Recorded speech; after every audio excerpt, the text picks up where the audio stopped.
The following program is for adult audiences only.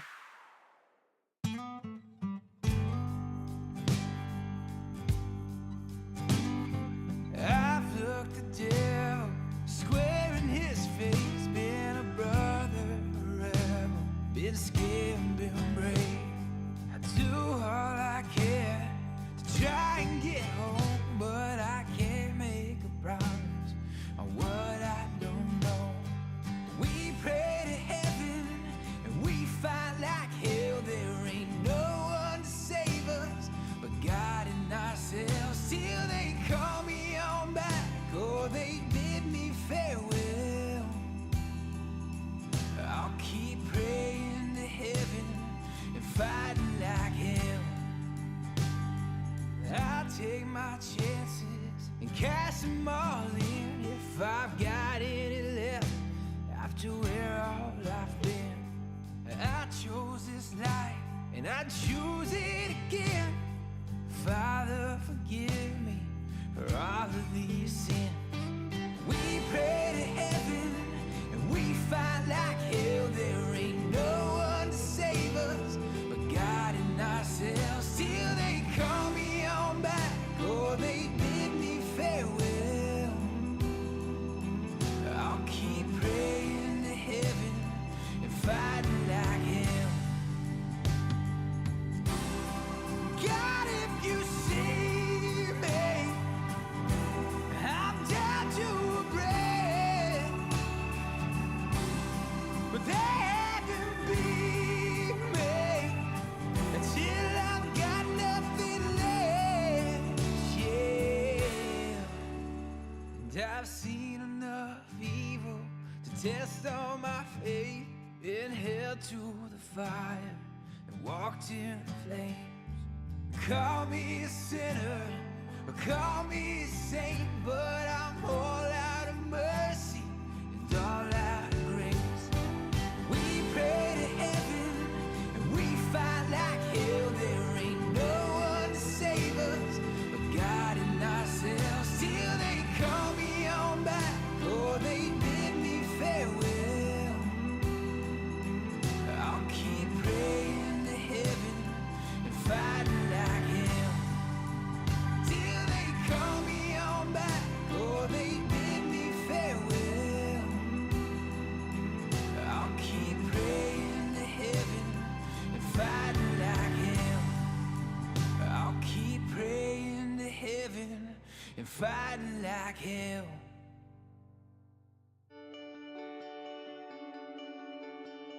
Beautiful was a sight to see. Dark brown hair and eyes of green. Born inside a gilded cage, she always tried to fly away. I saw her once down on Skid Row. She sold her body, lost her soul. Tried to find where ends meet every night. Age comes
It's time for the Mixin and Chillin vlog. Even if they implemented some ridiculous laws, this is something that if somebody truly wants to do this, they can still do it. But it's going to take a lot of effort on the vapors' part to actually learn what it takes to make your own stuff. I wouldn't change anything. I don't know what the heck happened to the last hour of my life, but it certainly wasn't streamed on YouTube like I thought it was. Restrictive policies block progress towards smoke-free world. Many people incorrectly think that very little nicotine content cigarettes are less carcinogenic than current cigarettes. This risk misperception by people who smoke could reduce motivation to quit under a nicotine reduction policy. That's a bit of a problem. Someone who specialises in helping people kick the habit is Dr. Colin Mendelsohn. He joins me now. Look, vaping is a far less harmful alternative to smoking for adult smokers who just can't quit, and that's actually the majority of them. The road to quitting smoking is paved with candy. Double chocolate clear from TFA. Published in the Vaping Post, we have long-term study. Vaping increases odds of quitting heavy smoking. This is Kenny Thompson, the Vaping Heed. He's got a YouTube channel. He's been on here a lot longer than I have. I'm not going to stop until this is legal and available for everyone.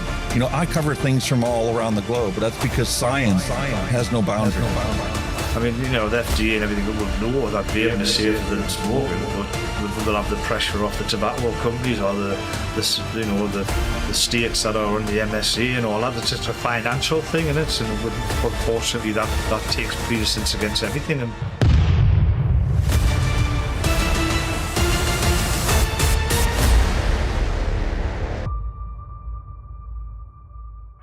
All of the things we went through. You just made my day. Just made my day. You made my day. You made my day. Grab your juice, grab your vape, it's time to get this party started. It's time for the Mixin and Chillin vlog. Long-term study. vaping is safer than smoking. Smoke-free world. Smoke-free world. Jó napot kívánok mindenkinek! Hogy vagytok? My apologies. They're a little Hungarian for you guys. You know, I always wanted to introduce the show in Hungarian, even though we don't have any Hungarian people following this show. But hey, maybe one day. What the hell? So I hope you all having a fantastic Tuesday. Another wonderful episode of Mixin and Chillin with Hunky Vape and Kenny the Vape and Heed. We're here to advocate for safer harm reduction products available for any smoker out there that wants to use it. Too right. Whew, Jesus. Unfortunately, though, to be honest with you, when I look around and I see vaping news, I want to pull my hair out. Mallory Gates had a perfect thing. She talks about it here. And I saw Nick Grim Green was pulling his hair out as well, too. I'm tired of the ants just saying vaping is bad for you with zero evidence to back up their claim. So the advocates that are out there, well, we give them evidence, on vaping. And these guys counter that with Stanton Glantz retracted studies. In Grimm's case, he cited CDC data, and they called him a tobacco shill. That's exactly what the tobacco companies would say. Surprise, surprise. Hello, it's CDC data. How can you adulterate CDC data? The facts are what they are. The National Youth Tobacco Survey is what it is. And the data is raw and available for anybody that wants to look at it. But that means you got to, do some critical thinking and go, hey, man, what they're saying on the news don't add up to what I'm seeing here in this data. So. They only see what they want to see. That's exactly it. So today, I figured, you know what? I'm not going to do things a little different. Because I was originally going to just strictly talk about Australia today. And we are going to talk about Australia. But we're also going to talk about other aspects that impact our daily lives. And I'm just simply going to ask the one question. Is vaping the biggest concern that we should be worried about?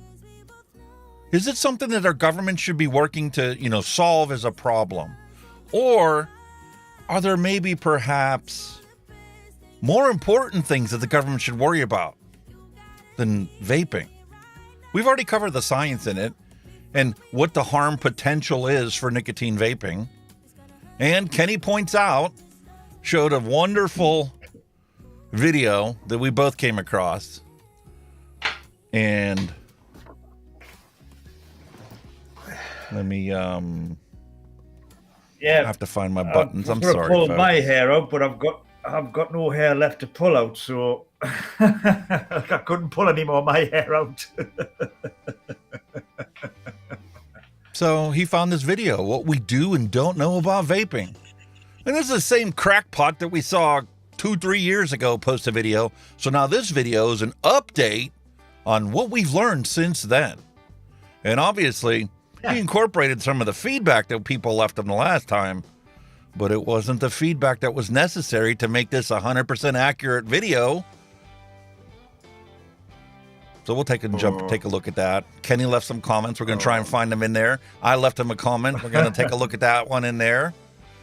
We've got so many other things to take a look at because, unfortunately,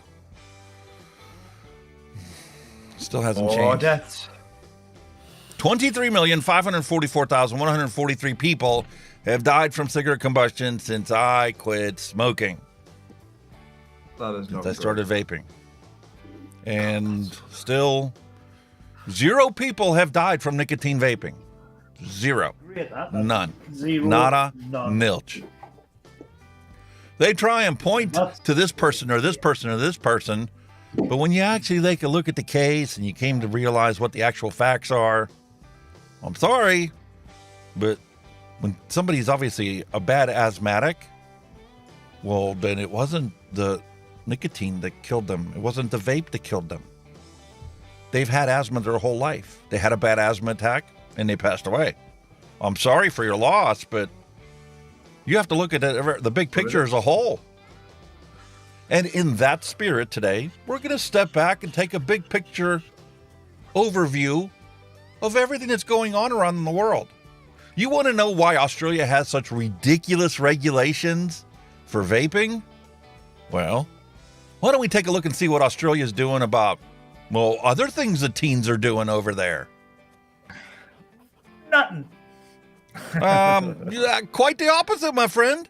I was flabbergasted when I came across these reports from Sky News about what's going on in Australia.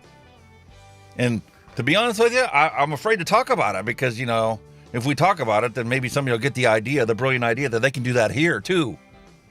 Ram raids. Have you heard about ram raids? Ram raids, Jesus.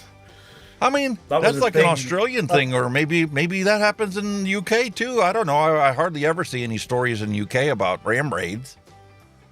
Ram raids was an 80s thing when burglars used to just drive cars through shop windows to rob them. That's what it was, ram raids. Well, this shit happens in Australia every freaking day. Really? Wow. And guess who's doing it? Teenagers. No shit. It's teenagers. They're literally taking mom and dad's car and they're backing into the liquor store, completely destroying an entire aisle of liquor bottles. I'm protecting my Baileys today because that's what I got in my coffee. Nobody's allowed to ram raid my Baileys. So, Baileys, my God. And I also got another drink for the flavor explosion. It was a big thing in the 80s, but since then all the shops, they've got big posts and bollards now, so there's just nothing can get anywhere near them now. They've actually done something about it, you know what I mean? Rather than go, there's people ramming shops. But I was surprised how many shops are getting ram raided over in the UK. It's not just vaping shops. I mean, alcohol distributors and corner stores and you name it. Electricals, computer shops, you name it. Everything was getting done. There was even a guy there was a story on the news. He rammed one into Glasgow airport, and it was classed as a terrorist attack, because the car actually blew up. If I remember correctly, many years ago. William Dobson, hello and welcome to the stream. Hi, William Harris, sir. How about stopping the bleed of food costs within the last 2 years? Just eggs is like $1.50 a dozen, is now $3.50 a dozen. Spending $400 a month right now on food. That's double what it was 2 years ago. This is just a lie, because over here, the fuel prices have plummeted. Your petrol and your diesel has plummeted. They were now, I mean, petrol and diesel are only like a penny difference now per litre, and they're on about the $1.49 a litre mark. So if all the fuel costs are coming down, why is nothing else coming down with them? Yeah. And why is there always shortages of this or this or this or this? I mean, at the end of the day, everything that will probably be the same way in your part of the world, everything that comes to your supermarket that goes in your house has been on the back of a lorry at some point in its journey.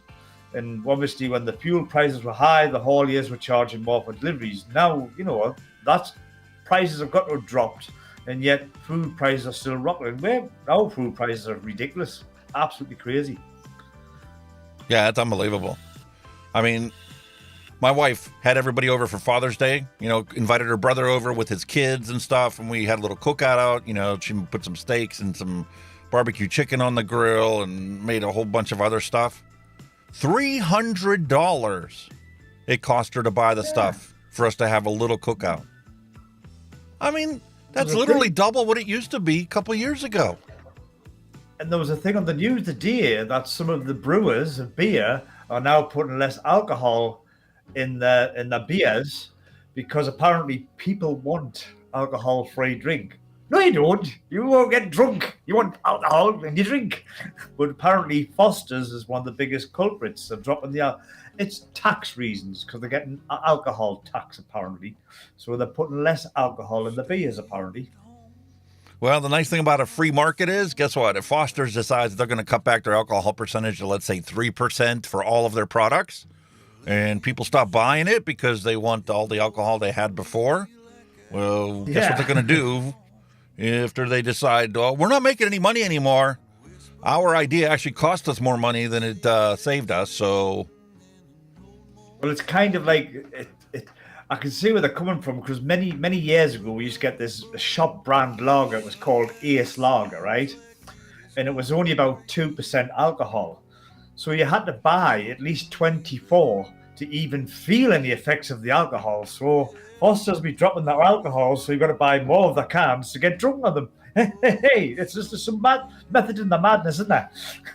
Yeah, there is a method to their madness, but realistically, I mean, people know what they're consuming. It's kind of like this preposterous idea that, oh, we'll just convert every pack of cigarettes out there to low nicotine content cigarettes, so it's below the addiction threshold. What's the addiction threshold?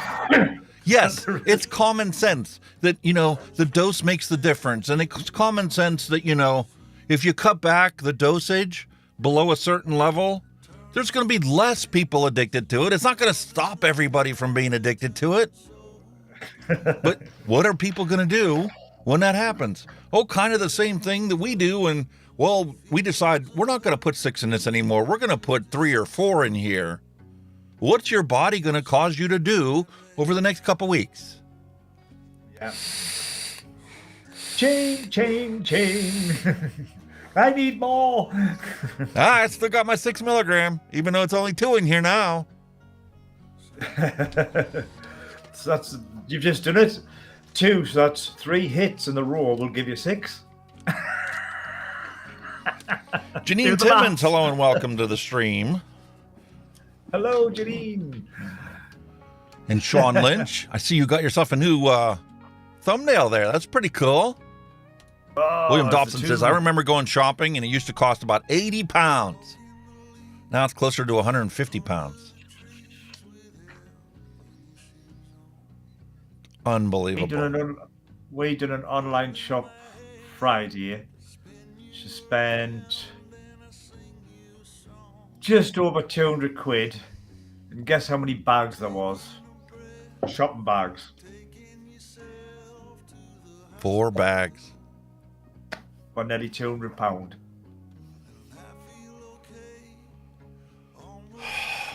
Unbelievable. So there goes my point, you know. Perhaps these politicians should focus on more important things that are actually impacting every single citizen across the country before they focus on harm reduction and wiping more vape shops off the face of the earth. We'll talk about that too. South Africa, they instituted their new taxes on vaping. Guess what's happening? Places are closing. It's kind of like touching on what you spoke about, I think it was last week, as to why are people smoking, why are people vaping? Because they're fucking depressed with the current situation out they're living in. That's why. It's their escape.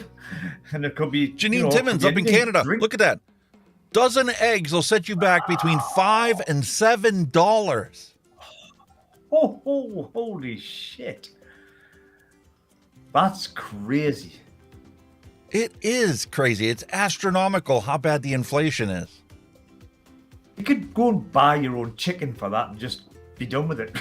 Let me tell you, we talked about that. Going to Tractor Supply and buying some chicks and setting up a chicken coop in the backyard. But you're right, man. You know, if it wasn't for our city council and, you know, I don't even want to get into that conversation. That's just a bad, sore subject that nothing beneficial can come out of. The nepotism is rampant in politics. And it's been here for decades. They're all too busy lining their own pockets, you know what I mean? I don't know if you've been up to date with the UK news, but they've had that Boris Johnson report. They've had a big inquiry in a report to find out that he was lying, or he lied to Parliament, when everybody knew that in the start with. But they've just wasted thousands or millions of taxpayers' money to do an inquiry to come out with an answer that everybody already knew. Hey, we just talked about that last week with Trump. He's the biggest liar that's ever been out there as a politician, and that was his political tactic to get people to pay attention to him. Little one-liners, and it didn't matter whether it was true or not. Matter of fact, the more false it was, the more likely people were to believe it. I didn't see him getting censored, not until the very end. But now, all of a sudden, everybody's censored. But the ironic thing is, he resigned as an MP as well. And you know what his punishment would have been? Banned for 90 days. Really? Meanwhile, if you tried to get away with something, you're going to be locked up in the slammer. Exactly. It's the same with all these MPs when they're involved in some kind of like sleazy whatever, you know, or they've done a crime or something like that. All they do is, right, I resign, and they walk away scot-free. And you're like, hang on a minute. Yeah. If I'd done that, I'd be doing 10 years in the clink. You know what I mean? Well, it's like when the big banks did their big, you know, housing bubble burst and everybody was going bankrupt because nobody could afford these mortgages that they knew that the people couldn't afford when they gave them the loan. So what happens? Oh, the government gives them a bailout. Where's my bailout when my business fails? Yeah. I don't get a bailout. Crazy, man, honestly. They're just two crazy. worlds, isn't it, really? It's just two worlds, isn't it? They're the elitists, and we are just the peasants, pretty much. And it became crystal clear because when I started doing the research, I'm like, okay, we're going to take a step back today. We're not just going to focus only exclusively on vaping stuff. We're going to take a look back and see, are there bigger problems in society that maybe we should focus our energy on instead of exclusively concerning ourselves with illegal teenage youth use? While, you know, 500,000 Americans die every single year from, you know, cigarette smoking, and 20,000 Australians die from cigarette smoking, and how many in the UK, and how many in Canada, and how many in the rest of the parts of the world? Yeah. 8 million globally die from cigarette smoking. But we're not going to talk about that. We're not going to focus on that. We're going to focus on the product that's eliminating smokers. Like that makes any sense. So let's take a look at it and let's do a little, I don't know, opening our minds. Let's just say it's a journey to open our minds to what else is going on around us that we so often get tied into fighting for advocacy, and that's all we focus on. We don't even know what's going on in the news around us, nor do we seem to really care. Well, maybe we should care. Maybe we need to take a look at a bigger picture of what's happening, and let's have a conversation about it. Because that's the only way you're going to come to some kind of resolution, when, you know, everybody talks about it and has a consensus understanding of, hey, this is what we should do to, you know, make this problem better. So that's what we're going to do today. And if you guys have any links or any news things that you guys caught on to, feel free to drop them into the chat, and we'll open it up and we'll take a look at it, find out about it, and learn about it. As William Dobson said, there was an article saying that Boris Johnson should have his privilege revoked. He's already of the elitist. He's already a millionaire. Privileges? Do you really think it would make a difference to a man that wealthy? No. No. Not at all. That's the sad reality.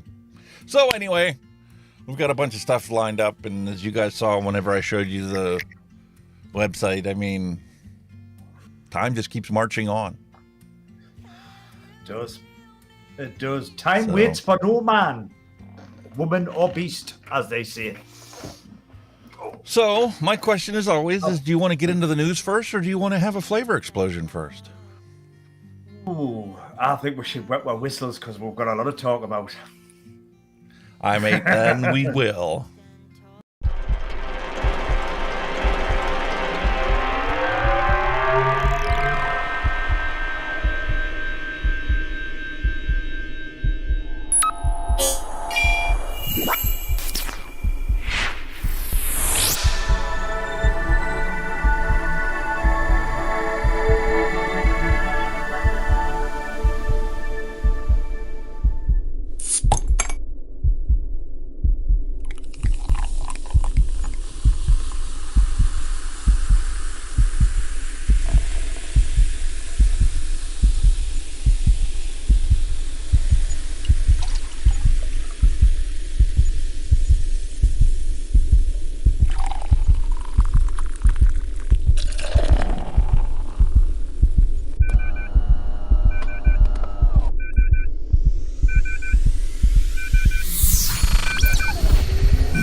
Right, folks, today I'm on something called Amigos. It is 50 cl and it is 4.6 alcohol by volume. Obviously, it's Mexican. It's a bit like Desperados. It's a lager with tequila. The description on the back is a golden, easy drinking beer with a punch of tequila flavor enhanced by the zing of natural South American lime flavor. Inspired by modern-day Mexico's sense of vibrancy, energy, and passion, Amigos is best enjoyed ice-cold with friends. So I'm in the right company to have this today, guys. Thank you very much. And as I mentioned earlier, for myself, I've obviously got some Baileys that I put into my love that coffee. Coffee? No, on the rocks. On the rocks. I have it in my coffee. No. On the in rocks. lieu of my French vanilla creamer. And so that I didn't disappoint you guys and not actually bring a traditional separate beverage, well, we're going to go with the Great American Apple Pie flavored alcoholic beverage. Naturally flavored 9%. with 9% alcohol by volume. Jesus Christ. I mean, it's not moonshine, apple pie moonshine, but an apple for the size of that can. That's a lot of alcohol. That's just a 12-ounce can. It's not like the pounder I had last week that was 8% alcohol by volume. Holy moly. I'd be falling over after two of them, man. Jesus. 9%. Christ. You're making me look like a lightweight. Nah. Because one can and I'm going to be done today with this one. I'll tell you how much Bailey's I put in my coffee. Where you're lacking in one, you're making up with the other. I see where you're going. Or the fact that I have 2 coffees with it in it. I think you've got a row of cups on your table with coffee in. 1, 2, 3. You know what? Got to keep things lighthearted, and considering, how depressing some of the news is that we're going to come across, this is it. We may need some of this to lighten the mood. If you don't laugh, you'll cry.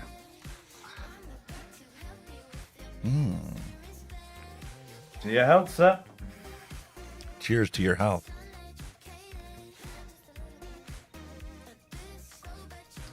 Wow.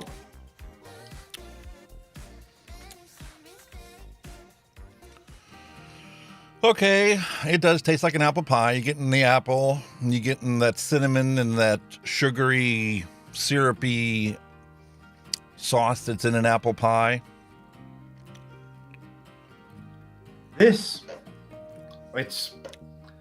similar to Desperados, but this is not as sweet and sickly.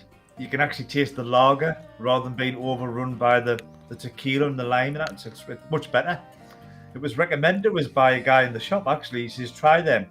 I went, okay. He was right. I need to find something different because this one is just like weird. You literally get the taste of an apple pie, but it's like a seltzy, fizzy kind of almost beer flavor.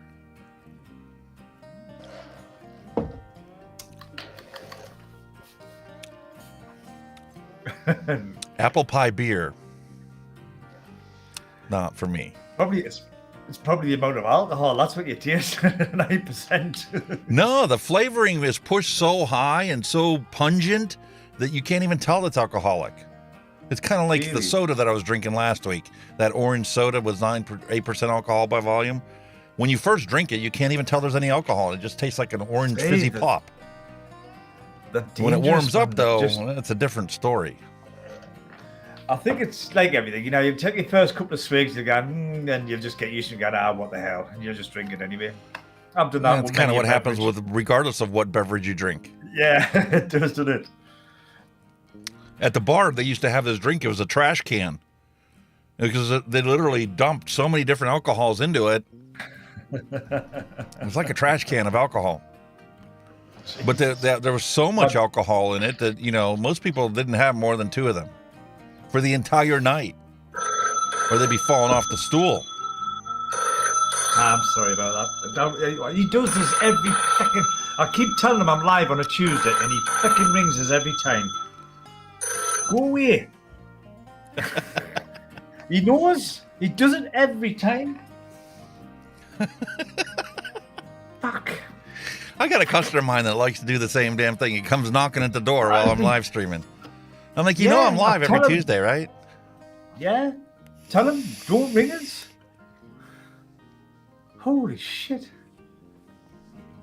He's crazy. Absolutely crazy, man. But yeah, I'm liking that. It's like Desperado, but it's not as sweet. It's more beer, and that's better for me. It's not as sickly. I like my Hunky Hawaiian Punch way better than I like this Great American Apple Pie Moonshine. Of course you will. Then again, you're talking like apple pie, and I'm loving this Macca's apple pie. I love this Macca's apple pie. Honestly, it's absolutely divine. Oh.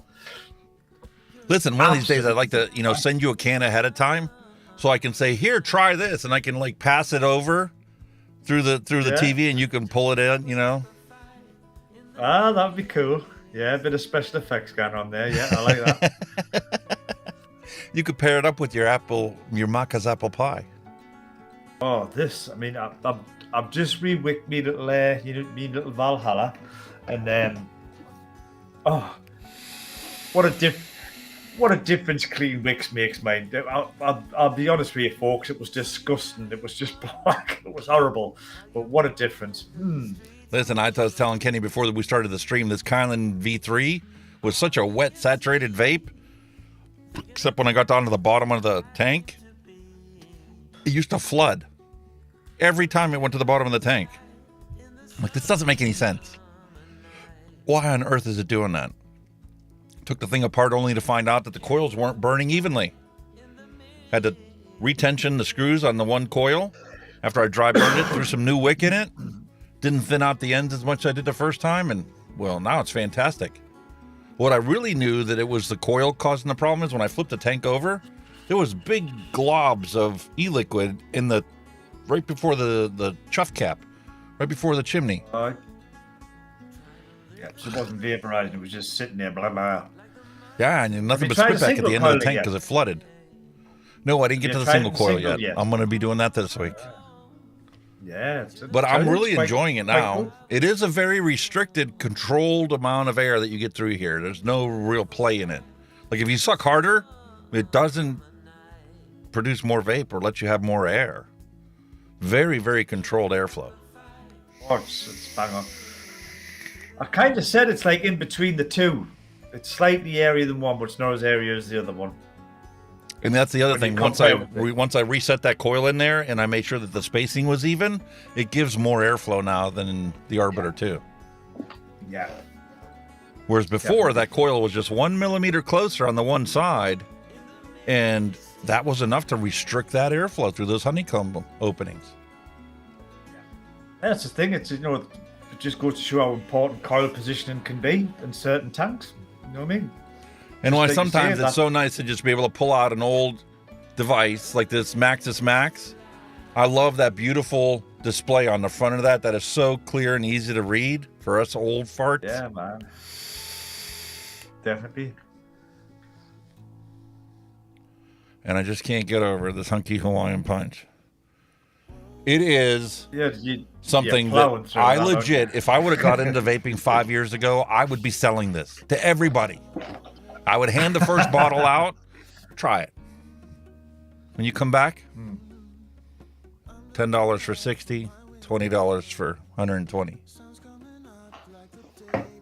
Anyway, how did your Father's Day go? Did you get spoiled? I did. It was very, very nice. I got a new set of Crocs. Last pair I got was 3 years ago. Finally getting to the point where there's no tread left in them. And like I said, we had a cookover. Everybody came over. That is cool. Guns N' Roses t-shirt. Guns N' Roses, man. I used to love listening to Guns N' Roses back in the 80s. Guns N' Roses, man. Yeah, still do. Still listen to them now and then, man. Still do. I played their music for decades. Yeah, Guns N' Roses. All old rockers in this house, mate. We're all old rockers, I'm telling you. Even my daughter likes all the good old stuff as well. All old rockers. Oh, yeah. Guns N' Roses and Rush and Queen and she got herself a Bob Marley, Bob Marley t-shirt with a tour, like the 1979 tour he done. And she listens to a bit of Bob. I went, there's a little bit of Bob, and I went, wait, hey, what can I say?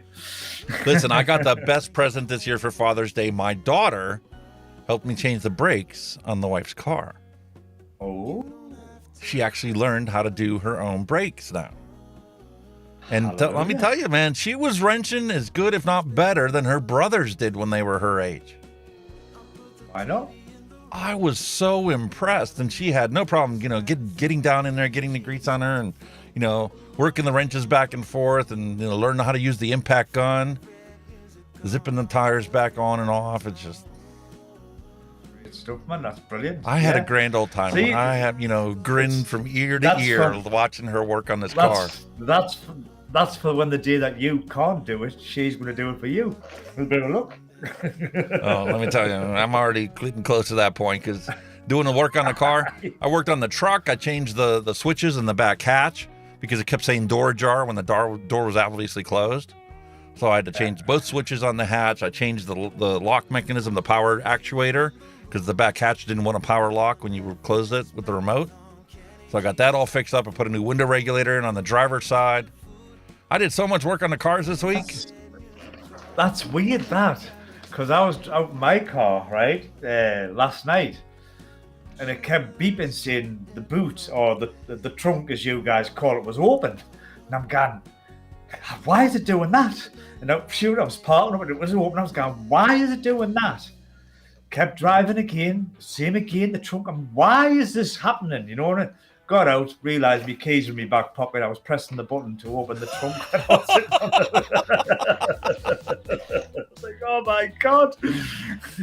For me, it was the fact that the switches were bad. I mean, the truck's 2000, so it's 23 years old. I'm looking forward to, next time I go to do the registration renewal because I won't have to do emissions anymore because it'll be a collector car. Oh, it'd be a collector's item, wouldn't it? Yeah, 25 years. A classic. Space Turtle, hello and welcome. And Becca Nichols, hello and welcome. Hello to you all. Yeah, Hello, so there's plenty of work on the car. I still got to do the emergency brake cable on the Excursion, but all the other stuff, and I got to do the back brakes on the Taurus now that we got that done too. So we ordered those parts yesterday. They should be here later this week. I've still got a few bits and bobs to do on the Mini, but I'm waiting to get some drill bits off a guy who I used to work with. Is where the struts drop into the caliper, the hub carrier, the bolts up, pinch it. Sheared off them, so they need drilling out. But obviously, when you go to your local DIY shop, okay, I got some drills for steel. Nah, burn. So I'm waiting for my friend. He still works in the engineering game. He's going to get some carbide drills. So once I get them, nice titanium nitride coated drill bits. Yeah. And then once I get them, drill them up because the carbides they run at high speed anyway. We know what electric drills are like. Your hand drills run fast anyway, so I'll just plow through that. New bolts in, jobs are good. Yeah, she even changed the anti-sway bar links on the Taurus. Whoa, well done. It was fun because obviously the bottom one's up against the A arm, and she's in there wrenching it back and forth. And we get to the top one, we got everything all tightened back up. And then I realized, the ABS line goes around the thing. We didn't move it. So I said, let me show you a little trick. She got so mad at me. I says, hold the wrench on the nut in the back and put the socket for the impact on the outside of this one and watch. Took the whole thing off in like 5 seconds. And I moved the bar around and put it back on. I said, it's like, why didn't we do that the first time? You had me sitting there wrenching for 15 minutes trying to get that nut on there. Well, you've hit lucky because normally with them, the little ball joint, you turns, doesn't it? Sometimes when they seize up. There's many a time I've just had to cut them off with a grinder. They'll look like that, zip straight off. Yeah. But it was so funny because I said, that's your lesson. Invest in the right tools and you can make the job go so much easier. That's been my problem for years working on cars, trying to do big jobs with shit tools. You just 100 times harder. Well, it's like I got to do the back brakes on hers, and it's one of those ones where you got to turn them in. You can't just compress the caliper. It's the. So I told the wife, I'm like, listen, I ordered the rotors and the pads. I need to order this tool kit. I'm tired of having to spend $60 to rent it at the auto parts store, and then when we get the job done, you got to go back and get your $60 back. I've just bought them caliper winding in tool. You just wind it in. Yep, I bought one of them like less than 6 months ago. There you go. Because I had the ones that you just press in, so you don't have to use a C clamp or channel locks. But this one in the back, you legit have to turn it while you're pushing it in. Yeah. Because the parking brake is part of that caliper. On the wife's Mini, the rear caliper had seized. You couldn't move it, so I got this kit and bumper just rattled it straight up. I went, yes, that'll do me. Yep. So that's coming this week. That's my. As long as my back holds out, it's already. You're upset at me for the work I did last week. But on the other side of the coin, there's a saying: a bad workman blames his tools. I'll have to remember that. Yeah. We can't all be like Scotty, multiply the actual estimate on how long it takes by 3 so that you can always be called a miracle worker. Yeah. Happy days, man. Except for that apple pie. This may be the first week I legit put this aside and may never actually go back to it. I'll stick with my coffee and Baileys. Was that bad, really? My God. I just don't like it. I like apple pie. Don't get me wrong. But apple pie and beer, you get the texture and the effervescence of the beer in your mouth, but it tastes like apple pie. And it's like, I could kind of say Apple fair pie is enough, supposed it to was be like a gooey cider. and sweet, and Yeah. the mouth It would feels probably just work with all a cider. wrong. Yeah. Yeah, it would work with a cider, but with a lager, nah. Nope. Yeah, if it was an apple cider, apple pie, flavored apple cider, but it's more like a beer than it is a cider. Some of the flavors that come out now are just ridiculous, isn't it? You know what I mean? Just leave the beer alone, folks. Just have beer. No flavored beer, just beer. That'll do it. So speaking of ridiculous, let me make sure that we didn't miss anything in chat. Oh shit, God, what we're like. Because like I said, I wanted to focus on today what we talked about. We have Mallory Gates. I'll just put a Twitter post in there by the looks of it. So we're going to jump to that first. Put 2 in. Well, there was the one. Let's jump over and take a look at this. Here is what she posted. Let me sweep that off of the screen.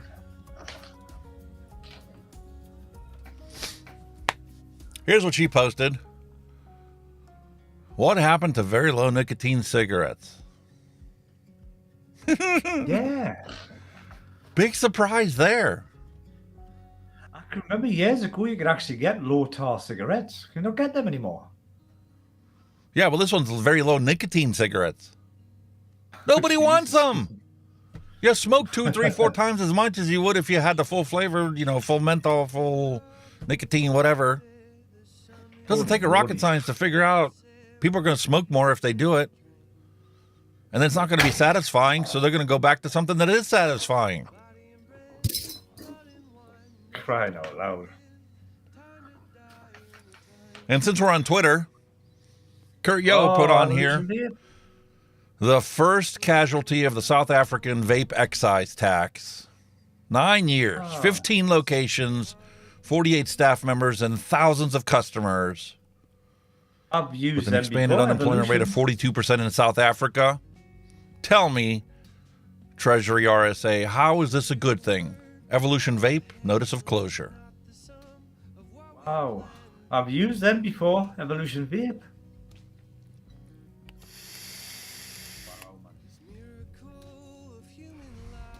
One right after the other. They just keep falling.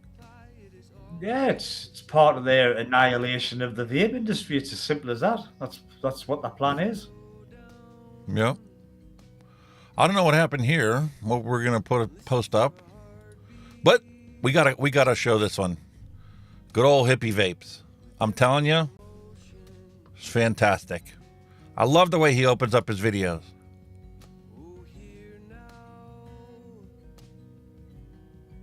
Oh shit! What the hell? Who the hell's that now? Oh my word! We got somebody else on the daggone Hippie Vapes channel now. I don't know who the hell this guy is. A different hairstyle and everything. Wow, man. Old Hippie done went crazy, man. Hell yeah, man. Licking and profiling and everything, changing my hair up. How y'all like that? Getting a little crazy, hell yeah. I love it. I love it, man. That's fantastic. It's his accent as well. He's very deep south, isn't he? Oh, yeah. You gotta love it. You gotta love it. Oh, I like that. That's funny. All right, so here's something I wanted to talk about. You got a scientific study. We're always going to cover a little bit of science, okay? So here we have an examination of objective and self-reported measures of ab libitum electronic cigarette use, identifying patterns of puff behavior and evaluating self-reporting items. Sounds complicated, right? It really isn't. Jonathan Folds, big public health advocate, right? Penn State University, College of Medicine. He posted it on here, and they actually mapped how people vaped. You know, it's not the same as smoking. You don't just go up and light a cigarette and you light, like, you know, however many drags are in one cigarette, And then you go for, so much time before you do the same thing. And then it's the exact same repetitive cycle. With vaping, it's completely different. Everybody vapes completely different, especially when you have different devices. You have disposables, you have, big cloud chucking direct lung tanks, you have mouth to lung tanks. I mean, everybody vapes differently. And they actually map the different types of behavior for vaping. Wow. And the nice thing is now that they've done this kind of studies, well, guess what scientists can do when they actually look for constituents inside these products? You can't just say that, this is how many everybody's going to have access to, because that's not true. Some people are chain vapors. Some people sit there and vape all day long, literally. Every 5 minutes, they take a drag or 2 or 3. Some people cluster it. Some people go out just for their smoke break with their friends, and, they'll sit there and chain vape while they're out there, and then they come back inside and they don't vape for hours. Yeah. So this kind of studying is actually very important to understanding how behavior affects consumption and therefore ultimately results in an appropriate estimation of how much risk you're doing to your body by consuming like the flavorings that potentially could be harmful. I love seeing studies like that, like studies where they evaluate how often people change their flavors. It's not like cigarettes. When you had cigarettes, you had the same brand and that's all you ever bought. You always smoked the same. Not with vaping. Sure, when you first look for your all-day vape and you find it, that's what you pretty much stick to. But eventually you get to the point where it's like, let me try something different. And then you might be the kind of person that always tries something different because they never find their all-day vape. Yeah, we've kind of been there. We've all done that, and I'm going to like that. I'm sticking with that. Mm-hmm. And for those of the people out there that say that, youth vaping is such a problem, it's such an epidemic. No, it's not. Take a look at the data. Here's the data. Cigarette smoking has plummeted. The youth are smart enough to realize what's a safer product, and maybe that's why they're vaping instead of smoking. And maybe we should be celebrating that instead of chastising them. I thought that was interesting. So, remember how we talked about, free speech and how Donald Trump gets away with saying whatever the hell he wanted to say? And here how, they're painting Robert F. Kennedy as this anti-vaccine person. When he's not really anti-vaccine, he's just questioning. Well, maybe we should have some, scientific studies done before we release the vaccine, and maybe we should have them, I don't know, population tested like they want to do with vaping. And prove that they actually, I don't know, prevent the disease that you're taking the vaccine for? Or are we going to go down the same path as COVID where we got shots for the vaccine, we got vaccinated multiple times, and we still got COVID? So what was the point in taking the vaccine? Yeah. What's wrong with questioning these type of things? And why is YouTube still banning people that question the doctrinated way of thinking about anything? Yeah. Since when did critical thinking become a bad thing? That they have to punish by censoring it. We have to be protected when somebody says something that doesn't make any sense. YouTube's got a lot to answer for. We've seen... History's not going to look favorably on the censorship. That's what I'm saying, that the censorship's a load of shite, because YouTube, right, this morning on the news, right, it was about people, right, I'm not fucking shitty, this is people paying, right, people on social media to torture and kill baby monkeys. They're actually paying to watch this shit, and it's on YouTube. So how the hell can they let something like that go on and ban something about like vaping or something? How, there's no comparison. I used to come across that all the time when I was doing the news on a regular basis. I would find all kinds of things like literally 12, 13, 14-year-old kids on YouTube vaping, and they got like 20,000 views. Yet I upload a video and it's like, oh, age-gated, sorry, you're not allowed to, talk about harm reduction, but we can allow teenagers to show themselves vaping and smoking cannabis and doing all kinds of other things that are utterly ridiculous and preposterous. It's okay for that to be happening. It's okay to show teenagers on a skateboard hanging onto a card going down the street at 40 miles an hour.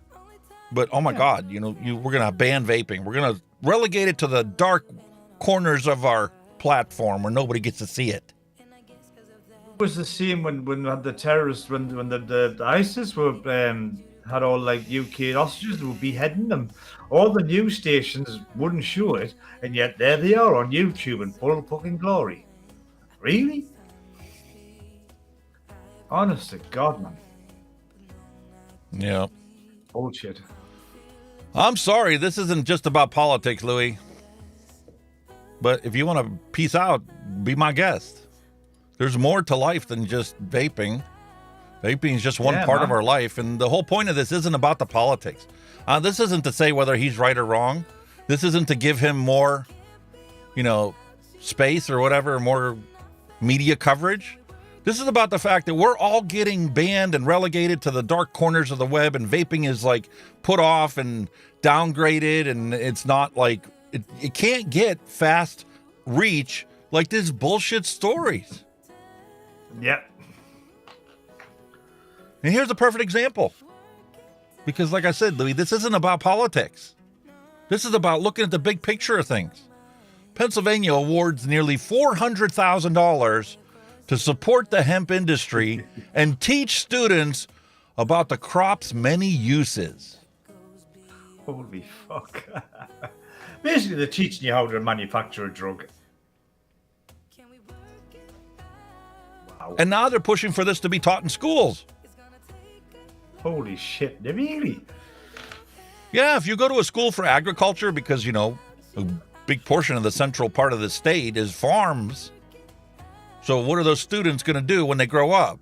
Probably take over mom and dad's farm. So here we have the agriculture secretary announce on Tuesday that the state's going to be distributing $392,265 in matched funds, meaning it's going to be twice as much, to promote the hemp market, including the creating of a curriculum to teach high school and college students the many uses of the cannabis plant. You can say what's going to happen to mum and dad's farm, who've been producing wheat and food to feed the planet. Get rid of that, we're having a cannabis farm. Or get high. There you go. We might be starving, but at least we'll be high. Here's another ban topic. Don't ever talk about pharmaceutical companies or how ridiculous their claims are.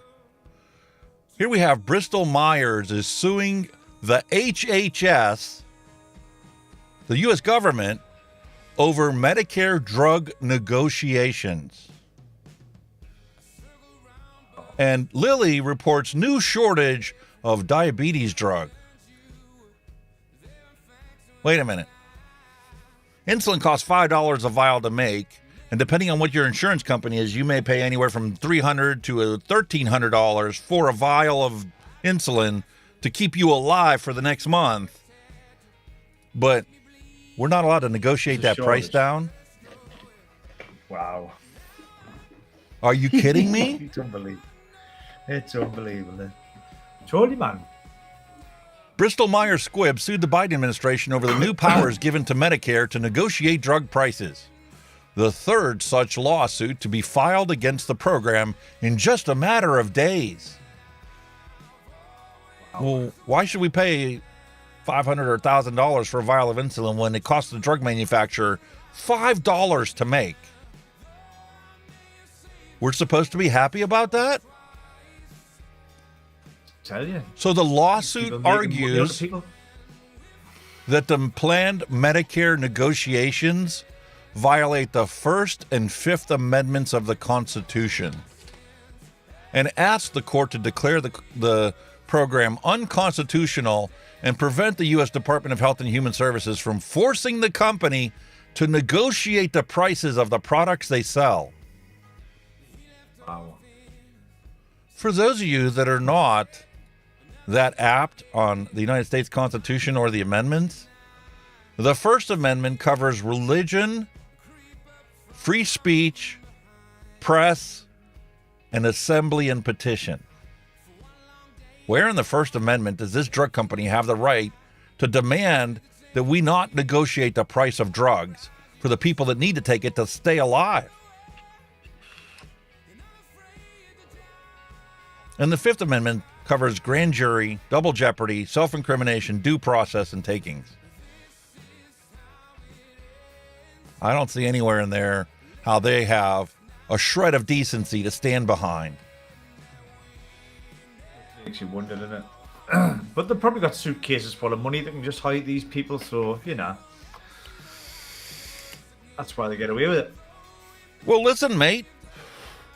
If I could take these, which cost me about $5 to make, and sell them for anywhere from $500 to $1,300, hey, I'd have suitcases of lawyers to fucking shove anywhere I wanted to get my way. Yep.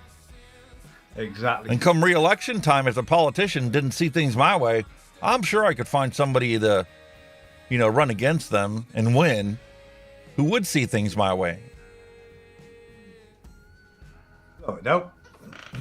That's the United States. Man. So let's go take a look at Australia, since we're, you know, planning on talking about Australia.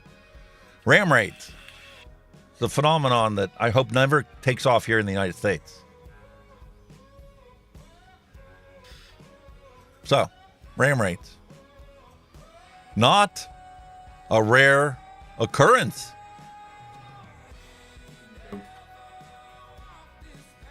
So let's take a look at some of this.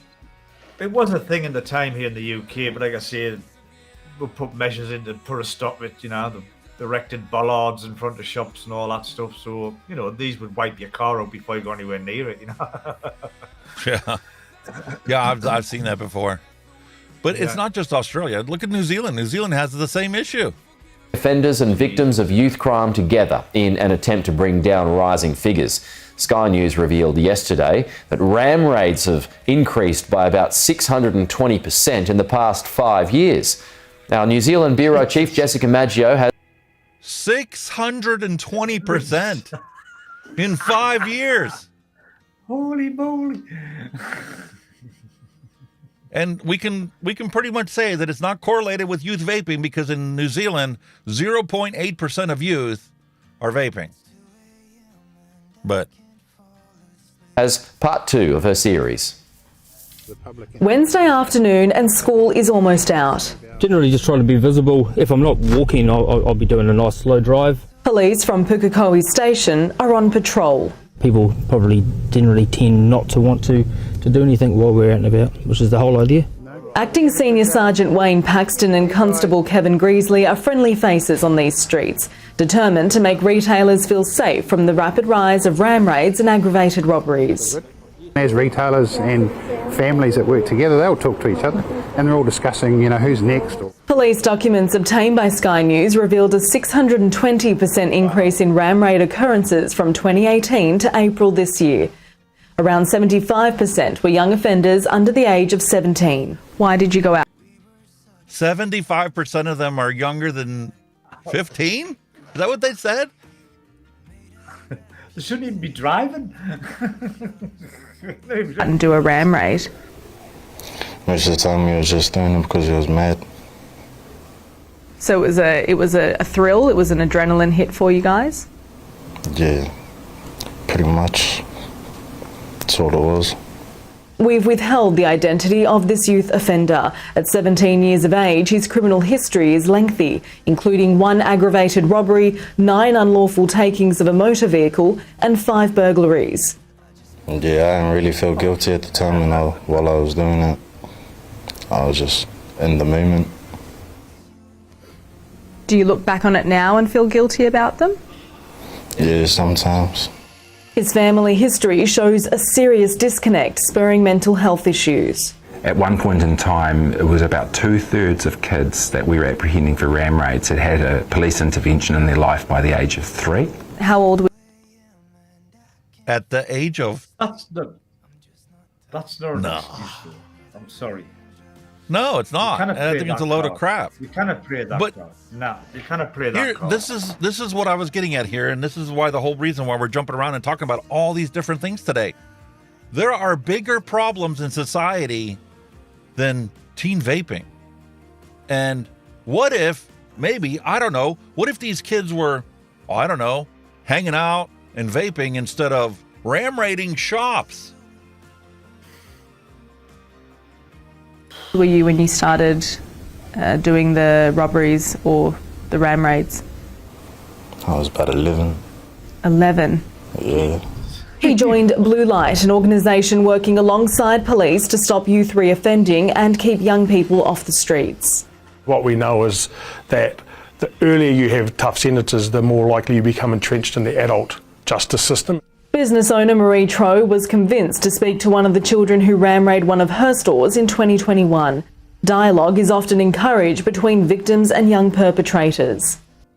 Dialogue is how we keep this kind of behavior from taking off. Oh my God. Marie met the boy just last month. He was 13 at the time of his offence. Now at 16, he has 32 charges against his name. When I went to meet him, I already knew what his backstory was, so I'd got over being angry. His parents were involved with drug and alcohol abuse. During their meeting, he'd handed her this painting as an apology. I mean, this poor kid had nothing. He didn't even have shoes. So he was leaving this facility with nothing, and that's heartbreaking. Is it any wonder 10 years later that these kids don't want to be in the home, that they find a sense of belonging, connection and camaraderie amongst their peers out on the streets? Offenders have come from a life of crime with no easy answer on how to get out of it. In Auckland, Jessica Maggio, Sky News. You believe this stuff? 11 years old, he started ram raiding things. How did you drive at 11 years old? Where did you you stole the car too? Seriously? How did he reach the pedals? I mean, you know, he had a little body in the car. So let's jump into Holy Australia, moly. the heart of the matter for this whole thing.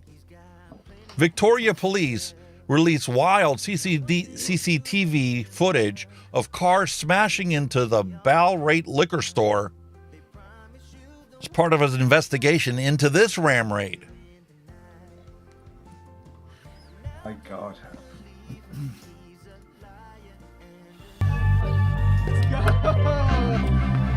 Time to elevate your game.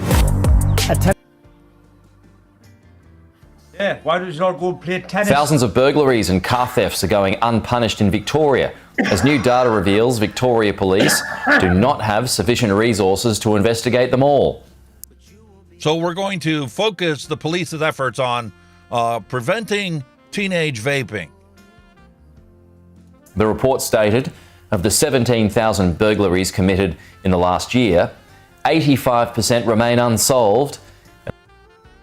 85% remain unsolved. Holy moly. But we're going to give the police more to worry about now. And only 1,700 arrests were made. Additionally, 16,000 vehicle thefts were reported last year, 65% of those cases holding an unsolved status. 16,000 cars stolen. More than half of them are still 65%. unsolved. Wow. Yeah. This is Sky News. Will they hit with copyright? At this point, whatever. We're talking about it because this is something that people need to be aware of. You know, we think, oh, Australia's cracking down on vaping. That's a wonderful thing.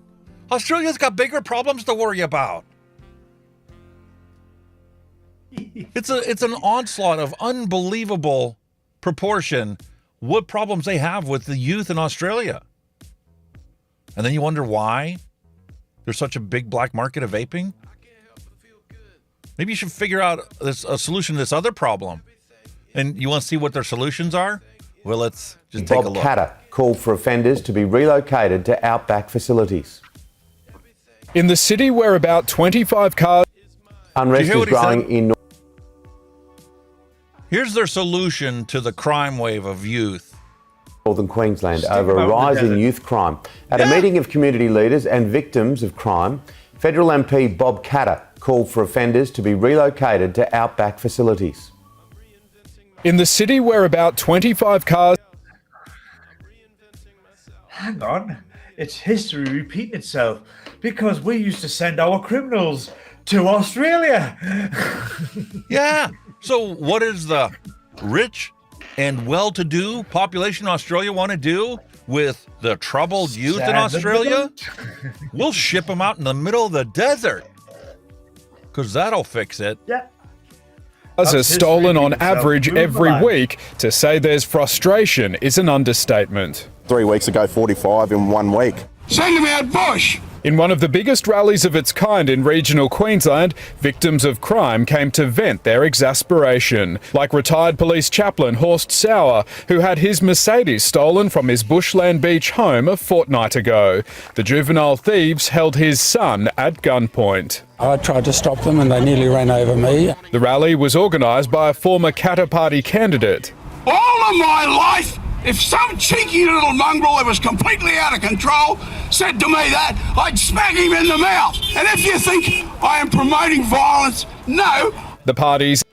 Wait a minute, what did you just say? If some cheeky little bastard did this, I'd smack him in the mouth? But I'm not promoting violence.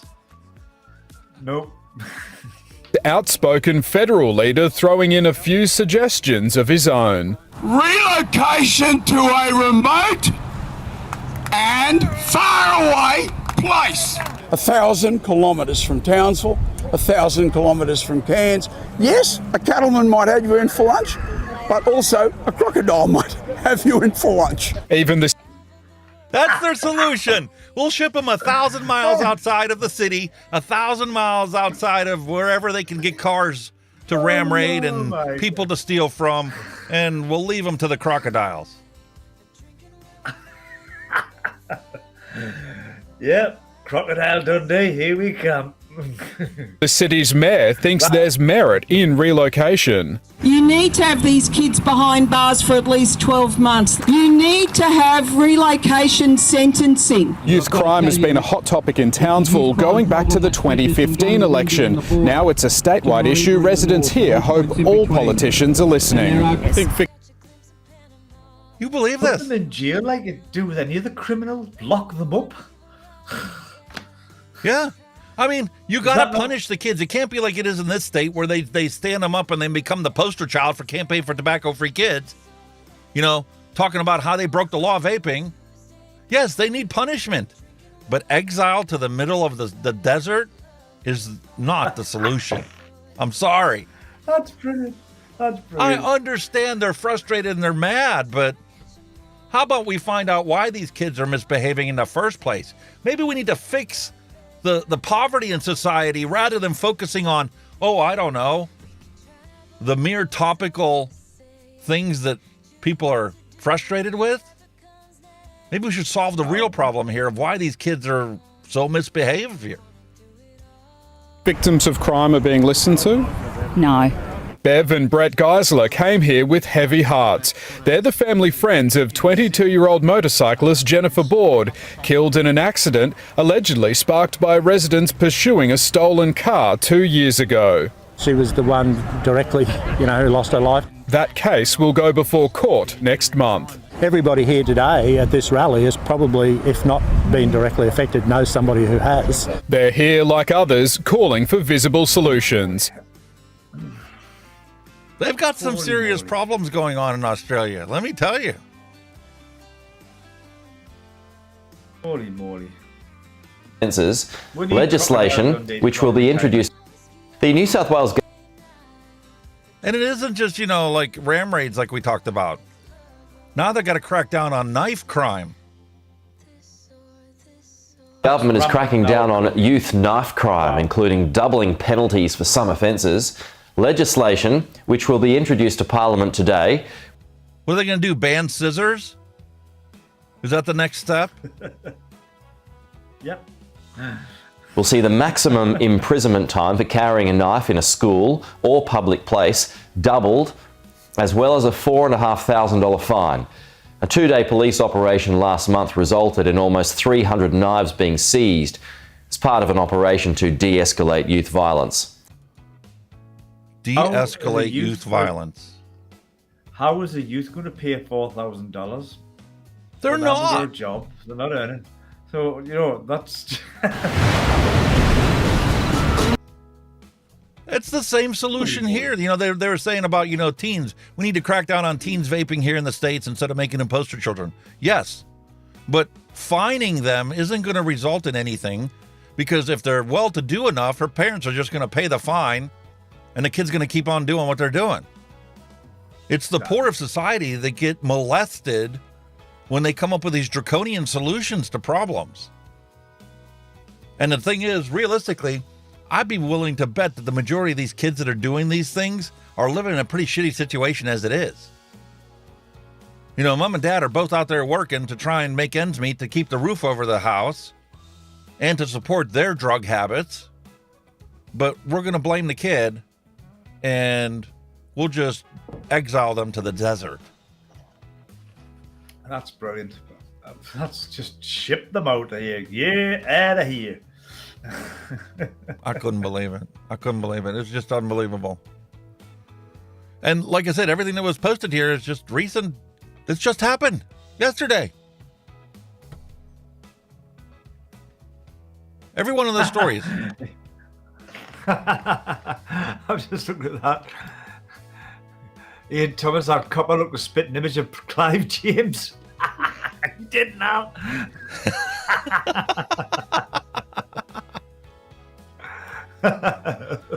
Penny's just dropped. That is the reasoning for right to bear arms. The criminals would think twice before committing a crime if they stop breathing. Yeah. That was us. We give you that. Exactly. Punitive reactions are the go-to instead of actually finding out why the youth are acting this way and fixing the underlying root cause of their problems. I think political correctness has done a lot of damage. Political correctness has definitely done a lot of damage because you can't discipline your children anymore. You see, they've got rights. Yeah, we used to get our ass beat when we were kids growing up. Yep. Not now. Oh, no.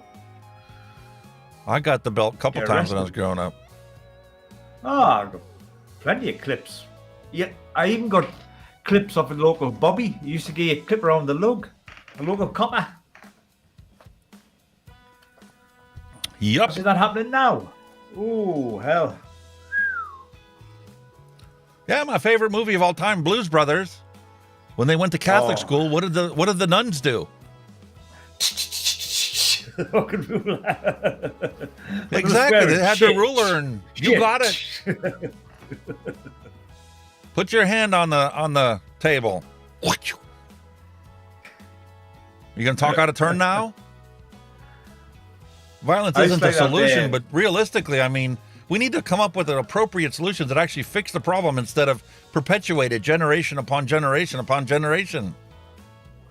I remember that sketch, I think Richard Pryor done when he was live. I think it was in New York, his big show he done live in New York. When you've seen about how your parents used to send you to go get a branch off the tree to give you a good whipping. Right? He says if it was too small, you had to go back and get a bigger one. And he says, one thing I learned is when you get your whipping is never say you won't do it again because it gets you more lashes. Because it says your mom says, I know you won't do it again. Brilliant, honestly. Excellent. I was brilliant. Oh, man. He was a funny guy, him. Sad loss. Brilliant guy, funny guy. So here's another thing that we should pay attention to, because quite honestly, I think that, this gets all covered up and made hush-hush. How about they come and find out new scientific studies have revealed that soybean oil, which we know is the most popular or widely used edible oil in the United States. How about it could potentially be the cause or contributor to autism, Alzheimer's disease, anxiety, and depression? Oh. Once again, mice models were used to determine this, but it does affect the hypothalamus and cause endocrine changes in your body. Shit. And it decreased the levels of oxytocin, also known as the love hormone. I'll do some of that. Wow. Can't just show, man. There's you know, the go to say vaping and it's this, that, and the other. You know, the stuff that you eat, drink, whatever, and breathe in every day, that's 10, 20, 30, 40, maybe 100 times worse, and nothing said. There was a study posted on Twitter, and for me, you know, when I look at a study, I look at everything and I take a peripheral view of it, and I look for the thing that stands out as the most bizarre out of the results that are there. And this was a study looking at the composition inside of electronic cigarettes and comparing it to cigarette smoke. And it showed that vaping was way less, except for benzene. For benzene, it was the same level for non-smokers, for vapors, for dual users that smoke less than 10 cigarettes per day, for dual users that smoke more than 10 cigarettes per day, and for only smokers. They're the same level. Wow. For me, that was like, wait a minute, something ain't right here. How is that possible? And it's even worse for me as a Hungarian because benzene is the Hungarian word for petrol or gasoline. But I'm like, wait a minute, how is that possible? So I did some, Googling and looking into scientific papers and stuff. Would you be surprised to find out that over 12% of asthma attacks in the youth are caused by natural gas stoves releasing benzene? Natural gas stoves. That's what I've cooked with my entire life. Yeah. And it literally changes the composition inside the air inside your house.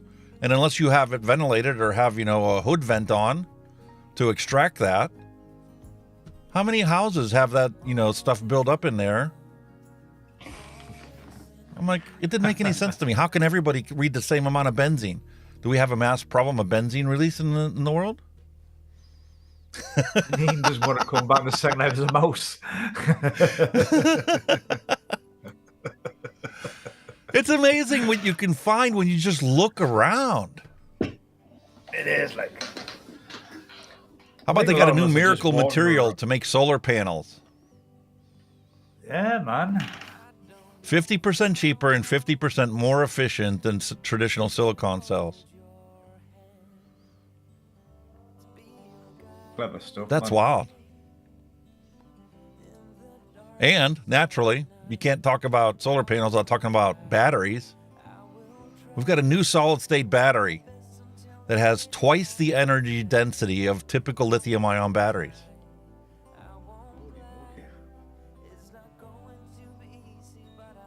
That'd be cool.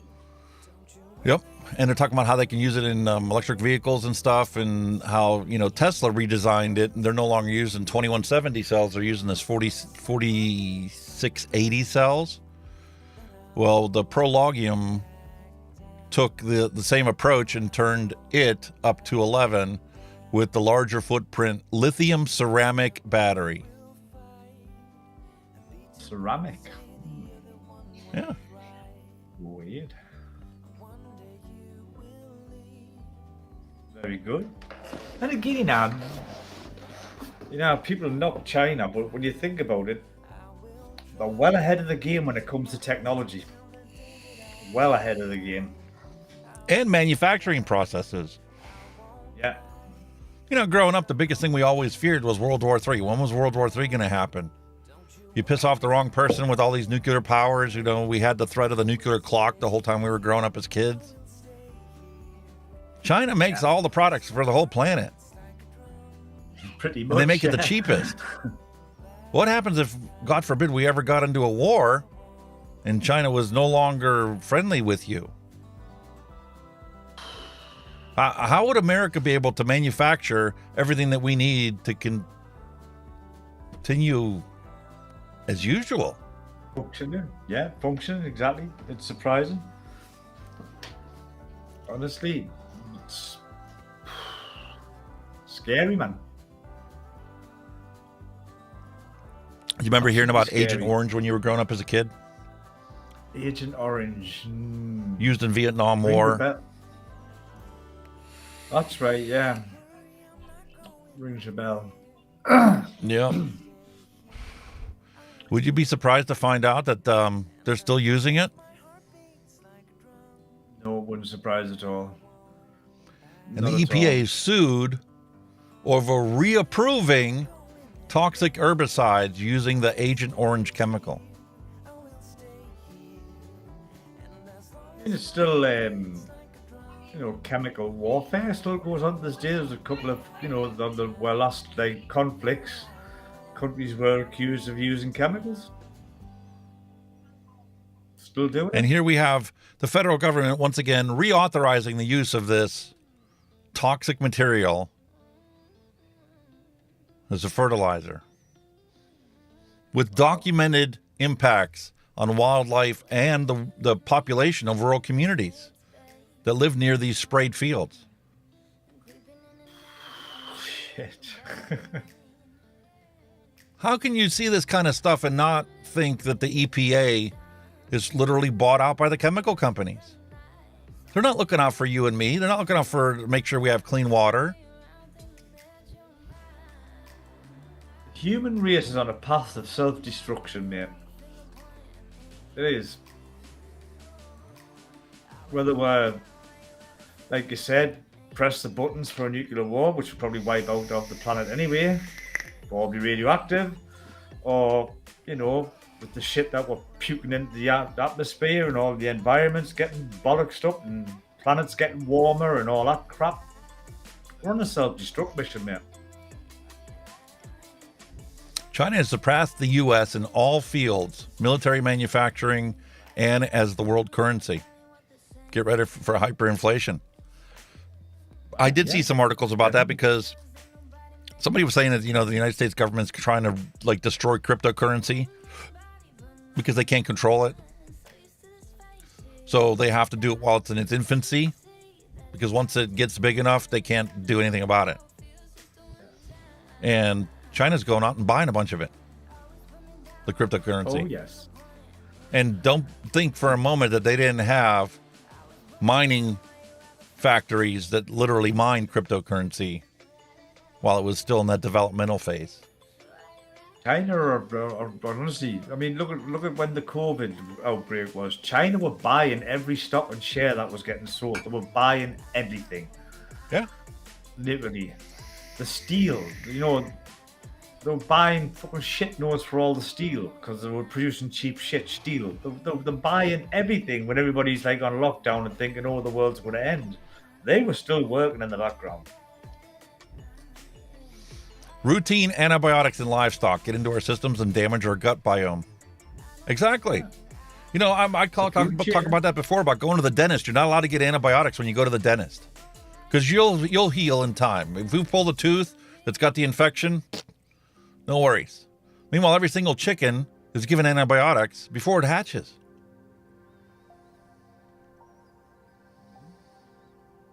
So we're talking about COVID, right? During COVID, here in the United States, everybody below a certain threshold of income was automatically given Medicaid health insurance coverage to protect you in case you got COVID and got hospitalized for it, blah, blah, blah. Right? Yeah. Well, now the COVID emergency, the pandemic's over. Guess what the states are doing now?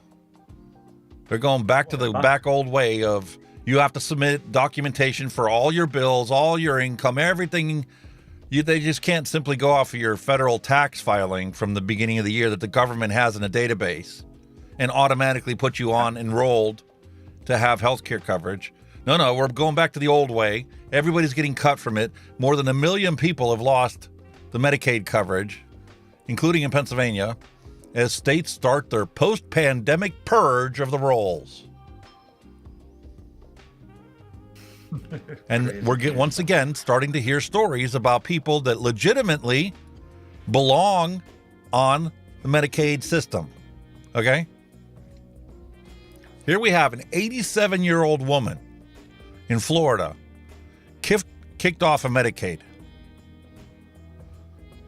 And she's once again battling with the public healthcare system to get coverage when she obviously doesn't make enough money to buy or pay for full cost of Medicare for her age. Because Medicare only covers a percentage of the bill. Shocking, man. Complicated. Suddenly went away. The government makes it so complicated. All the paperwork. Dropped from Medicaid, this Bay Area senior lost her home health aid. I had no idea. I had a breakdown. Her family is among the tens of thousands suddenly in the same situation. Do you know when she's going to be able to go back on Medicaid now? Tonight, what 8 on Your Side is uncovering about this Medicaid mess. Good evening, I'm Keith Kate. I'm Jennifer Lee. Thank you for joining us. From seniors to our children, tens of thousands of Floridians just lost their health care coverage. And for many of them, that should not have happened, but it did when Florida required that all Medicaid recipients be recertified. Procedural problems followed. 8 on Your Side investigator Masa Saidi is working to get results for some of those folks affected tonight. Keith, Jen, good evening. My heart really goes out to this woman. She has been on Medicaid for years. Medicaid pays for her home health aid. Then suddenly she lost her coverage and her aid. Shirley Herberger remains eligible for Medicaid, but still, the Florida Department of Children and Families kicked the 87-year-old off the program 2 weeks ago. According to DCF, now that COVID is over, all Floridians must submit a renewal to prove their eligibility. And apparently, Shirley didn't turn in all her paperwork. I haven't had my lady here. Without her home health aid, life's been tough. She makes me something to eat and helps me get up and put my clothes on, and you know, it just makes the day start out better. You complete. And she's been on this system for a decade at least? Why are they pulling people off of the system that needs the help? Obviously needs the help. She's got a home health care aid that keeps her from going into a nursing home. Crazy, man. Absolute crazy. Yep. Completed the renewal, or so you thought, in February. It says I did. Shirley's daughter, Teresa Taylor, isn't new to this. For years, she's completed the renewal or Medicaid redetermination process. Teresa says DCF waited months to tell her she was missing paperwork. I was devastated. I was devastated because they gave us a day and a half notice. I had no idea. I had a breakdown. So they didn't communicate what you needed to do. Right. Shirley isn't the only one who lost coverage for a so-called procedural reason. We found in just 1 month, nearly 250,000 were dropped. According to this report from DCF, 4 out of 5 lost coverage for a procedural reason. 4 out of 5 people lost coverage. And now, if they go to a healthcare facility, they're not going to have the insurance to cover that cost. So now they're going to get put into the billing system and owe all these clinicians and all these services and labs and everything else all this money, when it's quite obvious that she doesn't have any money to give up to keep her healthy.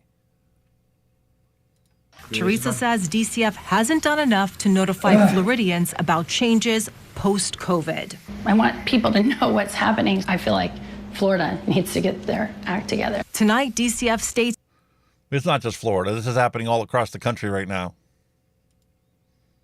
But we got money for this. Army Stryker, destroy attacking drones and mortars with a 50 kilowatt laser. Really? Wow. Yeah, the latest check from the government to the developers of this technology is $145 million to produce 4 lasers. They always have pumped the money into the military. Yeah.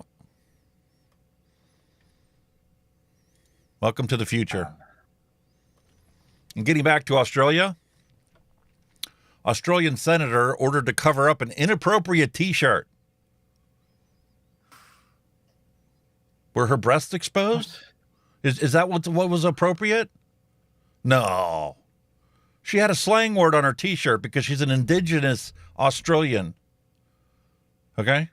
And now, the poor little blackfellas are begging for a seat at the table, and all we get is to become advisors with no power. And what do you know? Here we are today. And yeah, I wore my Gammin T-shirt.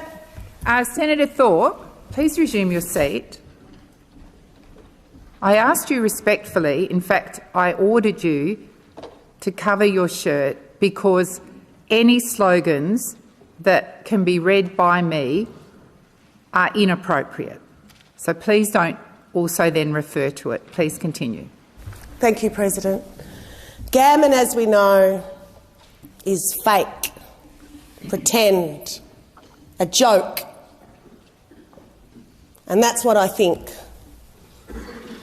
a powerless voice is to this place. We have fought over 200 years against colonisation. The Constitution is an illegal document. It's illegal. The occupation in this country is illegal. You're following the king. The king. We're all bound by the king.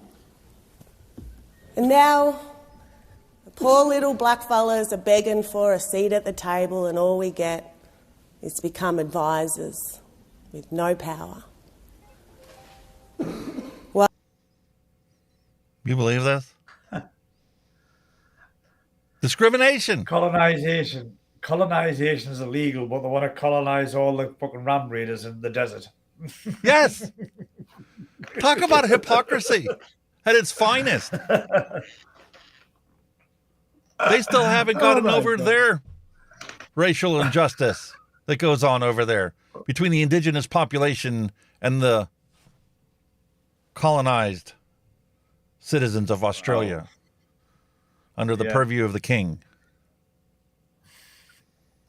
And this has come up before because Linda Thorpe got into it with Hollie Hughes in the Senate before when she was talking about something. And Hollie Hughes said something, I don't know, I couldn't make it out, didn't get it out of there, but she said something underneath her breath, and she took it as a racial slur. So she literally, had to flip out on her on the Senate floor about this. And why am I bringing up Hollie Hughes? Well, because Hollie Hughes gave a wonderful presentation about vaping in Australia and how all they're going to do when they double down on this failed prohibition is create a larger black market. If y'all haven't seen this one, I highly recommend you watch her presentation about this. Fantastic to see somebody stand up in a government body and actually speak the whole truth about the situation and how prohibition doesn't work. It don't, never has, never will. And see, this problem, little boy's room. This problem isn't limited to just Australia. This is going on in all around the world. Here we have Ted Cruz questioning the Biden nominee whether or not racial discrimination is wrong. And just take a look at her reply. Thank you, Mr. Chairman. Congratulations to each of the nominees. Judge Cotto, I want to start with you. Is racial discrimination wrong? Simple question. Senator, our Constitution prohibits race discrimination on the basis of race. Okay, It does? We'll get into that later. Let me ask again, is racial discrimination wrong? Senator, as a judge, I don't deal with issues of morality or whether something... So you have no views on whether it's right or wrong? Senator, because that is an issue that is frequently litigated before the courts, pursuant to Canon 3 of the Code of Conduct... Okay, so why does the Constitution prohibit racial discrimination? Senator, I think it's part of our Constitution and this nation's history of aiming for equal justice and treating people. Aiming for equal justice. That's not what the question was. Is racial discrimination wrong? Why can't this person, who's supposed to be running as a judiciary nominee, simply say, yes, it's wrong to discriminate based upon race, or age, or sex, or creed, or religion? Everybody deserves equal treatment under the law.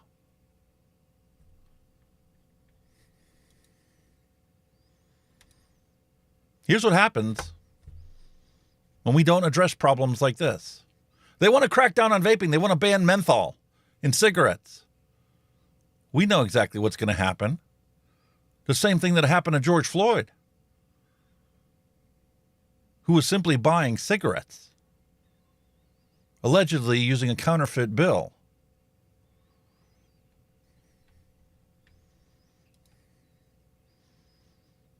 More than 20 times he told them, I can't breathe. But the officer stayed on the guy's neck until he quit breathing.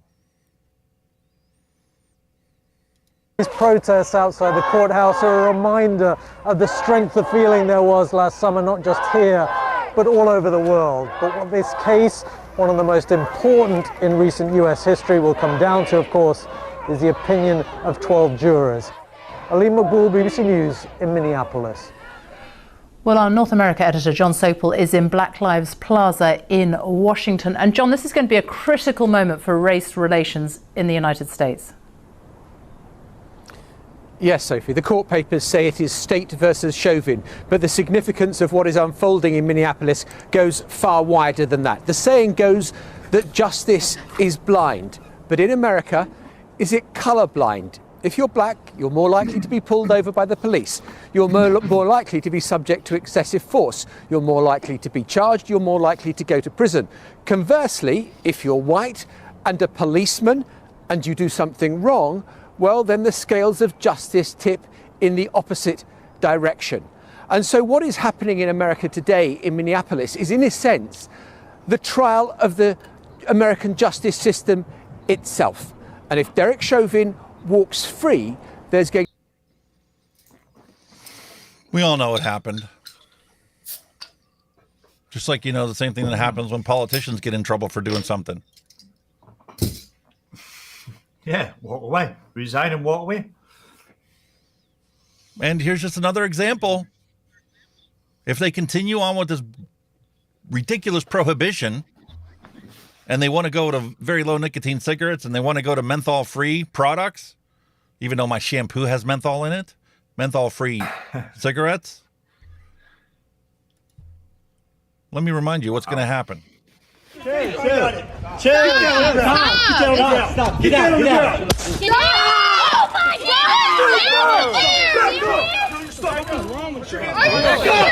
my God! The guy literally had his hands up, and he was being told by police officers to put his hand up. And why did this guy get stopped in the first place? Because he had a vape. Wow. That's a bit extreme, isn't it? Holy shit. Well, look on the plus side.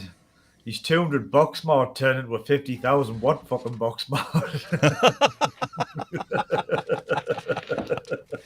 Well, sadly, I think it wasn't a box mod. I think he had himself a disposable device. I'm sorry, but I'm sorry I was so cruel, but I just couldn't resist.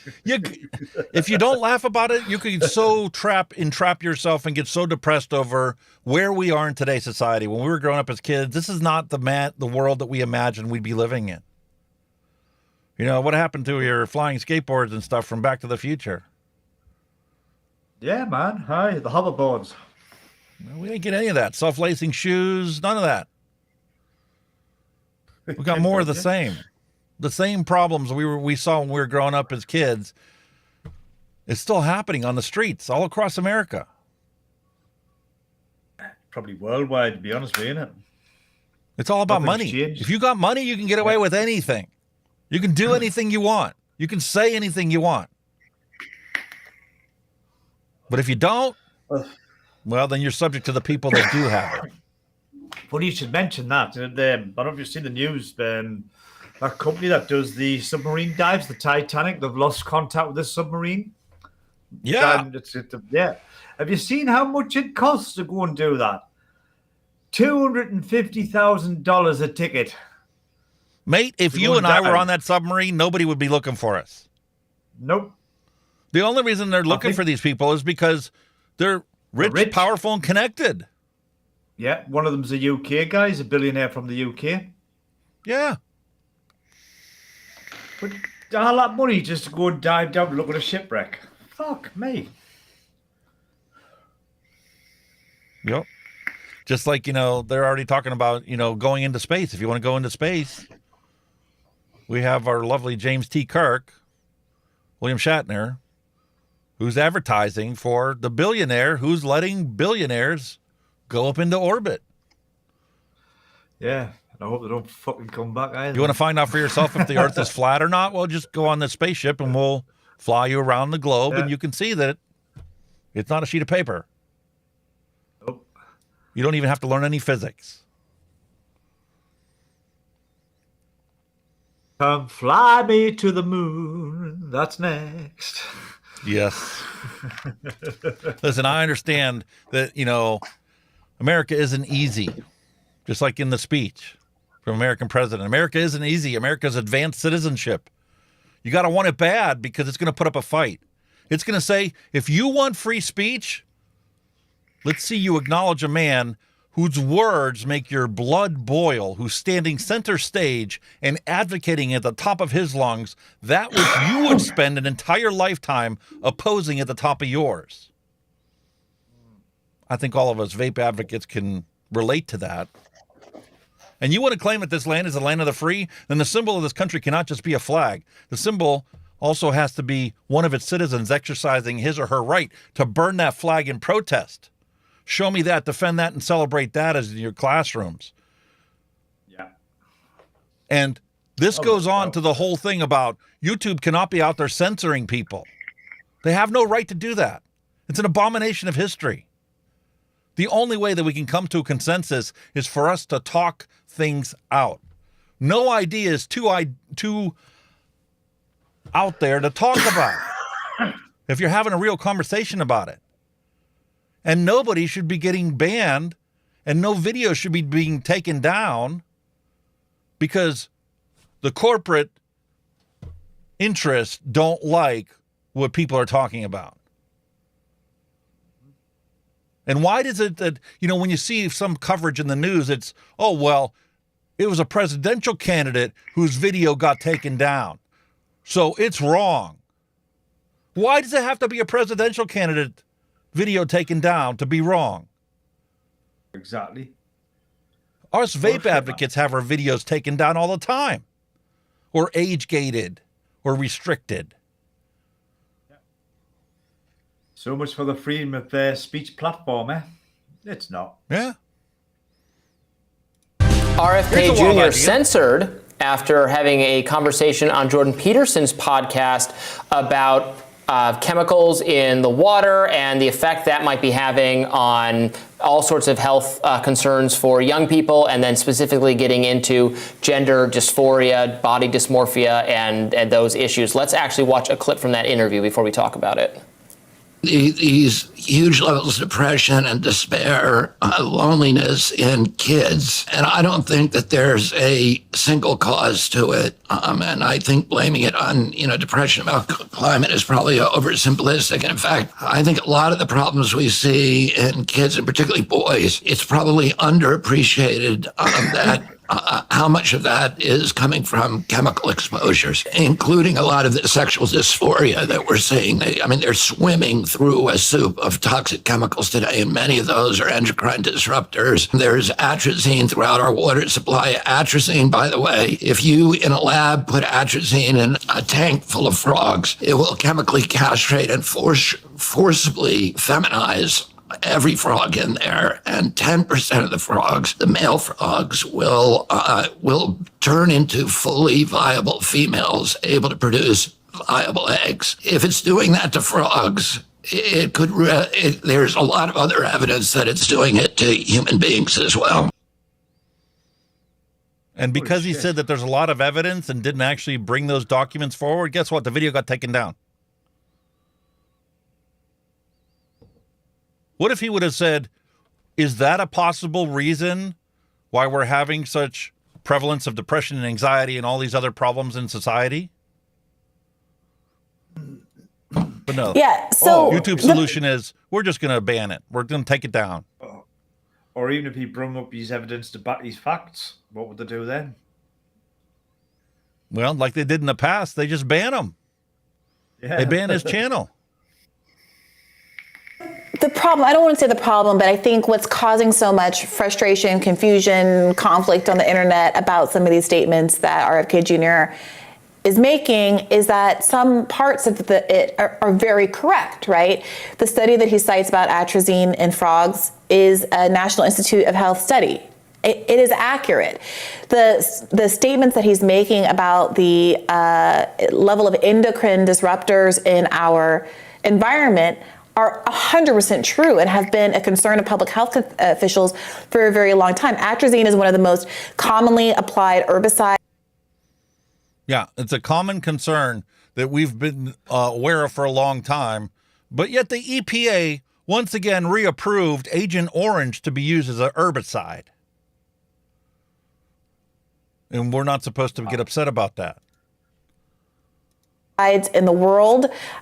He is someone who's been very focused on big ag and environmental harms that are the result thereof. When he speaks competently with respect to a lot of these things. There was just a story about a number of Phillies baseball players who had a rare kind of cancer that's been linked to the PFAS. It's a kind of endocrine disruptor as well, I believe, that's in AstroTurf materials. And people are now reconsidering whether or not it was smart to put thousands of AstroTurf playgrounds and public spaces all across America over the last few years. There's questions about the endocrine disruptors in Teflon and non-stick surfaces. There's concerns about things like triclosan and toothpaste. These are all things that have been investigated, litigated, the scientific community has raised questions about, and there's ongoing testing about. Right. The issue becomes drawing a link that is as yet unproven between the incidence of people who identify as trans or non-binary or what have you, and the prevalence of these kinds of chemicals. And I do wonder if we could have a conversation about what we do know, which is that there are toxic chemicals in our environment, without necessitating the links between those chemicals and autism or those chemicals and the incidence of people identifying as trans, which, you know, it just has not been scientifically proven, that link. Okay, well, it doesn't get scientifically proven unless somebody comes up with this idea that may sound completely preposterous, and then somebody actually sits there and digs through the data and goes, is this true or is this bullshit? He's been an environmental lawyer his entire life, buried in scientific journal after scientific journal after scientific journal, seeing what happens and seeing if anybody's going to be able to make some kind of correlation. Well, it would be somebody that's been exposed to all this scientific information. And why is the solution that we have to just ban it? We're not allowed to talk about it anymore. And like Janine says, at the end of the day, it's about clickable links. If you speak the truth on YouTube, you get banned. It's as simple as that. But what's so wrong with critical thinking? What's so wrong with putting out ideas out there that may sound completely preposterous to some people, but is wholly based on scientific data? Exactly. Balmy one. In the vaping community, we are subject to their censorship left and right. And it is utterly preposterous. We're trying to improve people's health and their outcomes and their life, so they could live longer and be healthier and happier. But they don't. But it only becomes an issue because he's running for president. Before he ran for president, all of his, stuff that he ever talked about was just tagged as anti-vaccine, so he's banned. Since when did it become unhealthy to question and discuss things? Shouldn't be. It should never be. So here we go. Coming round robin. What we do and don't know about vaping. Yep. We know nothing about vaping, really, do we? Apparently. Well, see, the funny part about this whole thing is I watched this thing and I left a comment on it because it angered me. I literally sat there, I sat back, I watched the entire presentation so that I could formulate my thoughts on it and evaluate what he actually said and what was the message of the entirety of this video, right? Bullshit. That's what the message was. Made my blood boil. Yeah. Because he lumped everything into a single verb, which is what vaping is. Vaping is a verb. Without the noun, your conversation's useless. Yep. Apparently, according to him, vaping causes a valley. We're all going to get a valley. We're all going to die. You can vape bleach and it will kill you. Without any question of a doubt. It'll burn your airways and you'll die. Nobody's vaping bleach. Nope.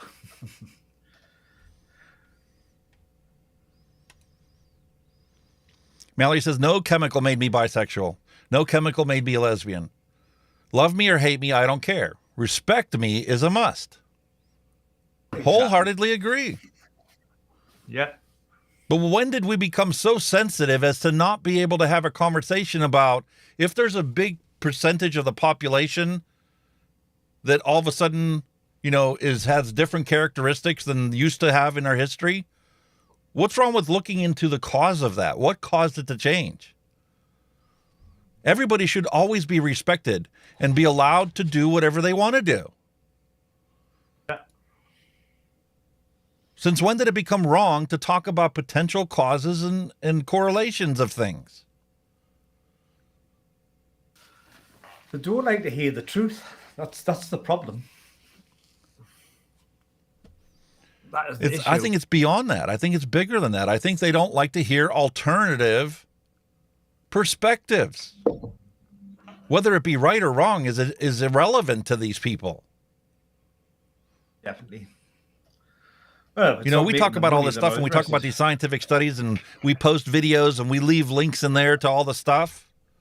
I think it's preposterous that you're limited to 5,000 characters. I don't think that any link that you put into a video should count against that 5,000 character limit. Because like last week, we talked about a bunch of stuff and I literally had to cut a bunch of stuff out and not put links to everything because they just don't give you enough space to link all your sources. But they have no problem pulling your video or tagging you for a copyright infringement on a song that isn't actually in your fucking video.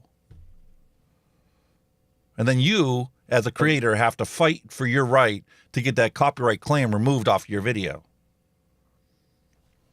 Yeah, the old fair usage fucking bullshit. Yeah, right. It's not even about fair usage. I have a license to use that song. Okay, the first time you claim it, you didn't know that I had that license. The third week in a row, I have to question why you keep flagging this video. I've already countered the claim and you've already released it 3 times. It's crazy, man. I legit had to go to the source where I got the license from and say, can you fix this problem? This is the 4th week in a row now. Crazy. Hi, Monk. Sunday afternoon vape show. Welcome, buddy. It's this fuck. I told you, man. We are in a self-destruct. There's nothing wrong with people wanting to do whatever they want to do. Everybody should have a right to their own body and do what they choose to with their body. But since when did it become wrong to talk about whether transgender people are allowed to participate in sports in a different anatomical team than what they were born with? You know what I mean? Yeah. If you have a person that was born as a man and he wants to compete on a women's team, he has a biological advantage over the rest of the team. That's not fair. Definitely. That's an infringement on every right of every person that's on that team. No doubt. Maybe the solution is to have, a transgender team. I don't know what the solution is for these problems, but since when did it become wrong to talk about them? Yeah, definitely. So we have this guy, rehashing the same thing that he talked about before. And he's even using human organs. And this is a sponsored video. Yeah. Human organs and sponsored. Well, there's a surprise, eh? Yeah, talking about vaping, and it's a sponsored video. And here he's talking about, doing a bronchial lavage to find out what was the cause of a volley. And 94% of the patients that had this bronchial lavage done turned out to be positive for THC oil. But we don't know if that's what caused all these problems. I think we do. We don't know if that's the cause of a volley. There's more to it than that.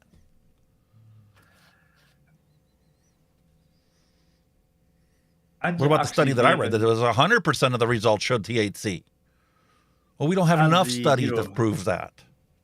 And the actual vitamin A acetate they use to thin it down, you're actually drowning yourself by inhaling the oil. You're literally drowning yourself because it doesn't fucking absorb into your lungs. It's a liquid.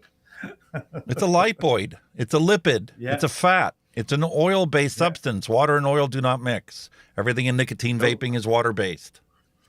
Yes, you can argue about, the potential toxicity of the flavoring ingredients over the course of somebody's lifetime, but we've already proven the vegetable glycerin is completely safe for inhalation. That's why they allow it to be put in fog machines. That's why propylene glycol was used in air conditioning systems in hospitals to sanitize the air and the ductwork. Exactly. There you go. Both of those substances are in certain medications that people inhale. Nicotine is safe for inhalation because guess what? There's oral sprays and inhalers that you can take and buy at your local grocery store. And actually, they have more ingredients in those inhalers than we have in our e-liquids. Exactly. So scary. But his solution is no vaping is safe. Bullshit. And here's literally my comment that I left him. Jesus Christ, you wrote a paragraph. Of course, because I sat there and I watched the entirety of the video and I looked at everything he said and I took mental notes of what he actually said. And guess what? Because I'm consuming nicotine, I don't have the problem of Alzheimer's, and I was able to formulate a cohesive, complete sentence. And because I was already fired up over watching this video and the misinformation it contained, well, please allow me to give you some constructive feedback so you can maybe get it right the third time, since you screwed it up the first time, and the second time's not much better than the first one. Probably worse. Vaping is a verb, and you barely mentioned the noun. It is irresponsible for a healthcare clinician to convolute nicotine vaping, which is all water-soluble ingredients, with THC CBD vaping, which is not water-soluble. It is not possible to add vitamin E acetate to nicotine vaping liquid because oil and water do not mix. Exactly. As such, you cannot make a single recommendation to all vaping. People don't seem to care much about the vitamin E acetate as much as they do the THC. Said it right in his video. And I think that goes to the heart of the problem. Your lungs cannot metabolize oil. Basic science and pathophysiology. Cilia, which are the little hair-like structures that clean your lungs, cannot remove lipids and are damaged by it. Yep. Anyway, I'm not going to go into reading this whole thing. Unbelievable, man. Kenny also left a comment on there. I'm going to go dig down and find it. I left several. I was doing it while I was watching it. I was like, what the fuck are you talking about, mate? And the thing is, these videos are made that, you know, they get widespread attention and influence because they use, you know, key paraphernalia words that get everybody's attention. And YouTube has no problem disseminating this to millions of freaking people, despite it not being accurate. But let us put a video out that shows the accurate facts and watch how quick it gets taken down. Exactly. That's the point. You tell the truth. Oh, don't like that. No. Fucking hell, he must have had some comments. Oh, Jesus Christ, look at all them. What is that? Could that be a reason, you know, doing a controversial video to get the hits and the numbers and all that crap as well, you know what I mean? But why is it that this particular channel gets their content sent to everybody in the world, but anybody else that talks about the subject gets squashed, even if it's cited sources?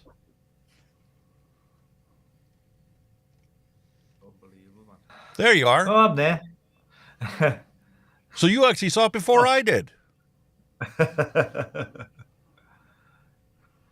Vaping saves lives. I was just trying to wind them up. They were hospitalized due to vaping cannabis, not nicotine. The vitamin E acetate and THC are not for vaping. That's why everyone was ill. Stop doing what the media and doing the scaremongering. Tell me this. How many people have died or been ill from vaping normal, legitimate vaping products? None. I switched from 40 cigarettes per day to vaping, and 5 years later, no cigarettes anymore, and zero nicotine in my vape. I only vape as to I enjoy it. And after 5 years, I found that my health is better. And there are too much anti-vaping, and where I live, the young still prefer cigarettes. As they say, it's cooler, and it's hard to see anyone vaping. I live in Holland.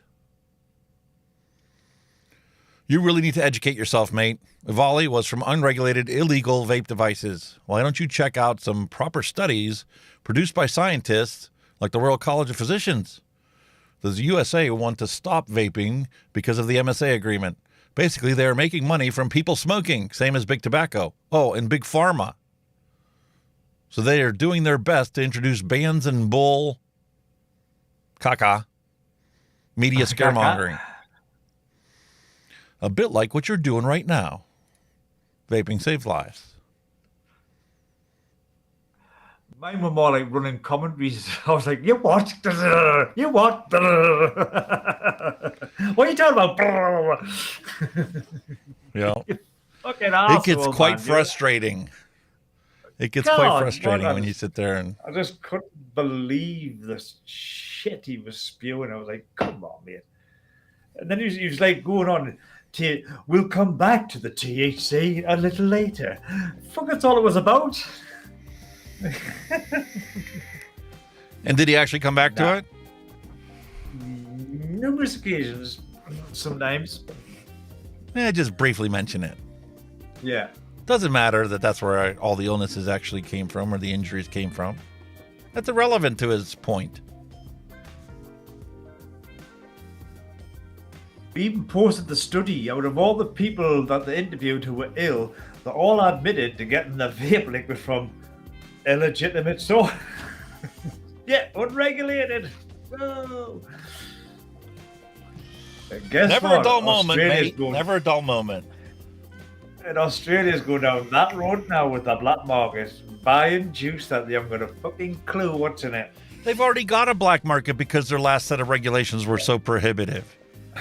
Yeah. I forgot what the actual percentage was, but it was like 80-some% of the vapors didn't bother to get a prescription for nicotine. Because who's enforcing it? Nobody. You can't. Oh, the world we live in. It's brilliant, isn't it? Now we're going to double down on it. You can only get it through a pharmacy. So Big Pharma's happy.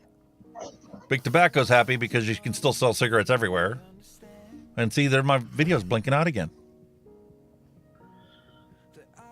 Stay still. Just don't move. Don't move.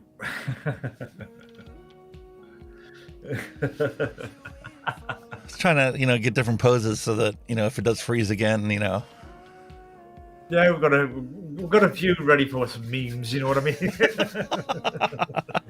A couple more meme moments. Yeah. Holy moly, man. Honestly. That's why we drink and vape and do everything just to forget about the world.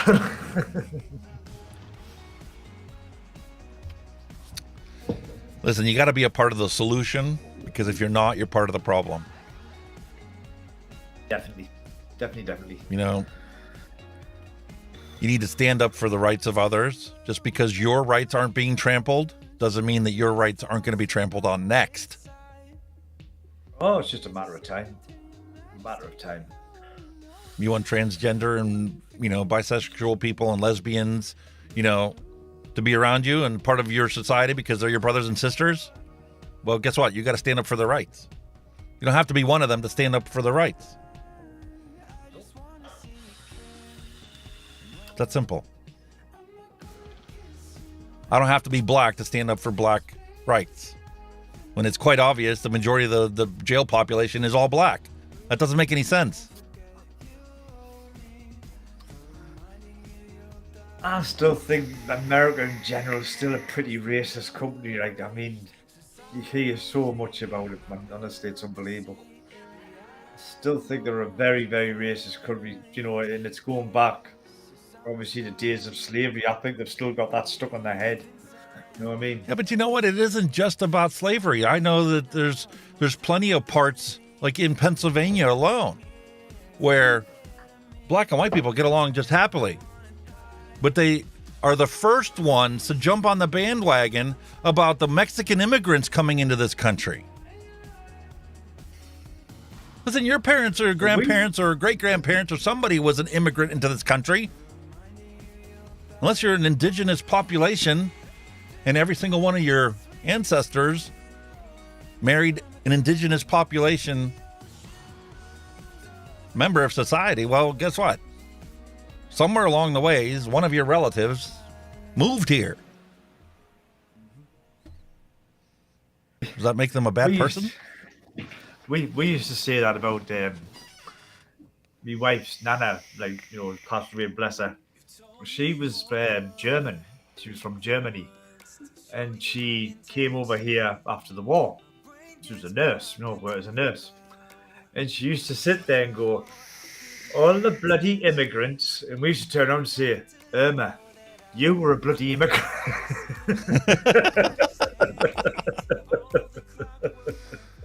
The double standards. But here's one for you, right? This was on the news this morning, right?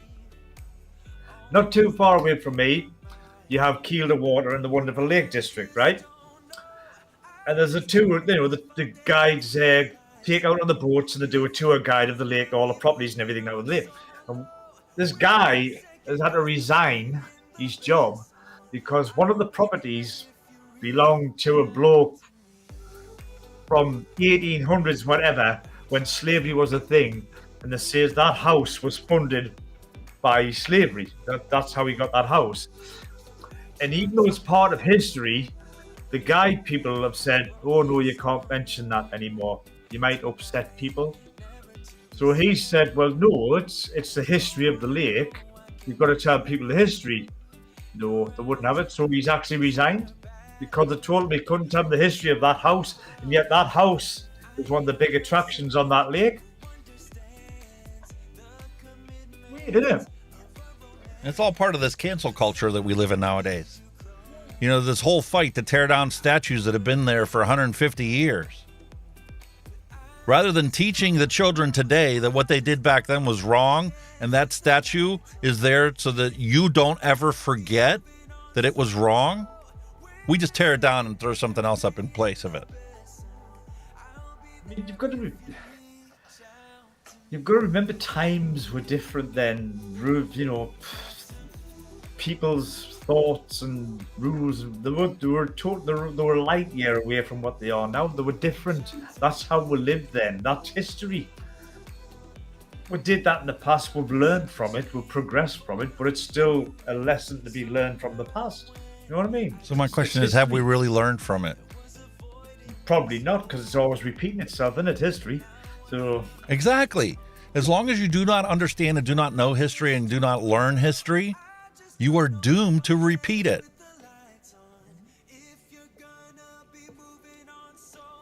Hence prohibition on vaping. We refuse to learn from drug prohibition. It's crazy, man. Absolutely crazy. But yeah, you see as well shout you. If I can't tell the story of the history of the vape, what's the point in just being a guide? Yeah. When I travel, I love to find historic spots where you can go and learn a little piece of history. It's just it like isn't saying, just school field trips that's a popular it's just thing like to do. saying, you know, when you go to Graceland, you see Elvis Presley's house. Oh, by the way, he did take drugs and that, but no, you can't. That's it. We can't tour his house now because he's a drug dealer. That would never happen. Come on. You know what I mean? It's preposterous. Madman. Christ almighty, man. Turns, I don't know. We live in crazy Sometimes times, my friend. You just don't know what some people are thinking at times. Honestly, it's mad. Yeah. Well, that's why I wanted to step back this week and not just exclusively focus on the vaping, and science. And we've already proven the science. We already understand enough of the science. I posted something on Twitter the other day. It said, no science, no fear. And then you flip it from NO to KNOW. And once you know science, then you have zero fear. No fear. Yeah, makes sense. But if you don't know any science, you're going to be scared all the time. Definitely. Critical thinking. It's critical thinking, sir, and you get penalised for it. So what do you do? Talk about it. Find the truth. Make up your own mind. I mean, like I say, that it's always science and critical thinking. Where would all these inventions be if everybody just slapped them down and nobody thought about it and talked and did experiments and all that? Where would we be now? Would we still sitting in caves with candles? Come on. Yep, going back to the Galileo days. Yeah, man. You can't have development and new ideas unless you think outside the box. Exactly. And if the idea is totally preposterous, guess what? Science will prove that it's preposterous. Yeah. But the solution isn't to ban all thinking that's not inside the box. I think you say it's not going to please everybody, but that's how you advance and that's how you move on and evolve and all this la-di-da. You've got to think outside the box and think ahead. And, if you're going to put all that down, where are you going to end up? Man. Back in the days of Guns N' Roses, high on cocaine. Yes. Or was that Eric Clapton? When you think about it, most of the greatest songs on this planet were written under the influence of a drug. That's true. I don't care whether you're talking about the 60s, 70s, 80s. Yeah. Probably a lot of the stuff today as well. Yeah. All under the influence of something. I wonder if AI is susceptible to drug influence. Probably not. It could be. We just have to find out what drug it's susceptible to. We can give it a virus. Oh, I suppose so. Give it a computer virus. Reprogram. If it's a learning language, then we could learn it to say, "Have some of this, mate."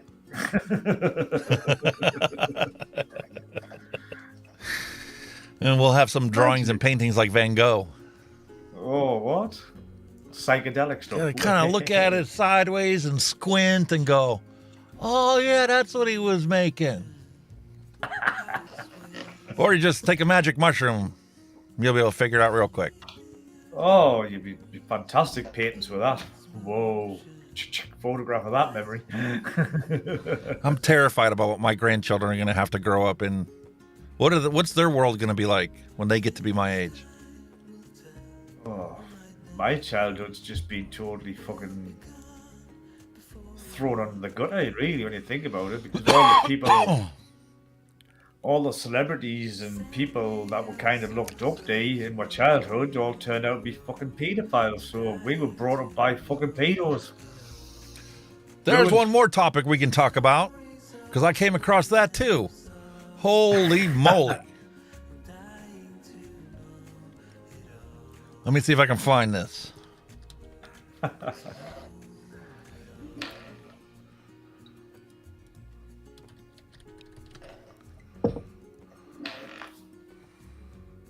You're not going to believe this one.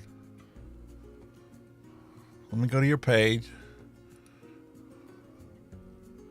Where is it? Father's Day. She was talking about the World Health Organization, and somebody mentioned, Dusty mentioned that. Agenda 2030 will explain what they want to do. Oh. Okay. Let me see if I can find it. Watch it not come up now.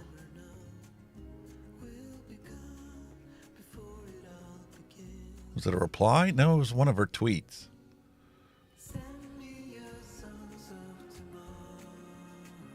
Nuclear war, no. Criticism. Father's Day. Woke ideology in the world. Here.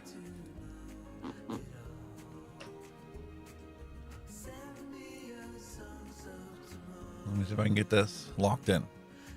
In a taxpayer-funded campaign to push woke ideology into the world, the United Nations is advocating for the decriminalization of adults having sex with children, regardless of the child's age, so long as the child consents. At the very least, American taxpayers should not be underwriting the United Nations until it stops all promotion of pedophilia and sex trafficking. Really? No way. What is the fucking matter with these people? Holy moly. Absolutely unbelievable. And here is the linked article. UN says minors can consent to sex. Sexual conduct involving persons below the domestically prescribed minimum age to consent to sex may be consensual in fact, if not in law, according to the United Nations. You want to talk about disgusting? I can't get my head around that at all. The United Nations is working to mainstream sex with minors, stating in a report that relations with underage individuals can be considered consensual despite worldwide prohibitions on such acts. Holy fuck.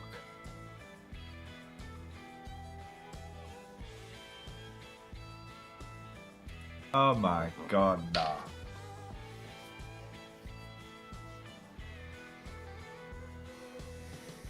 That is just sick. And it's cited.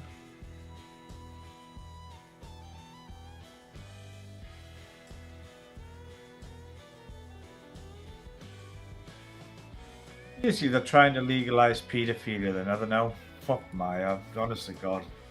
No. No. No, no, no. That is so I wrong. just don't get it. No. And you wonder why I'm like, I don't want my grandkids to grow up in this world anymore because they're looking at the stuff that's out there. It's like, hello. It's honestly, it's so scary, and the times ahead are just so scary. And then you've got somebody like her that sits there and talking about mutilating, poisoning kids with gender affirming care. She's not getting banned or taken down.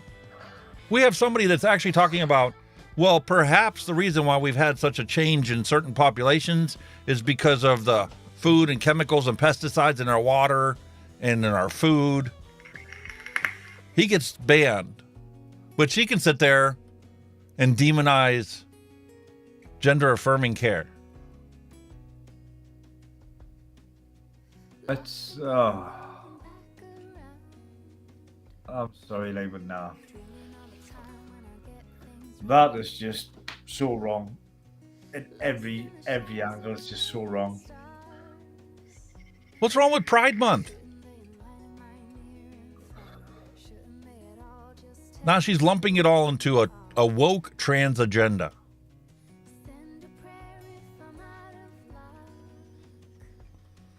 Holy shit, man. I don't understand it. Nah, that's just like, what? What is your reasoning behind that one? Christ almighty. And once again, I got a bunch of messages I did not see. Oh, I'd say Mallory Gates commented on that video that we talked about, and hers got deleted. See?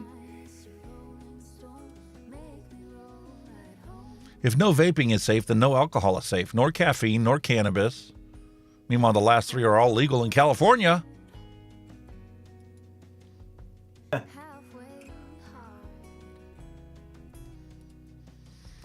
Thanks for stopping by, Janine.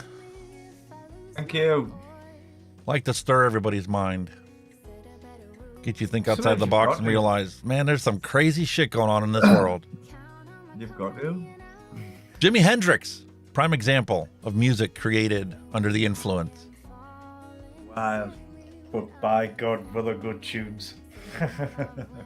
17 will get you 20 unless you're heard in front of the United Nations. Then I guess it's allowed. There was something else she talked about how America, she says America has turned into the middleman for the child sex trade. It's not just the US, it's worldwide. It's rife everywhere. Absolutely rife. Just, I don't know.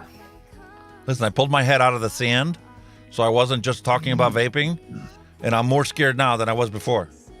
This was supposed to be like reassuring to know that, you know. To me, it looks like vaping's the least of our freaking worries. Exactly. Jesus. Christ almighty.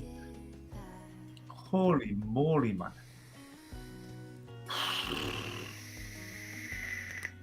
I don't know. Listen. I really don't know. Don't ever let me get out on the tangent and step back and look at the big issues in the world again. It's so simple when you look at vaping.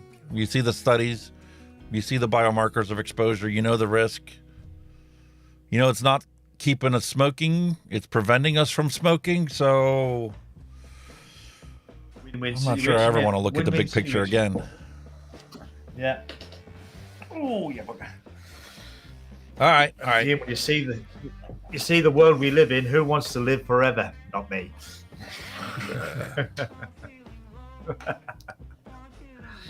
Holy moly. Well, retro vape or random recipe? What do you want to do? And check out your retro vapes. Let's see what you've got this week. Out your stash. All right.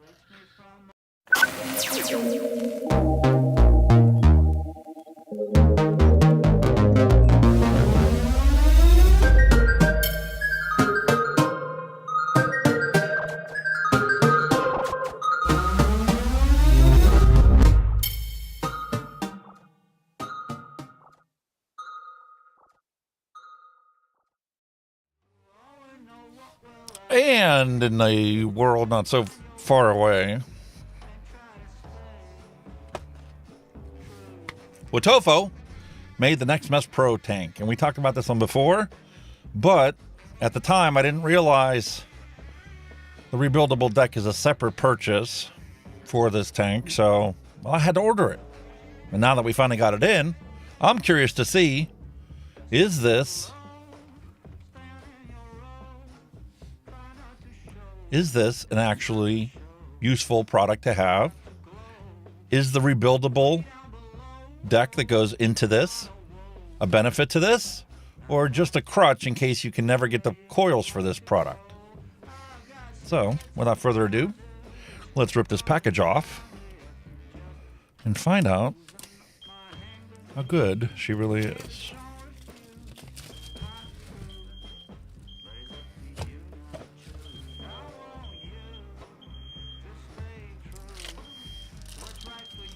Stock coil. Very interesting.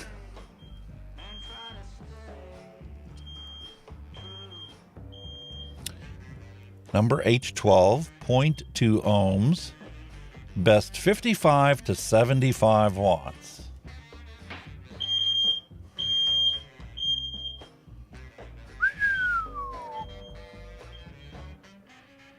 Look at those colors on that coil. That's the first time I've obviously seen that the coil was pre-burnt before it was assembled. Sorry. That was so much for a quick getaway.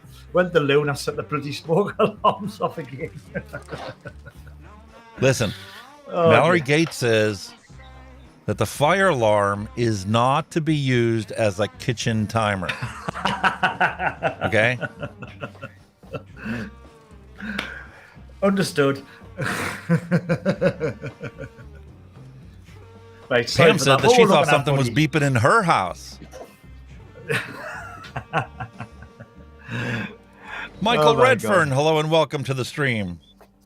Hello, Michael. Anyway, I'm sorry I buggered off. What we're looking at? What you got? What we're looking at today? The Profile NexMesh tank. Oh. Now that I finally got the rebuildable deck in, well, time for us to actually take a look at the tank. And we're just looking at the coil. It's the H12 coil. 0.2 ohms. Best 55 to 75 watts. Look how massive that is. That's one big ball. And like I was saying, this is the first time I've ever seen the material inside has already been dry burned. You can see the color and the heat changes on it. Have you ever seen that before? It's always been like a shiny chrome or... Yeah. This one kind of reminds me of the one Mike Vapes tank that he put out there. It's a Clapton mesh. Oh.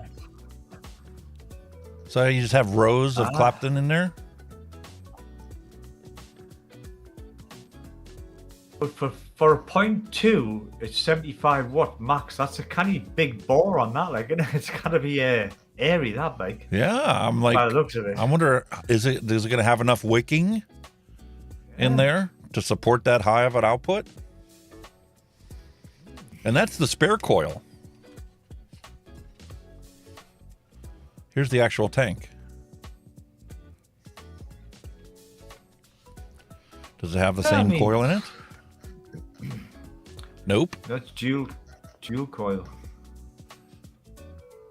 It's white. Eh? Whoa. Looks like one mesh, one wire.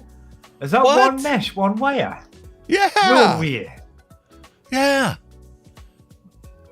I get the Holy NexMesh. shit. I expected they were both going to be mesh. Aye. That is funky. I've never seen a coil that had one standard and one mesh. That's the one you've got to try that. You've got to see what that's like. I'm curious now. That is mad.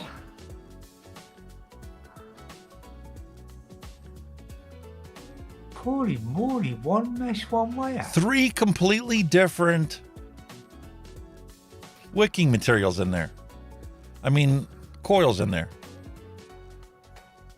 You've got this like Clapton mesh here. You've got NexMesh, what we traditionally think is mesh. And then they also throw in round wire. That is so weird. I'm intrigued now. Like, I'm totally intrigued.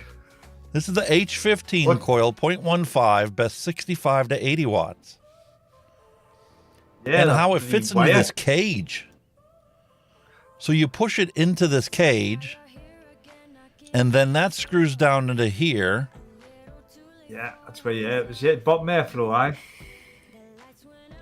And then the top cap screws onto there. Yeah.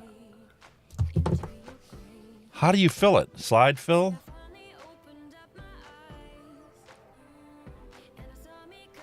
Something to do with that dot, is it? Slidey. Slide. And it dropped the drip tip. But they got the nice rubber seal on there, and they've got the output for the air to come out. I thought I had to pull this drip tip off to get this to slide. You know how some of them, the drip tip literally goes down in like the Aspire tanks? You can't slide it without pulling the drip tip out.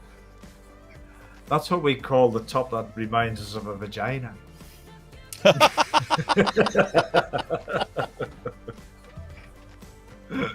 Sorry, but you know, and I do no offense to anybody, but it just. So it does slide without it, which means it doesn't lock. But with the seal here, the possibility that it's going to dump its guts is minimized. The early Freemax tanks that I had was a slide top, and the top always opened up, and if you like had it laying on its side, it would just puke its guts out. Can you please put that vagina away?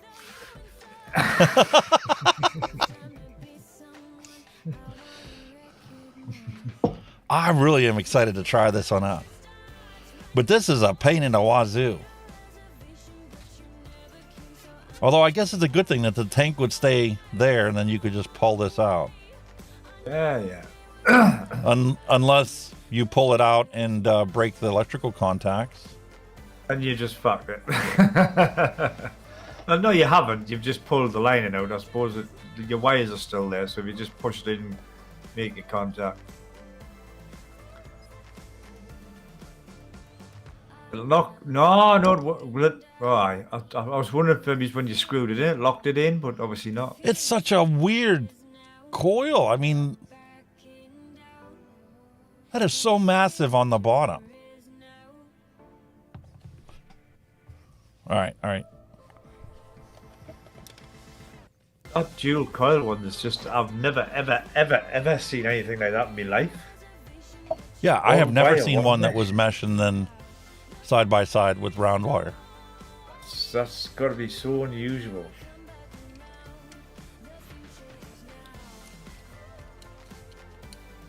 Bottom airflow.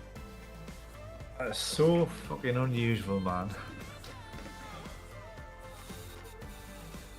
Boy, that's got some real tension on it. On that airflow opening.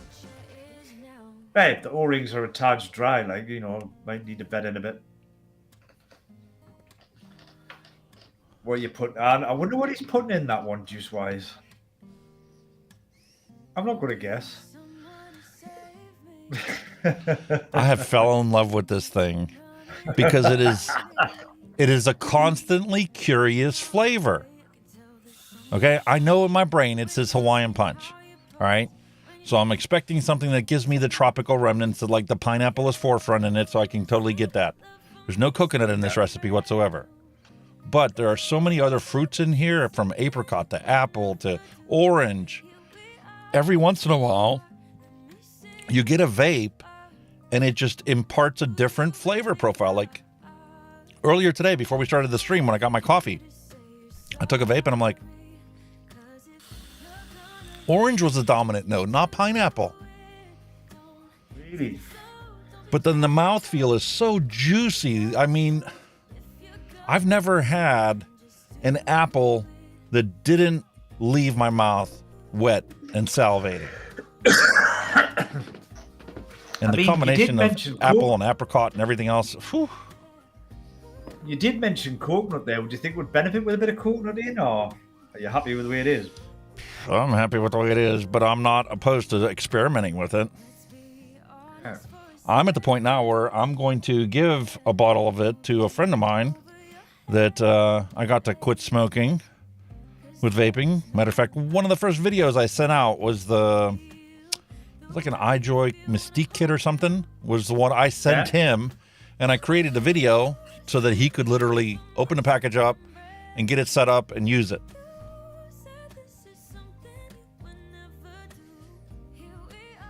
This is grungy. I gotta tear this thing apart and clean it. Look at that. That is disgusting. It's well used. Well used. You can tell. But that's the sign of a good mod, though, when you say it's well used. That's a sign that it needs clean. Ugh, that's disgusting looking.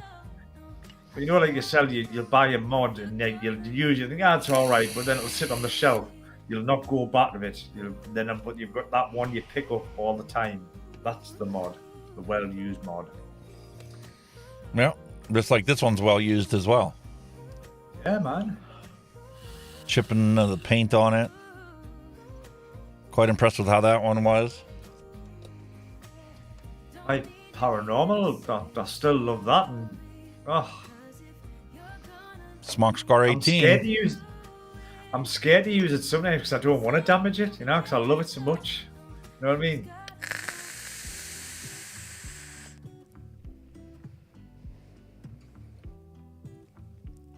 That's the only thing I like about them boards is that replay mode. That replay mode on them is brilliant. Absolutely awesome. That Titan.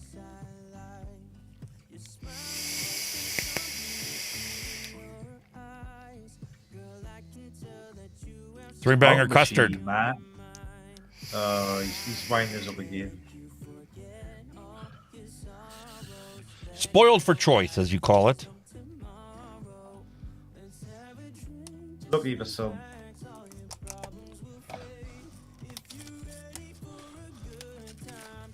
What there? So, contents of this. We have the H17 rebuildable coil deck.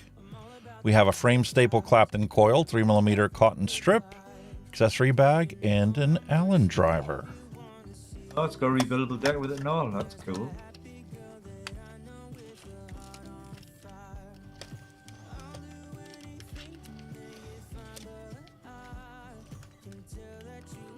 Got to cover up the single coil. Single coil. Single coil. 0.33 ohms. Canthal A1, 60 to 75 watts.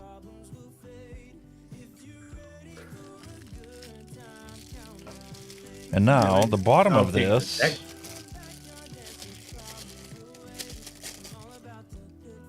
is a completely separate bottom with airflow. That'll screw into there. And it pushes in and screws in.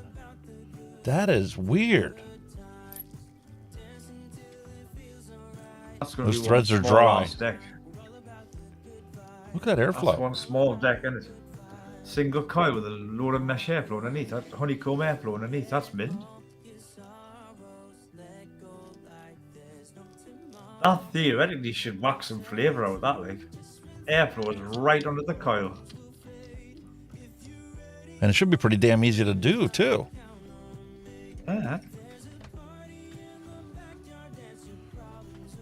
But don't. I almost wish I had two of these.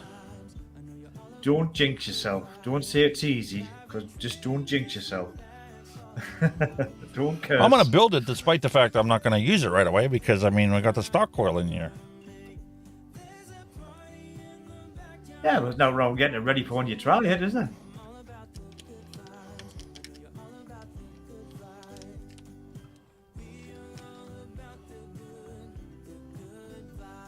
It's nice.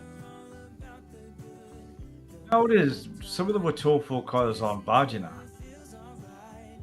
I've had a lot of luck with Tofo coils. Yeah. Matter of fact, this one's Nichrome 80.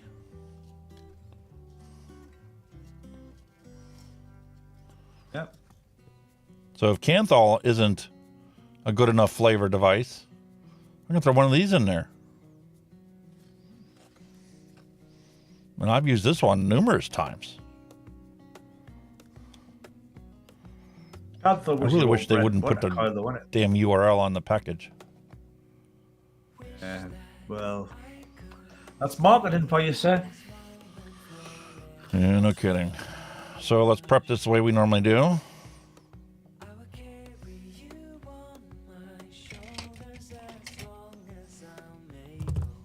The legs leveled out, yeah.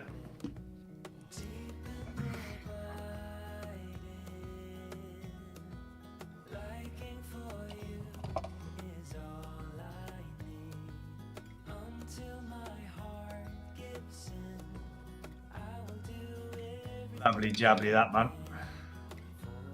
That should just fall in now, that coil.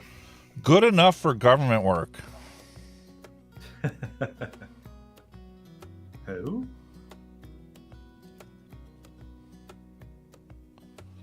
I got that right out of the middle of them air holes. Lovely jubbly.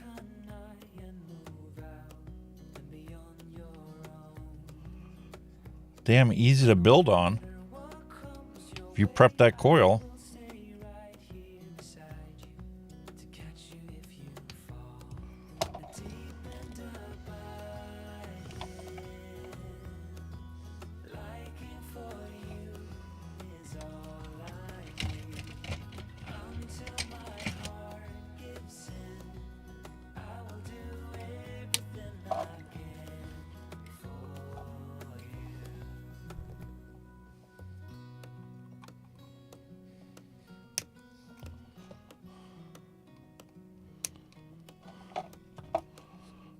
Oh, that was so simple.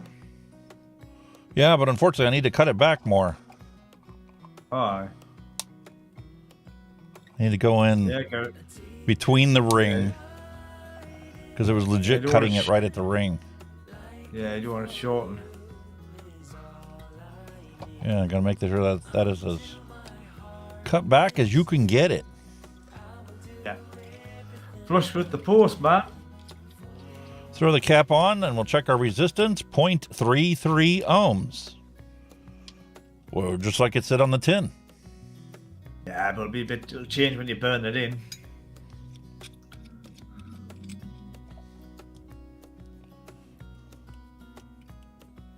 Well, scientifically it should. But I mean, look at that. Wow. No strumming necessary. Bang on done. Straight in. What's it reading now then? 0.36. Yeah.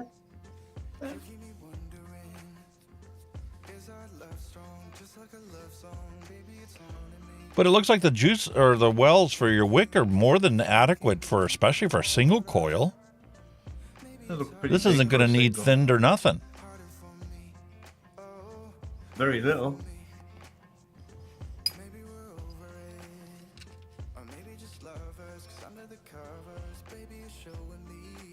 Simple shoelace cotton where the plastic lace slid right off. Plastics fell off. Yep. Just spread it like that, man. There you go.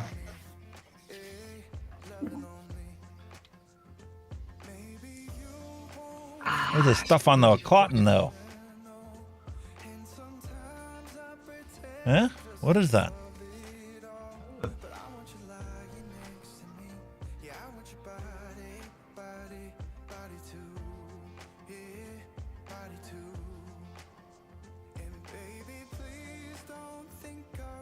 What the hell is that? That's weird. Yeah. Could be some strange insect's egg. Or a dead offspring of an insect. Have I put you off that by any chance? No, not at all. I think I can manage Yeah, quite okay. right. That's something that you know where it's coming from, eh? True 3mm. Pops in easy. Oh, I'm missing my scissors. It fell down into my cup holder. We'll just snip this sucker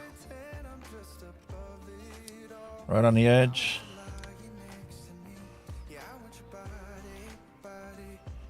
Got any clumps? Not really. How about on this side? Bit of under tickle. You're doing a bit of under tickle there, my friend.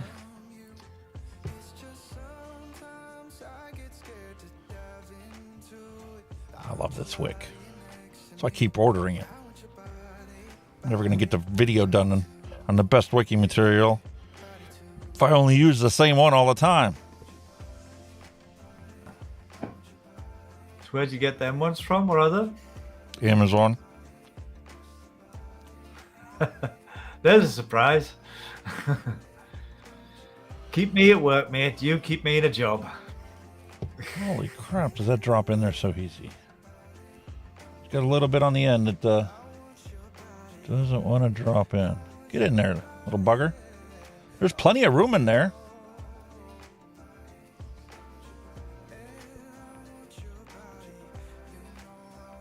Looks so like it could be a good little flavour banger, like.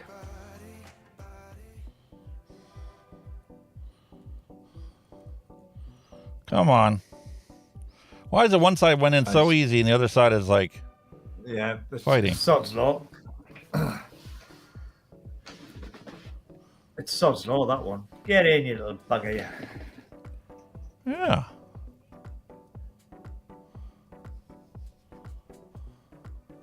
Hey, Gabby. Oh.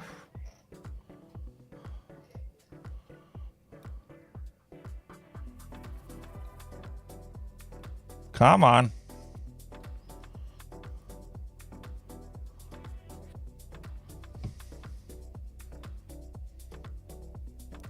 Get in there.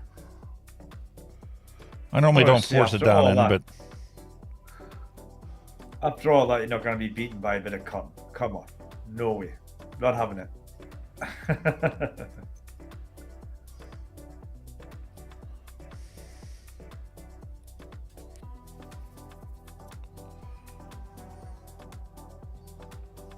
As long as it still feels reasonably loose. But there you go. Simple as that, eh?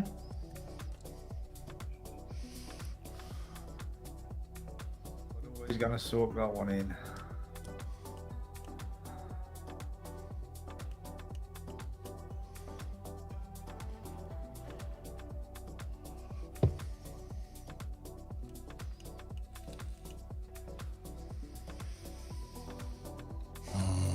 all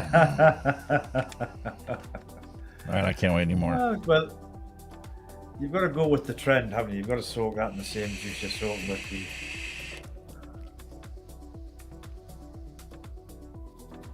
Right off the bat. Delicious. Although I don't have enough heat on it. It's only 65 watts.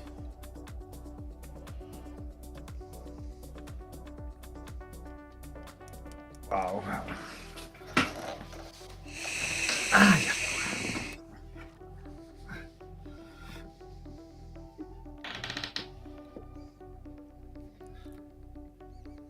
Straight in, eh? I can't tell that there's two different kinds of coils in this thing.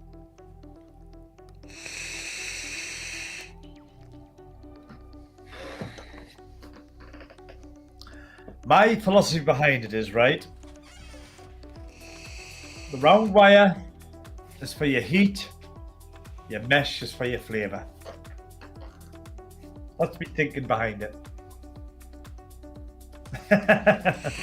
Probably bullshit, like, but.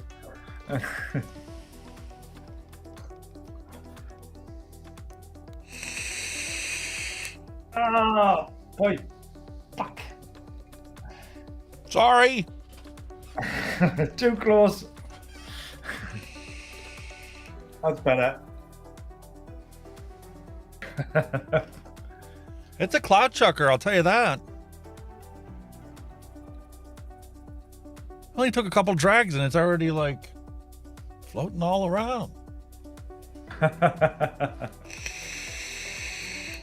Cloud sugar and a flavour banger at all in once, eh? Kind of gone brown. This is a fantastic tank. Man, I wish I would have opened this up as soon as I got it.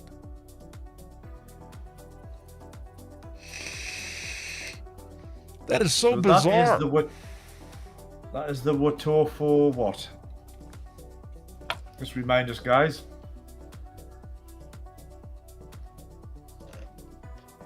NexMesh Pro. NexMesh Pro by Wato for. I've heard good reports on that anyway, to be honest with you. Yeah, but I've gotten to the point now where I don't believe anything I see on the internet. I've got reviewers that I trust, but that only goes so far. Yeah, but some of them do blow the sunshine over its arse, but the general consensus when you see 5, 6, 7 reviewers kind of pushing the same direction, and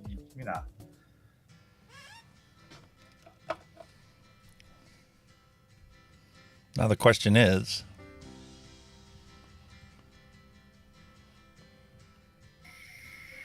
round wire coils always heat up the tank. And now I understand why they have so much metal in this thing. Because it's literally a heat sink for those coils in here. Yeah. This is the Chillin V3. Marvelous tank. More flavor. A much restricted airflow compared to that NexMesh Pro.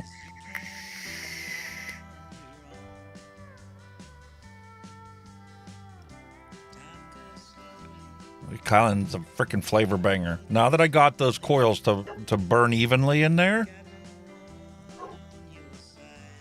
how the hell did they get the NexMesh and the coils in this tank to burn evenly? It's a weird one, isn't it?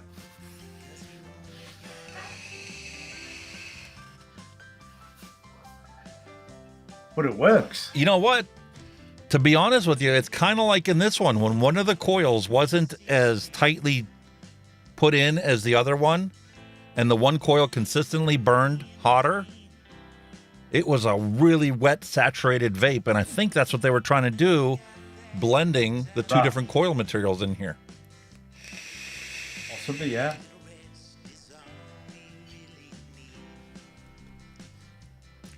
Oh, sorry. Didn't see.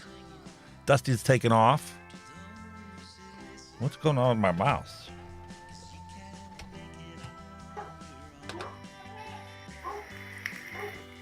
Take care, brother. Yeah, you take care. Or Ian's leaving. Ian, take care, Ian. Yeah, Ian. Mallory says we need to laugh. Okay. We always laugh, Mallory. Well, let's take a look and see what you posted. We don't take the problems of the world too seriously, man. A friend who has worked in Chicago his entire life tells me it's not that violent. He's a tail gunner on a school bus. What the hell?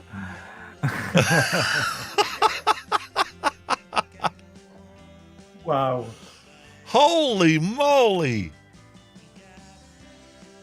No, Jesus. Nothing to worry about in Chicago. Especially if there's a child sitting behind it.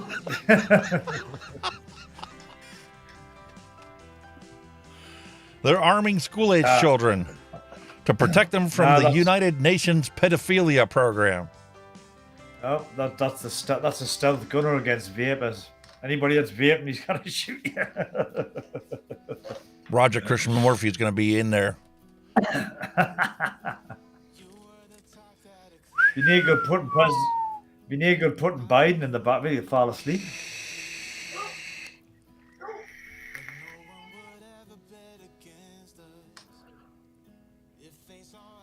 It's a beautiful, flavorful vape.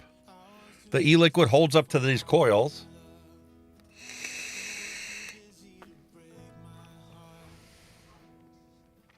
It's not as juicy and not as sweet as the Kylan V3.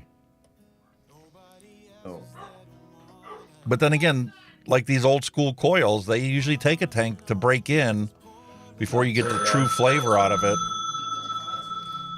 The mesh is going to be instantaneous, but that other one's just going to build the more you use this. Go away. People just stop phoning this. Stop. Go away. I'm not answering anything. Go. Okay, so here's the real question. Am I going to be able to swap this coil out to the rebuildable without losing all the e-liquid? I see, because the whole bottom comes out, doesn't it? I don't know, like it's... There goes the coil. I'm definitely not vaping that one now. Oh.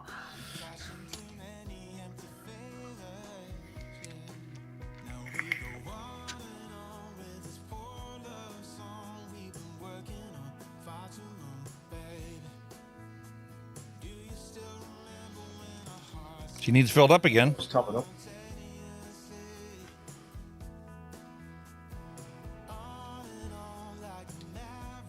I've got high hopes for that single coil, but yeah, nah.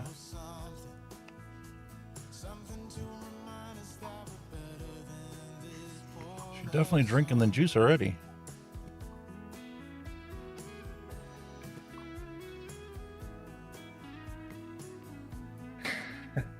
No, it's not the mod that's drinking the juice, it's the vapor that's drinking the juice. Oh no.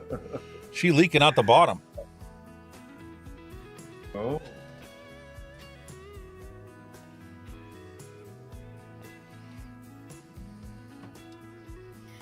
And this is the bad mod to be doing that kind of stuff on. Shit, yeah, man.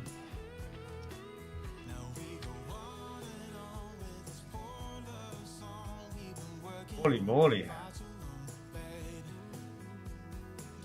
She literally dumped the juice all over the desk. All over the mouse.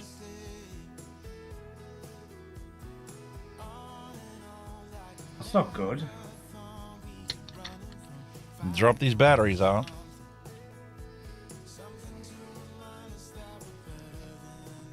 Well, I needed to take this apart and clean it anyway. Well, there's your perfect excuse. But what's up with this tank? Weird.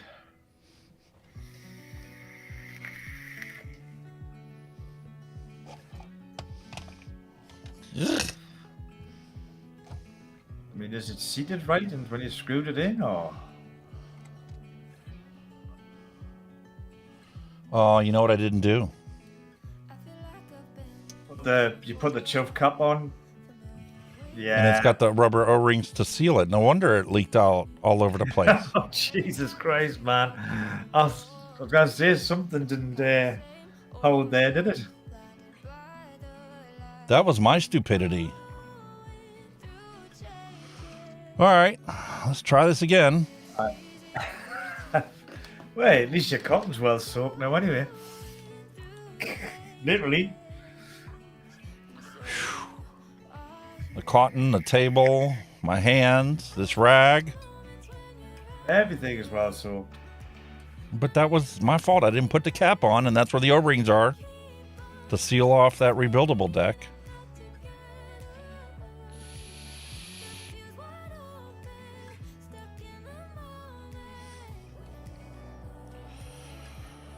Oh, thank God for IP67 rated mods.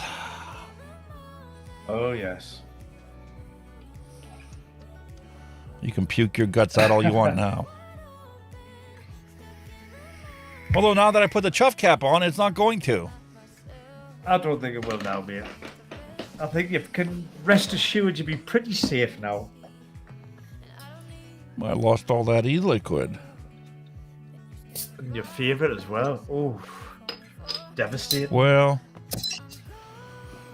fortunately, since it is my favorite, I've got its replacement ready to go. And just in case. What? Oh my God. Fair enough. I take it you like that juice. Then. It's my new all-day vape. I like it better than OG Blue. Wow. And I never thought I would ever find something better than OG Blue for me as an all-day vape. There you go, And man. now I have one that I made myself. I developed it myself. And when you look at the recipe, it's like, oh man, you got a lot of stuff in there. But holy crap, does it taste fantastic. And you can never guess exactly what the flavorings are. They beautifully mesh together to create a whole new fruit punch. Good stuff. Well, I'm glad you've discovered something that you like, you know what I mean? It's all part of the fun of it, isn't it?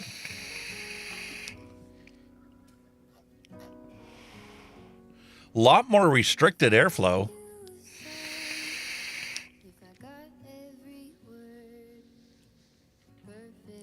It has that off taste that Canthal has when you first fire it up and you first start using it.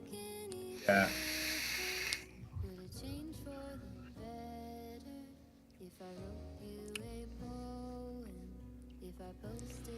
The flavor profile is narrowed down a little bit. I'm primarily getting the pineapple now, and I can get there's a medley of fruits in there, but it's not juicy as the Kylan 3 or the stock coil.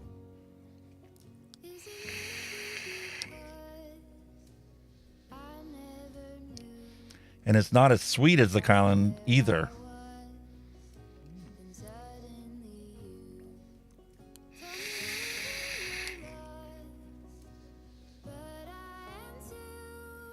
Is 65 watts too much for it? Yeah, remember, it is a single coil device, so.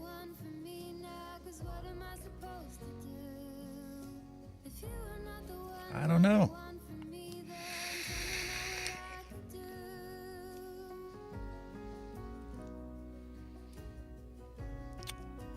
Should I have thinned it out a little bit more when I drop those tufts down? Big time will tell on that.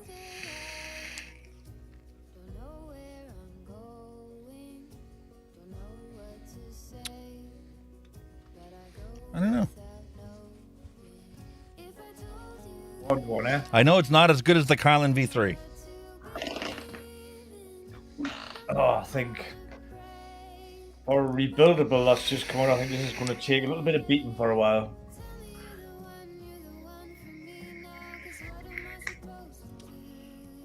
It produces a lot of vapor, but the flavor profile is not... It's not as good. Oh. There's just so much of the characteristics of that juice that are absent in this rebuildable coil.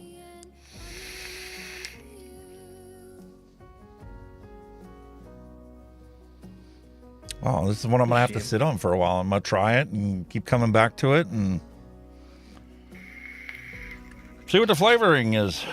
See if the flavoring comes around.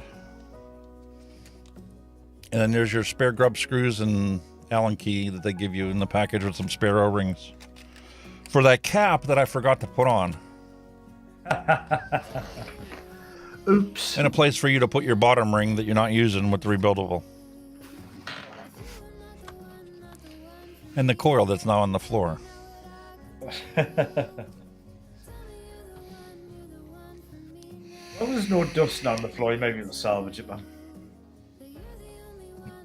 Listen, is a spare tank that you can buy and then put it away on a shelf to play with one weekend? I think it's worth the while investment, especially if you get the rebuildable deck to go with it. That way you'll never have to worry about not being able to get coils for it. But to experience that mesh and round wire coil at the same time, it just... Wow. It works. Why didn't anybody else perfect it? It's an odd one. Like I say, I've never, ever seen any coils like that. Not in my time. And this Clapton mesh that they have in this, a single coil, I've experienced that before in that Mike Vapes tank that he put out. Except his was stainless steel. coils.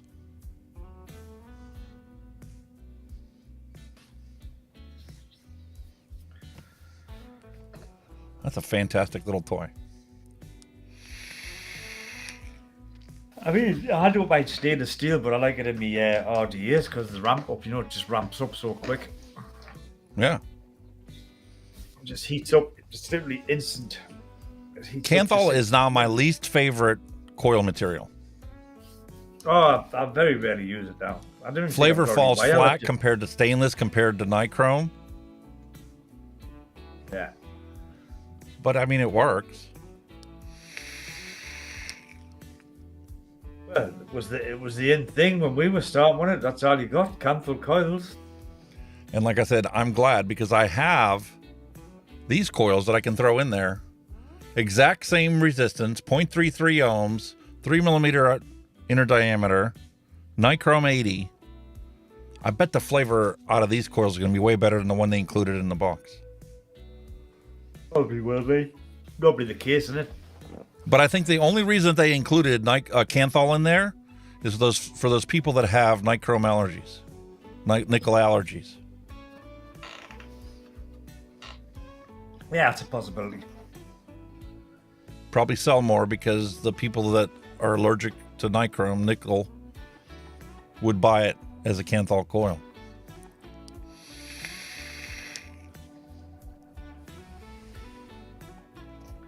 I don't know. I mean, yeah. But realistically, I mean, considering that was a separate $20 purchase, it's like, why wouldn't you have included a Kanthal coil and a nichrome coil so people could choose?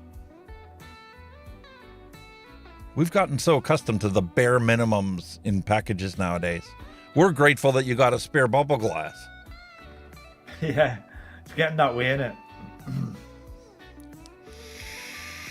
It's getting that way, mate. Flavor's starting to come through on it. I see it might need a little bit of break-in time, man. Yeah, and it's keeping in tradition with all the other stuff.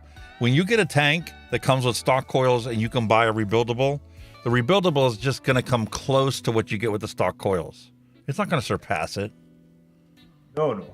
Well, it makes sense for them marketing wise. The stock coils is what they need to sell. That's their bread and butter. That's what's going to make them money. Yeah, so they've got to be better than the rebuildable. You know, they're only going to buy one of these, whereas stock coils, they're going to keep selling them and keep selling them and keep making money on it. I just that dual one. It sounds so good. I'm fucking intrigued with that. Like. You have to go on the hunt, see if you can pick one up for, chips.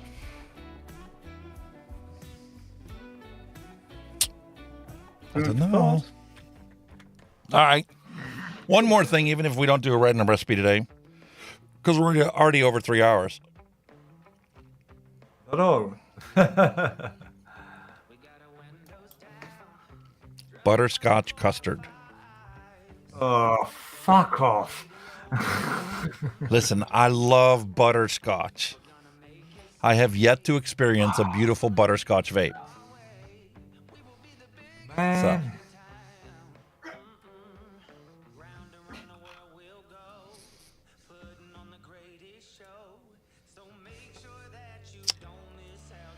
Dusty Country Road says that the best one that he's mixed up so far is a strawberry shortcake bar from all the flavors.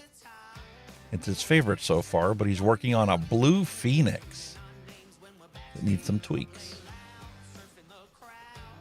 Do I have strawberry custard at ELR, or is that mixed on all the flavors? Check my recipes.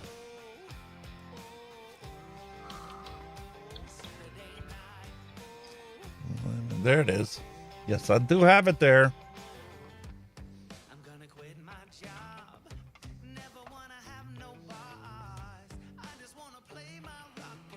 Gotta love pushing the wrong buttons.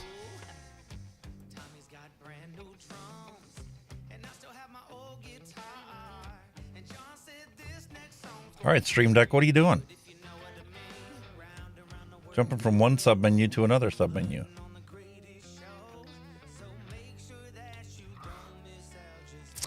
Here we go. Strawberry Crunch Bar ice cream. You want a strawberry crunch bar recipe? There you go, buddy. Oh, sounds interesting. But Washington 1.5% Bavarian cream. Washington Vapes have got the Tofu NexMesh Pro RBA deck H17 for £9.99, and they've got the tank for £22. That's cheap.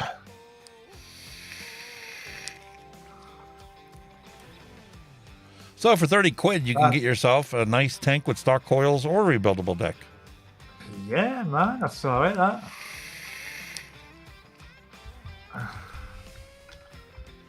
But this is a delicious recipe. Bavarian cream, biscuit, Flavor West yellow cake, cheesecake graham crust from TPA, strawberry and strawberry ripe from TPA, Capella sugar cookie at 1%, and vanilla swirl at 2%. And this was originally a recipe by ID10T. Mr. Idiot. Not so much an idiot. I mixed this up on, I think, the 250 sub thank you vlog. Because that's legit what it tastes like. It takes a day or two before you get the, the flavorings to come out of it. After a month, it's perfect. Once it gets to be 6 months, the biscuit tends to take over the recipe. And the strawberry cream and strawberry ripe goes in the background. My apologies, but I forgot how how cheap Washington Vapes are. they've got the Hell Vape Rebirth RDA in. But guess how much? Guess how much they're selling the Rebirth 24mm RDA? Guess how much they're selling that for? How much? £12? £10.99. Wow. Holy cow. £10.99. That's fantastic. They've got the Geek Bake Zeus X Dual Coil at $24.99. Wow. I'm so jealous of you guys over there. The ready access you have to order new products. That's why it should be all across the globe. The Watofu Recurve Dual RDA, $24.99. My God.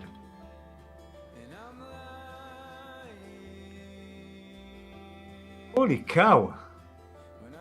The Steam Cream Aromarizer, I couldn't even get that out. Aromamizer, right?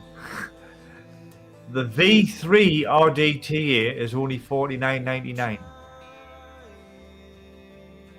Wow. I think that's what I paid for mine. Og Baked Druga RDA, 20 quid.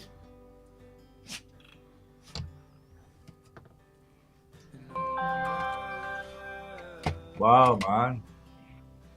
Fantastic. What about this one? Suicide Mod Nightmare RDA. What do you reckon that's gone for? $50. 35 quid. Oh. Holy shit. I think it's $65 here in the States.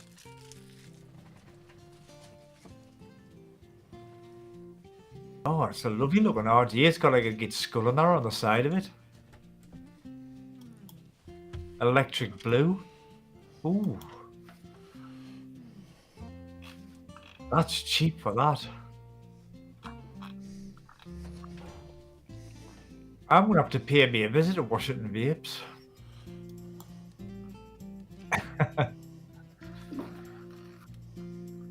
I'm like a kitty in a sweet shop when I walk in there, like, ooh, shinies.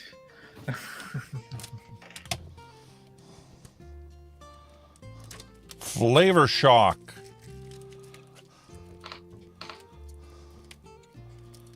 This is the only 120 ml bottle of Flavor Shock that I got from him. Butterscotch.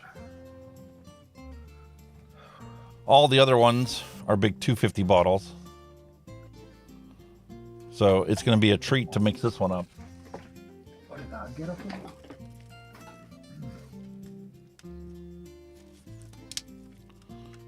I've got that.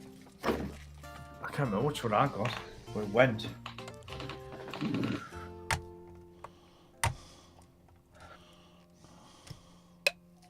Just the old bottle cap remover, eh? What can I say? Great investment. Great gift in my case.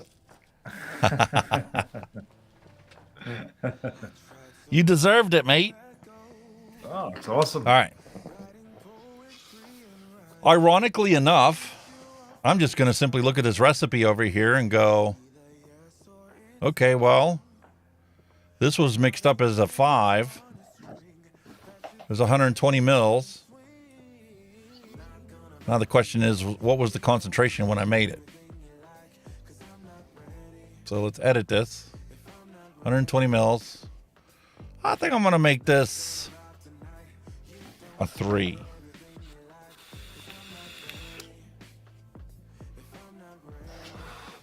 So we'll save it as a 3.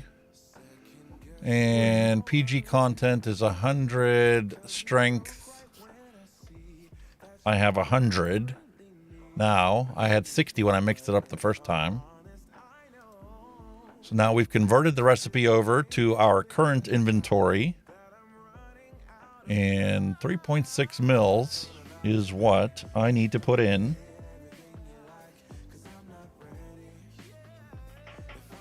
To here. Awesome.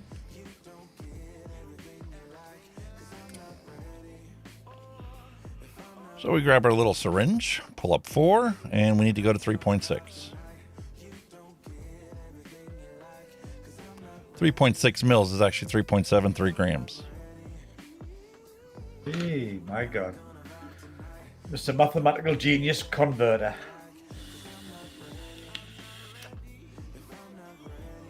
I didn't need to do the math. The math was already there on the recipe.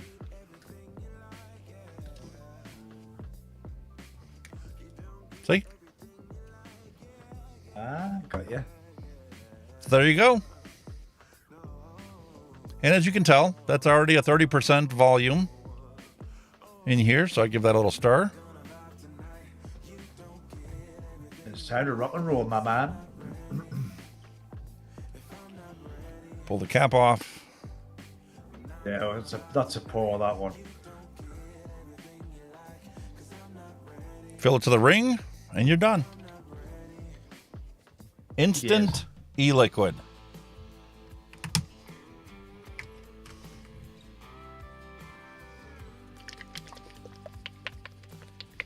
Give it a good shake. Let it steep a little. And just like that, Flavor Shock, butterscotch custard.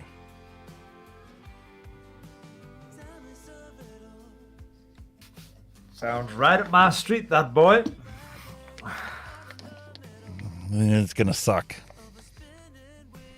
It's gonna need to steep that. I have to let it sit until next week for me to actually enjoy it. That's a bummer. But the reality of mixing. But on the plus side, you've got that wonderful punch to keep you going. So what can you say?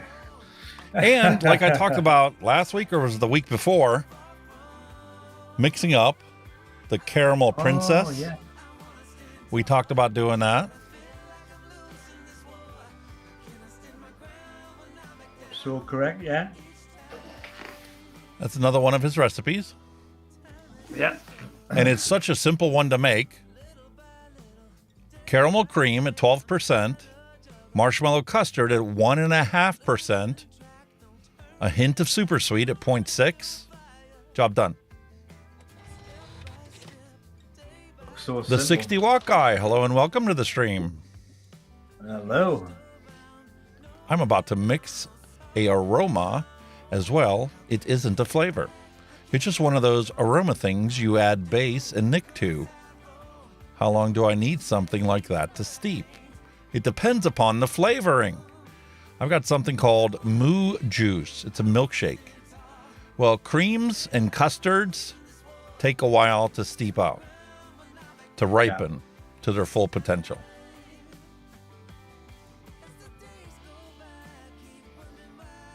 It doesn't say on the bottle. Dose advises 5%. So what you're talking about there is like a one shot. This one's a creamy cola. Here's Anarchy White. Like this Anarchy White, I would let it steep at least a week because it's a cream marshmallow base. Yep. This Splice was ready in a matter of days, a day or two. So, well, my Anarchy White has been steeping for a week and a half, and I enjoy it that much. It hasn't been steeping for a week and a half. You've been plowing through it for a week and a half. Honestly, I forgot all about. I've got some other ones here. Look, this strawberry milkshake took a week before I finally got the full potential out of it. I've still got a little bit of gingerbread left as well. There, you know what I mean. I finished off my gingerbread. That's me second bottle of candy cane. Listen, how much of the prince you got left? That's the real question. Or the king. Well,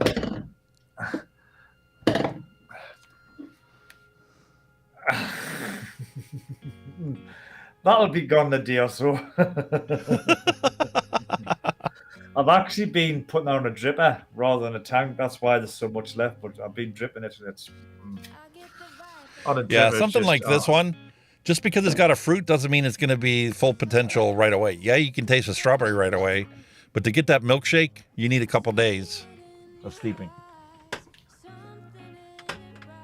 I think that's probably a general consensus anyway. When you do mix, even if you mix like a one shot, give it at least a day. You know, give it a chance. Oh man, I didn't realize I still had some of this left. What's that one?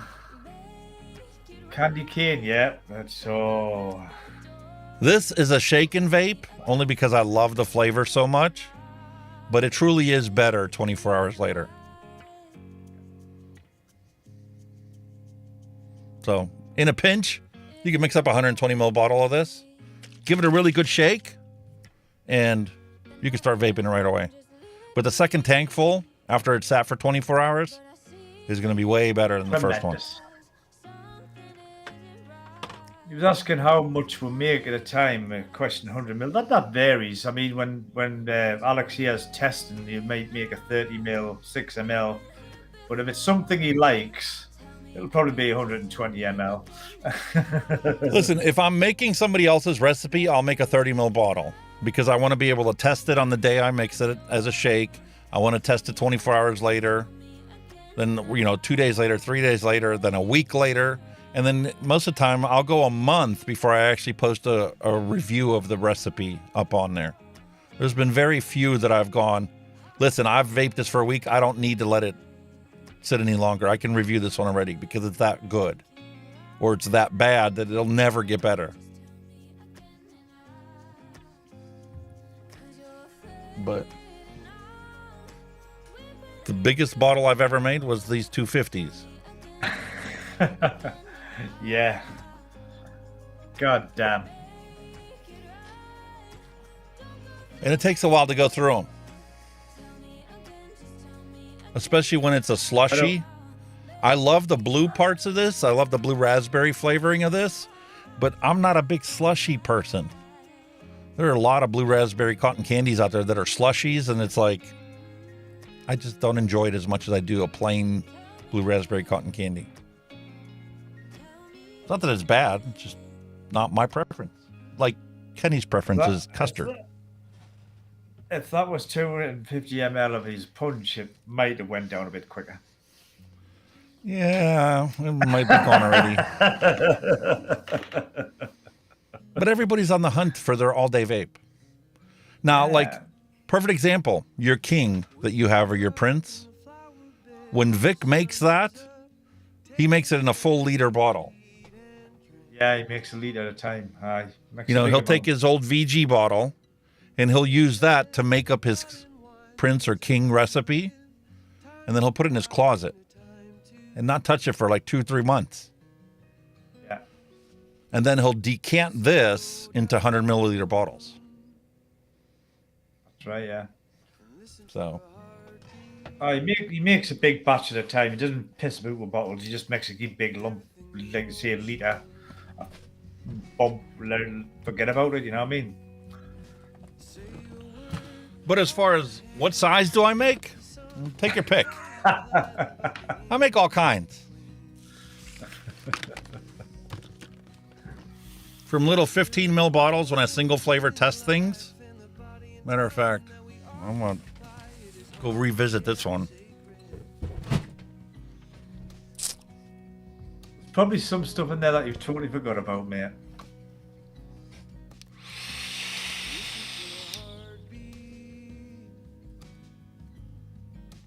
Mm.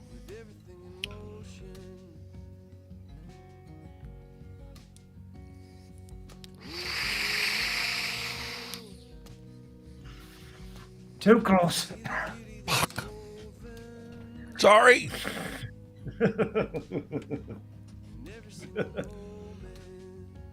That's just orange flavoring as a one shot.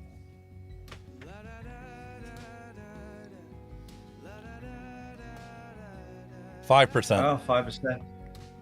That's it. I remember you making that. I remember you saying you were making that one. Yeah.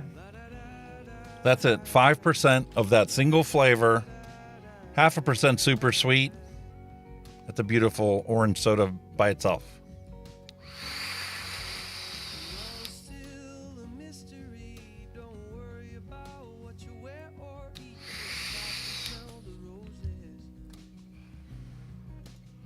Am I worried that it'll go bad? No. The propylene glycol in there is a antibacterial properties by itself, so that's why your e-liquid doesn't go bad. They're a preservative and all, aren't they? I think are they preservative as well, or they can be used as preservatives. Can't remember now. Now, how long does it go before it goes bad? Well, Dusty was talking about that strawberry crunch bar.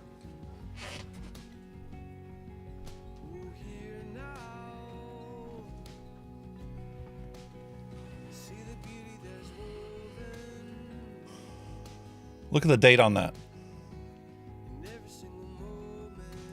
2nd of the 10th, 21. That's that strawberry crunch bar.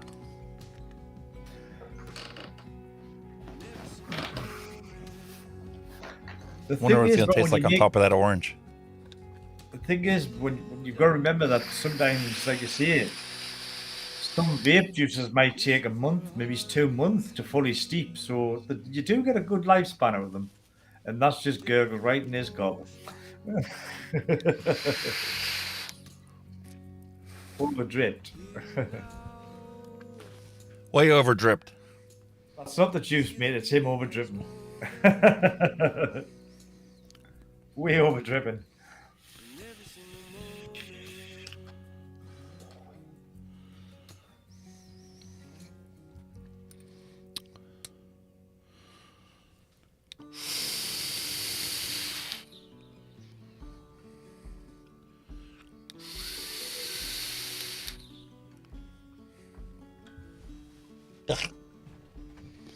Wash it down with some apple pie moonshine. Oh, so that's what you got to use it for, you mouthwash. Talk about cleaning your palate. Yeah. All right. Open the airflow, dummy.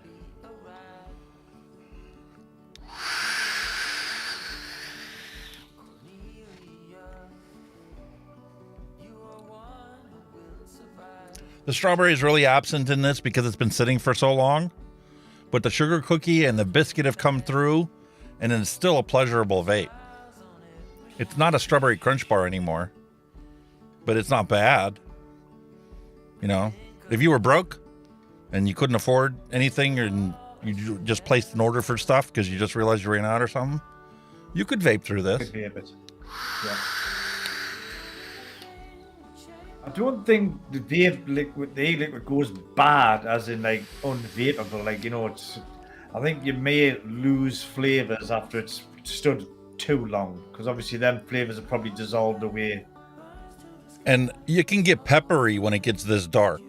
Yeah, yeah. The nick that's in your liquid, as it gets older and oxidizes, it leaves a peppery sensation.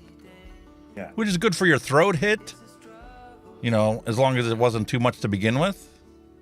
But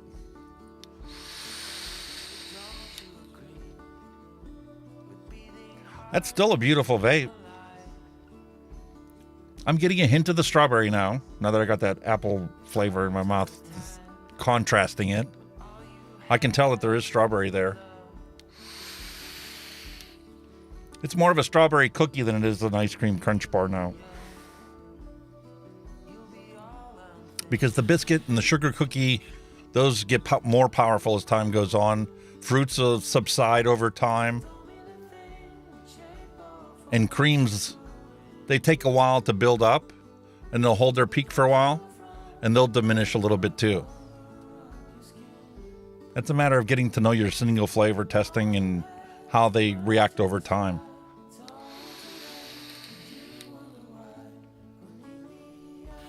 But that is a beautiful, delicious strawberry cookie. And that's from October of 21. So if that doesn't answer your question, I don't know what will. That's almost 2 years old. DIY.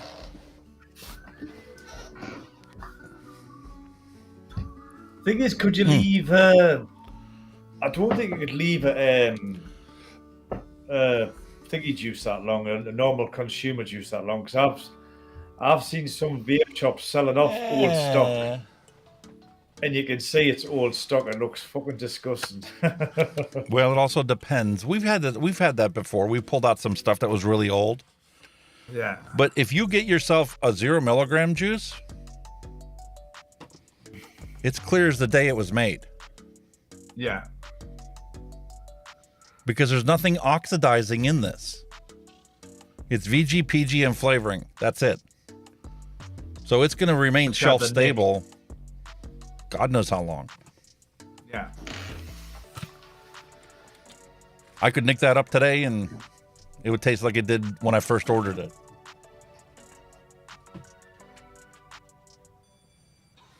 And to be honest, some of the commercial juices are just crap. Yeah. Well, they're just rammed full of fucking sweetener. There's one example. Yummy Gummy. Oh my God.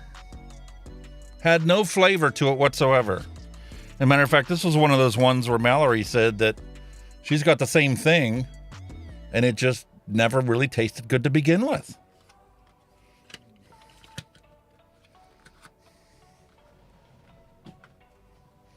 But fortunately, as a DIYer, we could salvage that.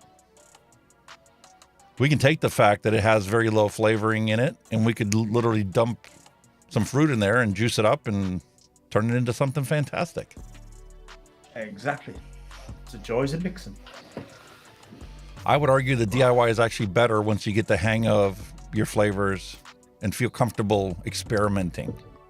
For the longest time, I just only wanted to mix other people's recipes and try it. And then it got to the point where when I started single flavor testing everything and getting to know my flavors, I built the confidence up to go, I'm going to make my own recipe. And I'm not going to, abide by whatever the crazy rules that people self-impose for God knows what reasons. That's the freedom of being a mixer. You've got the freedom to do what you want as you please. That's the beauty of it. And then you come up with a crazy recipe like this. Yeah, which he loves, by the way. I love the fact that all the flavors, ingredients, all their flavors are pretty consistent. Most of the ones that I've tested, 5% is the ideal percentage to do a single flavor, recipe with it. And yeah, you're going to get some interactions with certain flavors that they don't go well with other flavors. And then you got other flavors that go really good with other flavors. But here we have, this was originally from a DIY juice to make your own Hawaiian punch at home using fruit juices.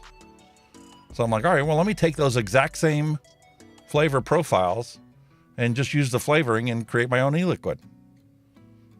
Oh my God, that is a beautiful Hawaiian punch. Some boy, lad, some boy. Excuse me a moment, I've got to do another toilet break. This stuff's gone through me like a pot. All right, mate, it's time for us to do a random recipe anyway.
Alrighty, let's take a look at our flavor stash that we have set up here. Click on what can I make and see what Sherlock Holmes can produce for us. As Kenny's smoke alarm is inadvertently going off in the background for no apparent reason. All right, there's a reason, all right. There's definitely a reason for it gone off. Ah, you chugging your clouds into the smoke detector. That's like every time I go out. I've got a freaking window. I've got 2 windows open now. It just does not seem to be dispersing. I think it's because it's that humid and heavy. There's no breeze to blow it around, so it's just not dispersing. You know what I mean? Because we've had some very warm weather recently. Yeah, that's something we haven't taken a look at for quite some time. We're pretty humid, actually. We've had a bit of humidity. 26 scattered clouds. 16, I mean, that's evening for us. I mean, them's like daytime temperatures, you know what I mean? I mean, look at our humidity. Our humidity is 91% compared to your 61. That's where it is. It's a fuck. Yeah, and it's supposed to rain today too. Oh, it's been kind of surprised down, with only 26% humidity. It's absolutely been high it down here, but it just hasn't cooled it down. It's I think if anything, it's like boiled the kettle, if you know what I mean. It's warmer. You're in a swamp with 91% humidity. I'm pretty sure. Jesus. Woo-hoo. So there's no, like I say, there's no air circulate. I'm going to have to get myself a fan. I think I need a fan. All right, so let's take a look and see what we got going on here. Lock that in once we go up and pick on it. Caramel Princess. Remember we talked about that, but I didn't mix it on the show. Well, I guess what? I mixed it up after the show. So let's give this thing a try today and find out what she tastes like.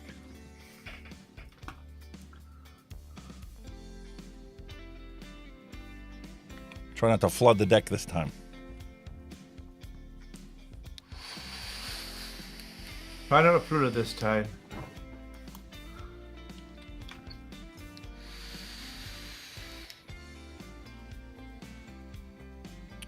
I have to get past that strawberry crunch bar because those flavors are pretty strong in here.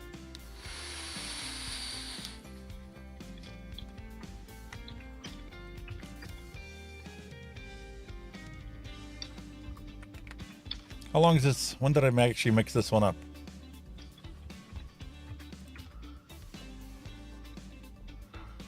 The 5th.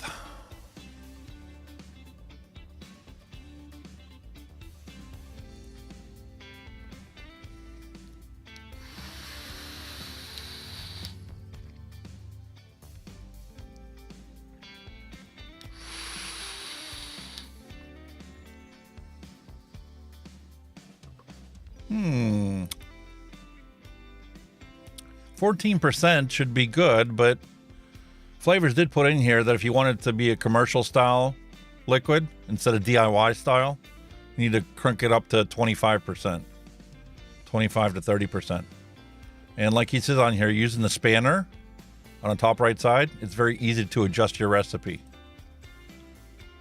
So we can adjust the total percentage from 14.1. Let's say we want 25.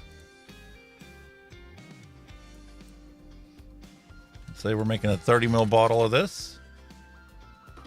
And we need to bump the percentages because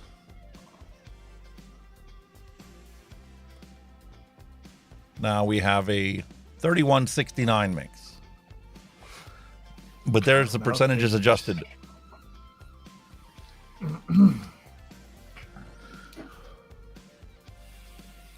Perfect.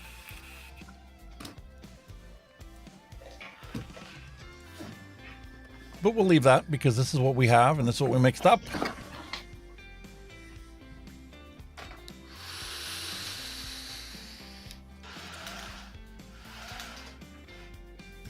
I'm not getting very much of the caramel. I'm getting the creamy aspects to it and the marshmallow.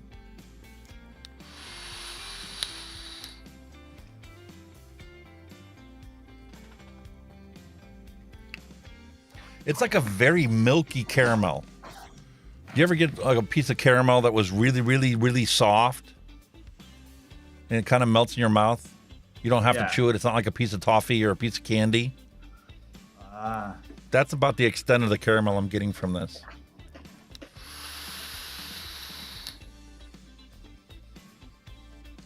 I would say I probably need to wait another week or two before this one reaches its peak flavor potential.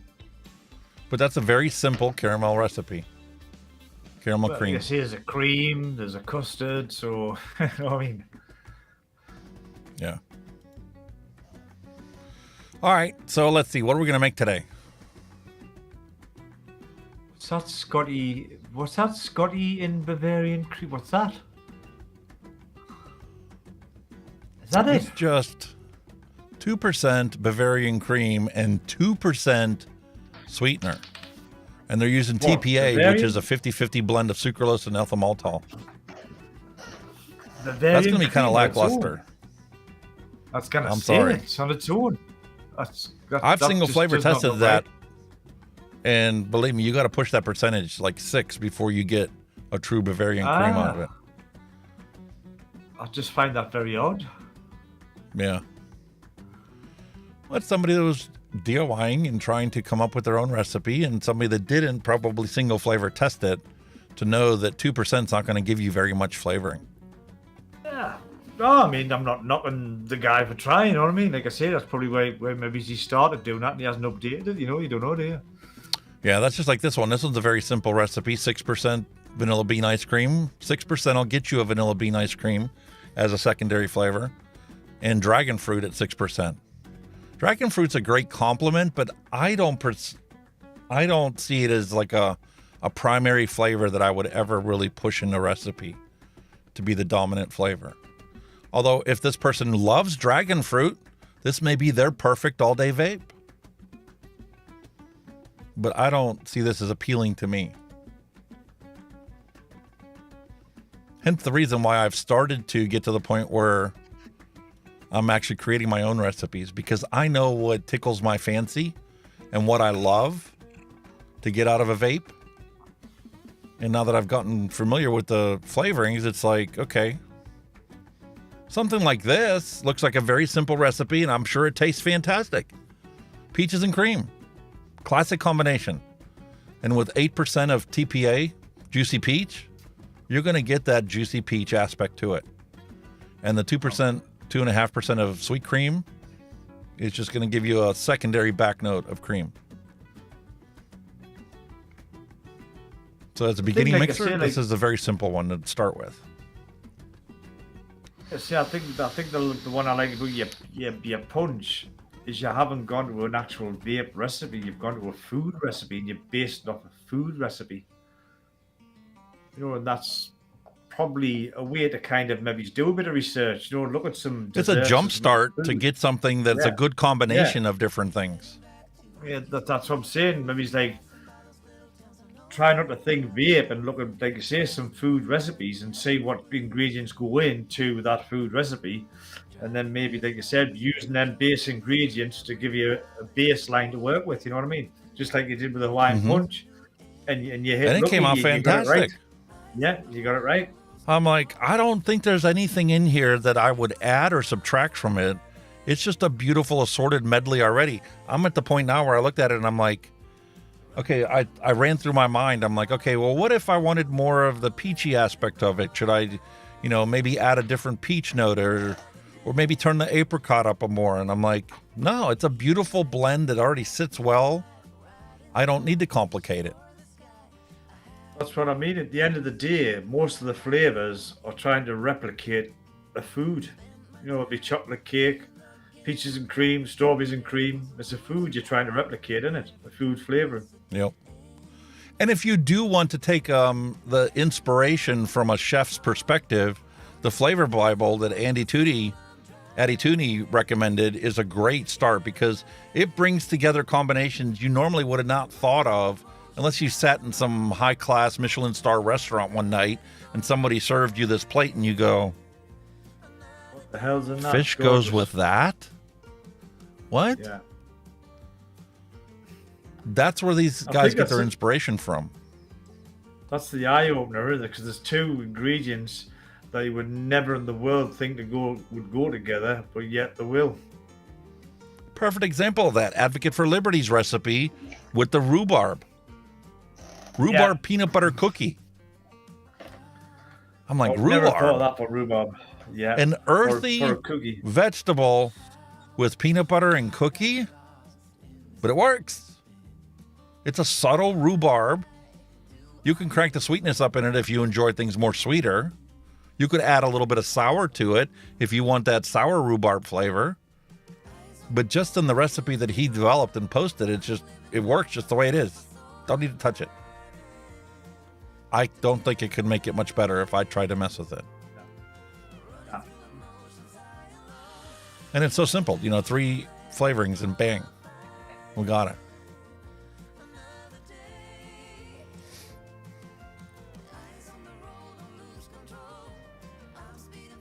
Oh, does that look delicious or what? Oh, I could just eat that now. And I've made my Yogi's cappuccino. It's what I have in this Origin SE.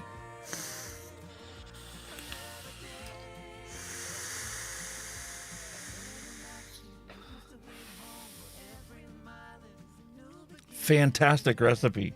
I haven't found a Miyogi's recipe that isn't fantastic. So I think this is going to be it for today. a gelato scone. Strawberry gelato scone. Ooh. Well, if it tastes as good as it looks, mate.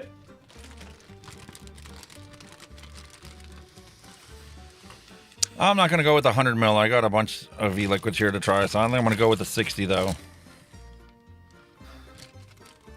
Because I do have one more coil for this Origin SE. And I think the cappuccino's run its course.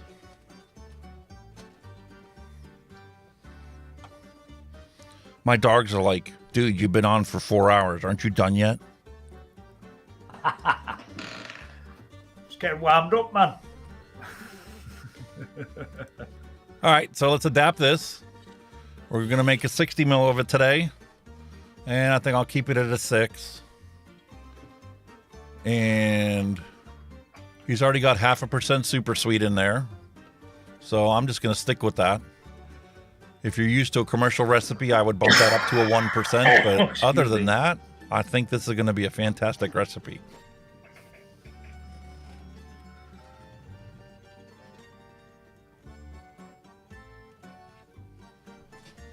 Cheesecake graham crust, strawberry ripe. Capella sugar cookie.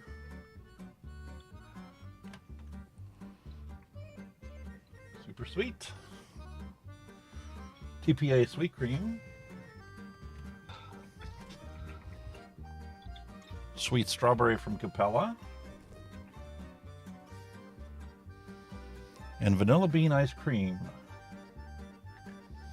from Capella. Nope, that's TPA.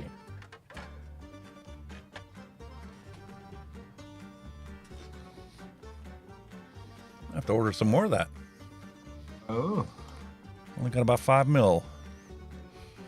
All right. So let's start this off.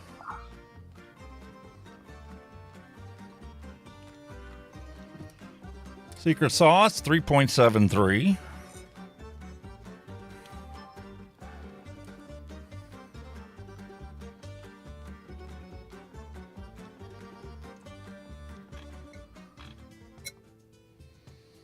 Close enough.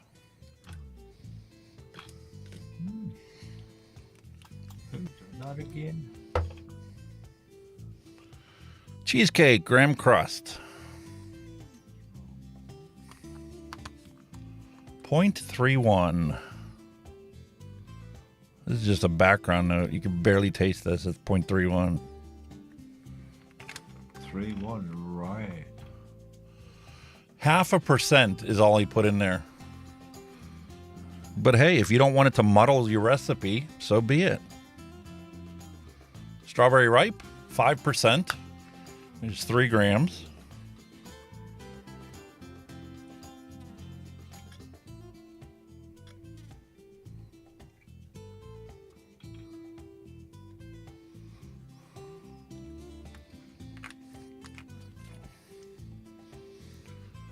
Sugar cookie from Capella. You didn't specify V1 or V2. Another 0.6, which I think is good because sugar cookie is one that likes to grow as time goes on.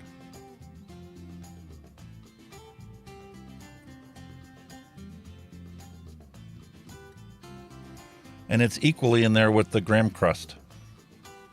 That's over. Super sweet. 0.5% is 0.6. No, 0.32 for 60 ml. So I squeeze, turn.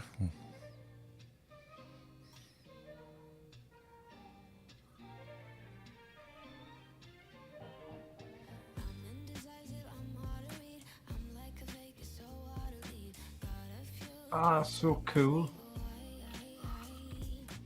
What'd you find, mate? I was looking at like the Regency line with Vic because I was going to get some, right? And I've done a search on Google, right? And 1, 2, 3, 4. I'm 5th in the top of the search list with my YouTube video when I made peach custard. I'm in the Google rankings. Fantastic. How the hell did that happen? The mysteries of the algorithm. How the hell did that work? Holy mother of God, eh? Isn't that a fantastic accomplishment? I'll be a monkey's uncle. Well, I'll not be a monkey's uncle, but you know.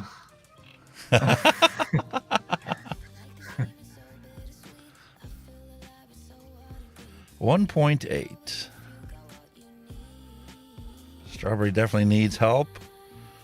Take a ripe strawberry and a sweet strawberry, pair that together, and both of them together in there should be around 10% if you expect to taste it.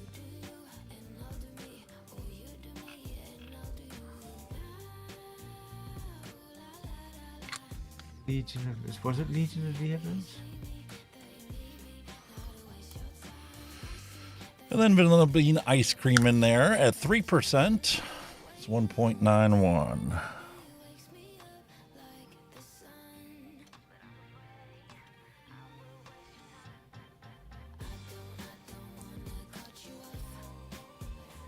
Let's just give you a better profile.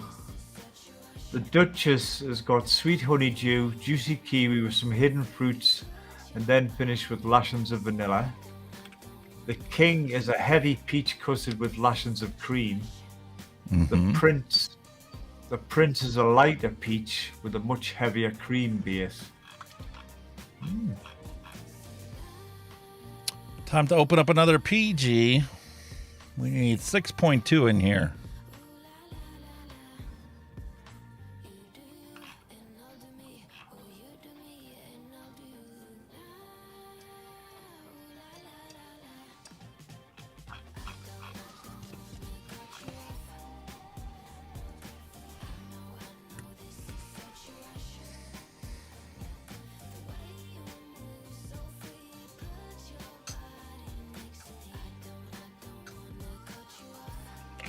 Close enough.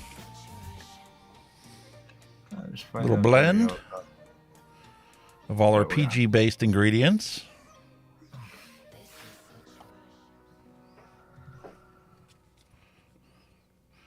And then top it off with some BG.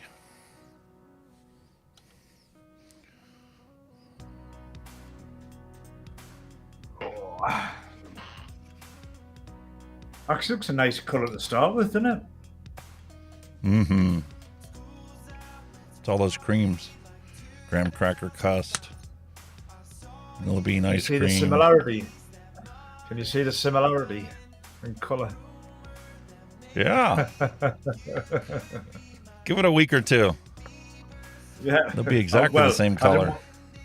I didn't want this to go dark orange. It'll be yucky if it does.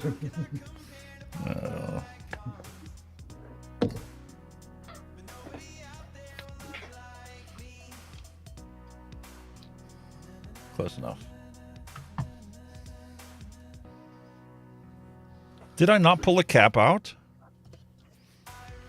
That's horrible. That's no good. That's no good.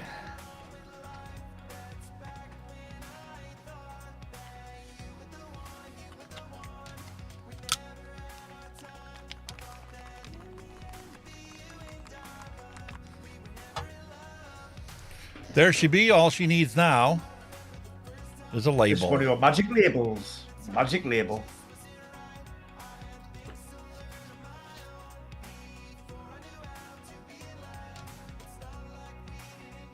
Pardon me.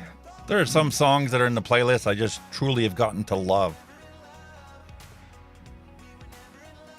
You kind of find stuff like that. I mean, God, I used one ages ago on my old videos. I got a Ben sound, royalty free, just a freebie one. But the track just grew on us. I just couldn't stop listening to it.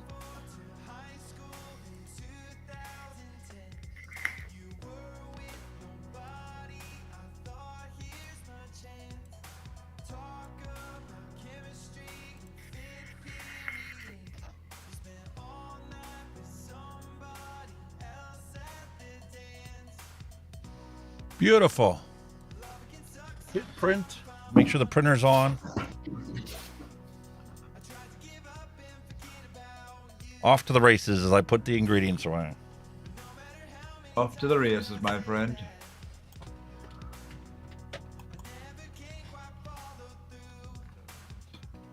Pull that over there.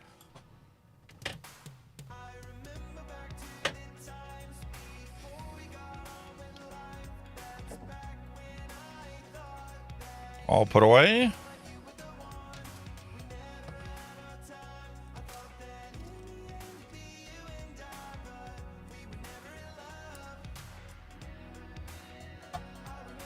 And there you got it, folks.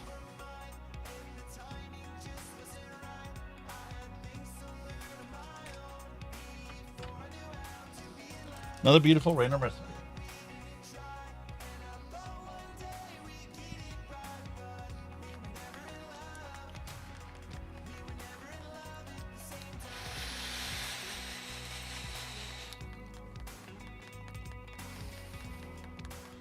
a minute, yeah. Holy something. crap. Now that that's sat on there, that caramel pinkness. Wow.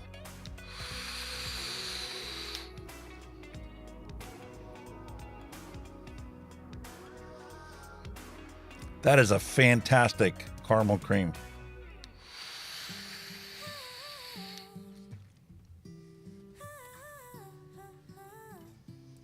Mm-mm-mm.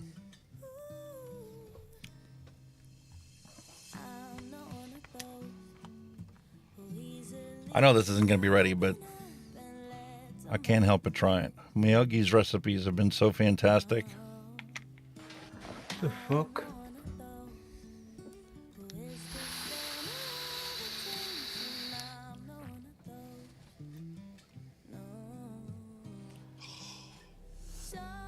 Nailed it. Freaking nailed it.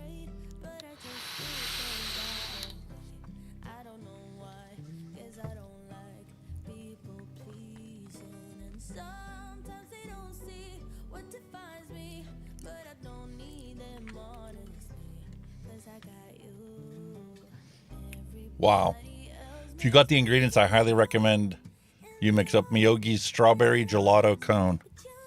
Right off the shake, these flavors are coming through beautifully. Such a simple flavor profile. I know it's a lot of people out there like to mix up the strawberry creams, but this is just fantastic. That's exactly what it tastes like, just like the picture.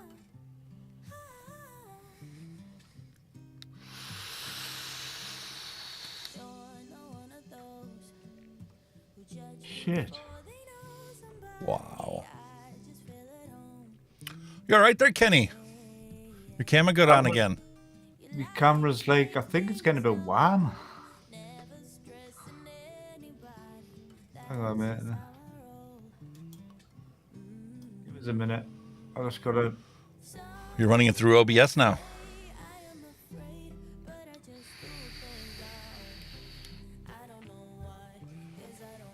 I'm just trying that one, but it ain't happening. There it is. There we go. There we go. What the hell? You're using OBS as a virtual camera now. No. It doesn't work for some reason. I don't know why. Well, it looks like it's I working. think I've just got. No, it's not run through OBS. It's Hang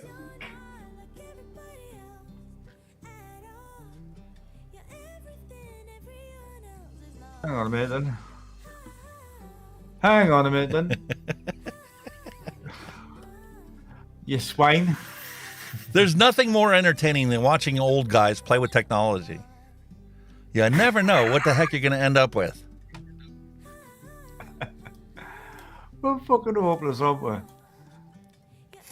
Right, so if I start that. Nothing doing there, is there? Wow, what a fantastic recipe. Jumping to the Hawaiian Punch and then back to this.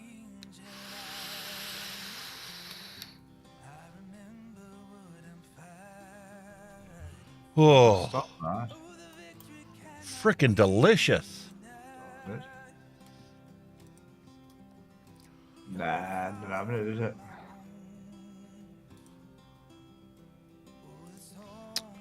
Man, do I have some catching up to do in chat. Holy cow.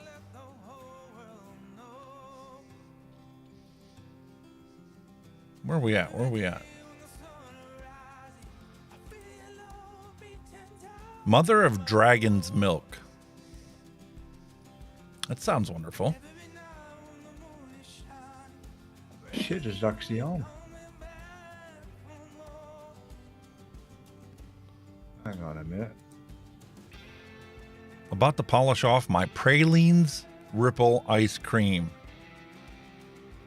That sounds fantastic, Dusty. Where are you at on all the flavors or ELR? I'd like to see that recipe.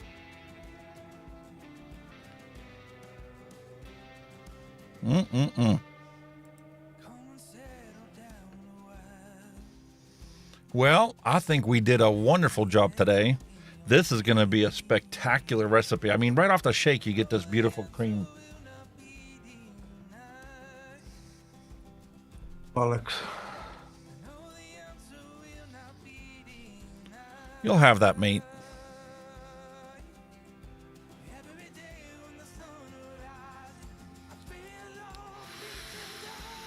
I think it's because it was getting used in something else, but we'll try another day. There we go.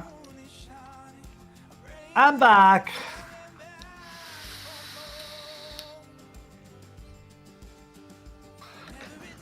That recipe taught me That's a a lesson, good though. one. That really did teach me a beautiful lesson there. You know, the fact that you pair up a strawberry ripe with a sweet strawberry, I'm accustomed I'm accustomed to that.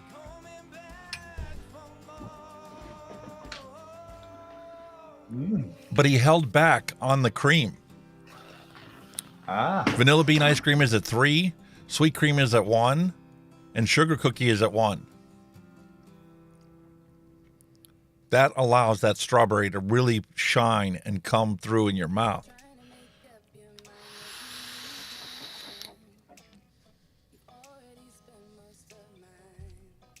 Wow. Just trying to get a bit of ventilation in here. I found my cap. It was hiding behind this apple pie. Oh. So you did get one after all. Ugh. I'm glad this is gone. You're not a fan of that one, like, are you? No. Why do I keep torturing myself with that?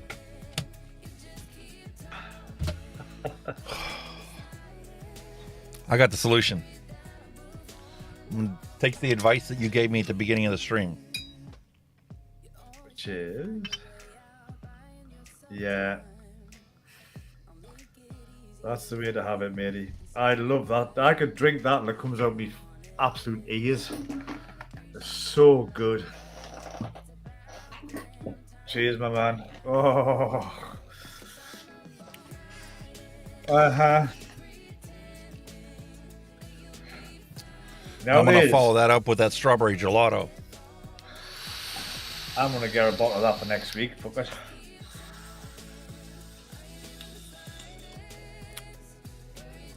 Wow. There you go. I'm giving away my flavour explosion for next week. I'm getting a bottle of Baileys. Man, I wish I had an arbiter to throw that into. I'm going to have to clean one up after the stream today. An arbiter? That strawberry gelato is just that good. The only thing I love more than this one, rum chata. Tastes like rice pudding. Ah. See where you're going with that one, like. I can definitely see where you're going with that. Man, that freaking punch. I love it. Hey, you've ruined yourself a day, matey. 2 good flavours. Listen, if the FDA hasn't bollocksed everything up with the PMTA crap, I'd be selling that. Not good. Matter of fact, I might have to put that out as a one-shot. Wow. I could sell that as a one-shot. People can make their own. Probably easier for you to do it that way, because you wouldn't have to make so much.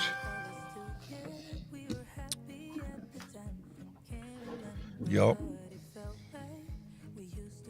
Just do a vegetable pick, make about 2 litres of it.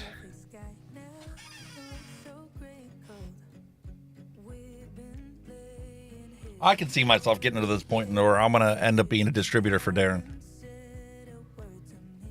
Do you think so, like? I mean, I have yet to find a bad flavor in the bunch.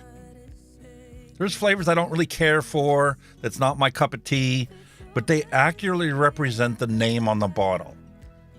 Every single one of them. Like, I'll give him that. Yeah, I'll agree with you with that. I've been holding off, and it's like I want to get a good portion of these single flavor tested before I truly like make a video, reviewing it and whatnot. But I'm at the point now where I just can't put it off any longer. I've yet to find a bad one in the lot. I've had some one shots I didn't care for, but they were accurate to the name on the bottle or to the name that it would be in Australia. It may not be an American flavor, an American version of that flavor, but even the cola recipe that he gave me, once I let it sit long enough, it was definitely a cola, not some flat syrup. It legit tasted like a cola. Like, it's absolutely spot on. Like, he is really good. Like, I'll give you, like I said, everything I've tried, even though, like I said, that honeydew wasn't my cup of tea, but it was the flavour on the fucking bottle. You know what I mean? Yeah, I definitely like ELR better. You can tell that's why we use it every single week. And have you seen all the flavors since they redid their website? Oh, man.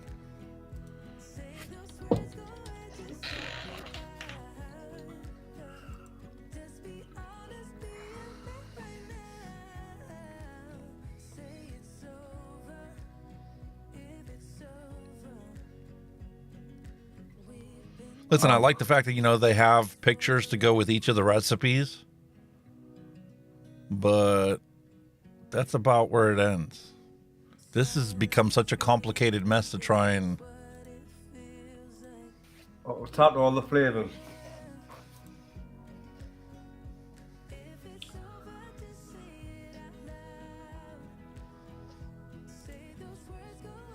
Genghis Khan, can I have a donut, please?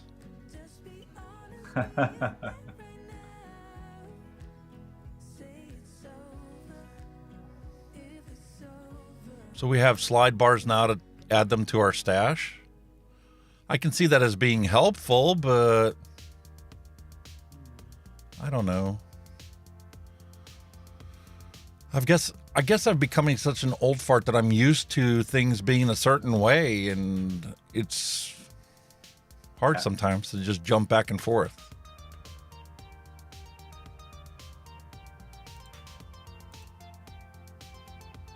Oh, you cow. Hang on.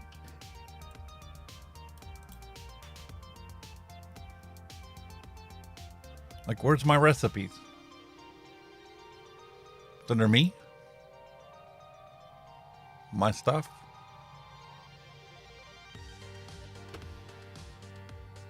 Here's that strawberry crunch bar recipe from all the flavors. Same recipe.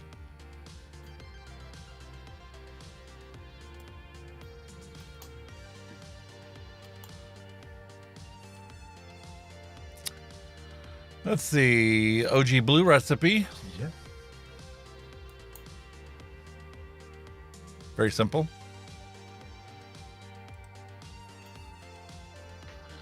It's gotten a lot faster, I'll tell you that. This one wasn't as good as everybody hyped it up to be. Yeah. Battery died. That's all right. I've got you in stereo now, so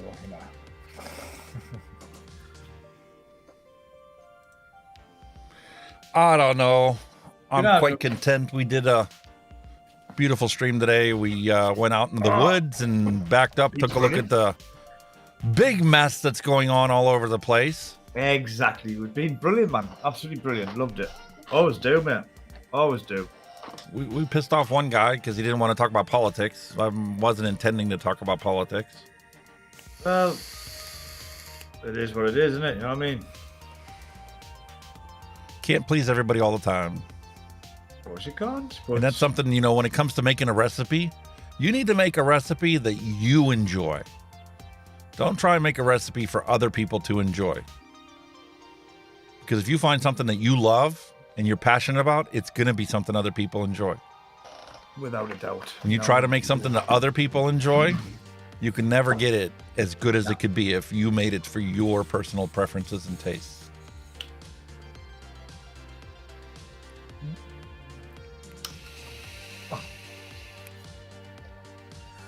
God damn, that's so good.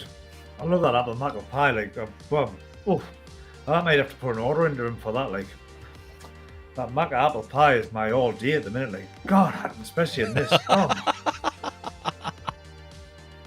so good, man.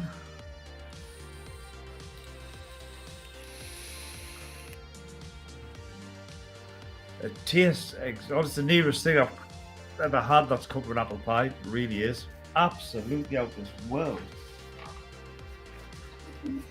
Yeah, some of them are too cinnamony and you don't get enough of the apple. Yeah. Some of them are all apple and no spice. When you find something that's a beautiful blend that tickles your fancy, I mean, there's no feeling like it out there.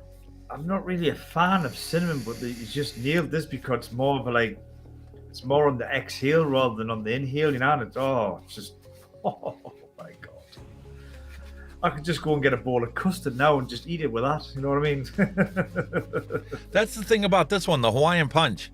Yes, you get the whole fruity Hawaiian Punch aspect on the inhale, but the exhale, it's like the flavors just continue to grow on your palate after you're done with the vape.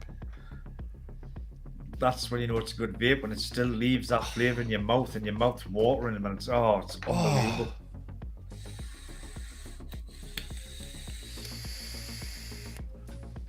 Such a juicy flavor.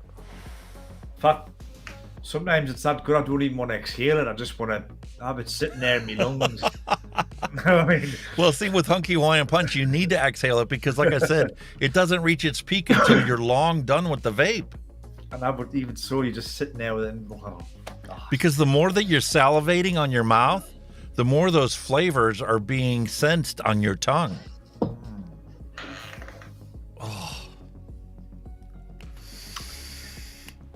That's the beauty, you know, with vape, and when you find that flavor, you just like you just sit there and go, there's no satisfaction like it in the world. No, there isn't. Smoking never gave me this kind of satisfaction ever. No. It was always a drag. Oh, am I gonna have to go and get some smokes? Am I out of smokes? Is my Zippo out of fluid? Do I need to change the sparker in it? But when you think of it, you only lit a tab up to de-stress. You never lit one up for pleasure. It was always to de-stress. It was to serve a purpose. It was to, you know, if you'd had a bad day or you were hammering a nail and you hit your thumb, it was like, oh, I need a fag. You know, it was always after something negative. You need to have a fag to de-stress. That's my thinking behind smoking now. That's why vaping works. It's all positives. Yeah. It's positive reinforcement, constant positive reinforcement. Yeah. And plus, I mean, didn't get us wrong. There was times I enjoyed a smoke, especially after like a meal or a coffee or something. That was enjoyable then. But First thing in the morning and after every meal. Yeah. But at 99.9% of the time, it was just to relieve some kind of stress or some kind of incident. You know what I mean? It's like, you know, boss is an arsehole, right? Went for a fag, you know what I mean? It was just a calming down thing, really, when you think about it, most of the time. But with this, you're getting pleasure and that. If you need to, you know what I mean? The only time I get stressed out about vaping is when I have to deal with an ant and their stupidity. Yeah. Like, how many times do I have to tell you the facts before you understand how beneficial this is for public health? Do when I'm wearing my car, you know, I'll sit there, and when I've accomplished the job, I'll think, right, I'll have 5 minute vape before I put that or the wheel on to finish it off. I'll just stand there and go, yeah, good job, mate. Brilliant, man. What amazed me is when I was out there working with my daughter on the vehicle, right? You know, we were sitting there. There were a couple times where it was frustrating, but nothing like it used to be in the past. But I never thought about my vape the whole time I was out there working. I never could do that with cigarettes. Never. I could kind of do that with it if I was busy and I was fully concentrated on something. I wouldn't smoke. You know, if I was busy. So I think that was part of it as well. Sometimes the boredom makes you smoke as well. You know what I mean? More and more. But if you're busy and I found that I didn't smoke as much as I was busy, but cars, fucking hell, I was smoking like a trooper on them. And when you just everything, you just get fucking tab. Yeah, tell me about it. And then, you know, you're dinging yourself up. Look at all the things on my arm and stuff. And it's like scraping the bark off your knuckles and bolts snapping and. Oh, it's like, I was jealous of my daughter. She didn't get a single scratch on her for the whole day that she worked on that car. I used to work on my car with my brother, right? And you guarantee every time I would hit him with a hammer. Hold that spanner while I hit him with a hammer. Bunk! Oh, I missed that, hit me. I would bounce off and, you know what I mean? He used to always come off bleeding or bruised or battered or a flattened finger or something. I used to come out clean as always.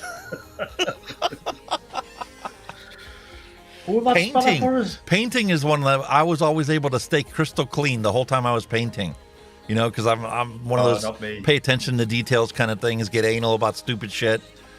Meanwhile, my wife, when she gets done painting, forget it, man. You can't tell her from the paint. There's that much of it there. That's like me, especially when the rollout, it's a big wall. I just get bored. I'm going to lash this off. You just lash it, it's just spattering all out. You fucking give it that. Me, I do all the edges and all the borders first, and then I literally take the roller and just fill it in. Yeah. That's what I tend to do, but like I say, when I'm hitting the roller, I just get bored because obviously you're not concentrating anymore. You've done the edges, so you can't really do anything wrong, can you? So you just lash it off. Meanwhile, you know, my wife and my daughter are sitting there rolling the whole time, trying to get as close as they can to the edge. And it's like, I got something on the ceiling. Let me get a rag, wipe that off. That's right. Yeah. God. I do it the other way. I do all the edges first, and then I fill in. That's right. Yeah, it's the best way to do it. Saves you fanning about, doesn't it? You just lash it on then. That's something that used to make me smoke all the time. I hate painting. I've got clapboards on the side of the house that I've been meaning to paint for a decade. It needs done. I don't mind it. I'm not a fan of it, but I don't mind it. If it's got to be done, it's got to be done on it. You know what I mean? But sometimes I don't like decorating, but I do enjoy DIY. That's weird. I don't know. That's just a weird thing. I mean, I made a garden in my old house. I made garden furniture out of old pallets. I made a nice bench, a nice table out of old pallets. Got the stain, ready to stain it, and I just got bored after 5 minutes staining. I thought, well, I can't be arsed with this. And then the wife come in, well, I did, and then she done the staining, but I just couldn't be arsed with it. You know, I'd done the bit, you know, the assembly and the planning and all that, and got it done. But when it come to that's going to be arsed. This is shit. I used to love woodworking and staining and finishing stuff. Yeah. But my problem is I was always allergic to everything. The sawdust used to get my allergies flared up really bad. The fumes coming off of the polyurethane used to get me really bad. I love the smell of freshly cut wood. I couldn't enjoy it. Good. Oh, it's gorgeous, man. Especially if you're doing. Oh, I love the smell of it, but my allergies would. Nice bit of oak on a nice power saw there. You just smell it. Oh, it's beautiful. Yep. Absolutely love it. And then my nose would turn into a faucet. It used to leak worse than that tank did without that chuff cap on. I mean, touch wood. I've never had any allergies or nothing out, which I'm pleased. Never had an out like that. I never had it as a kid. My mom always had it. And I was never envious of her for that. But as I got older, it just kept getting worse and worse. Wood was the first thing I noticed I was allergic to in shop class. You know, running stuff over the table saw and stuff, including my finger. It's still there, but you've got them. You've still got them. Yeah, nice. You can still see the scar there. Yeah. That was a beautiful job. I ran it right over the table saw. Never thought about twice. I'm like, what in the hell is that red stuff going all the way up to the ceiling? Oops. Oh, shit. That was my thumb. Not good. You don't realize you do it, don't you? The pain must be like, there must be some kind of like delay in there. It happens, then the pain goes, oh shit, you've cut yourself. You're like, ah! Yeah. Or like, if you look, see on here, this isn't a bald spot. This is a spot where I hit my head on the doorway coming out of the auditorium. We had show choir practice. We got done with it. I'm like, oh man, I nailed it. I did a fantastic job. I come running up the, the ramp coming out of the auditorium, and there was always 2 steps down to get to the doorway.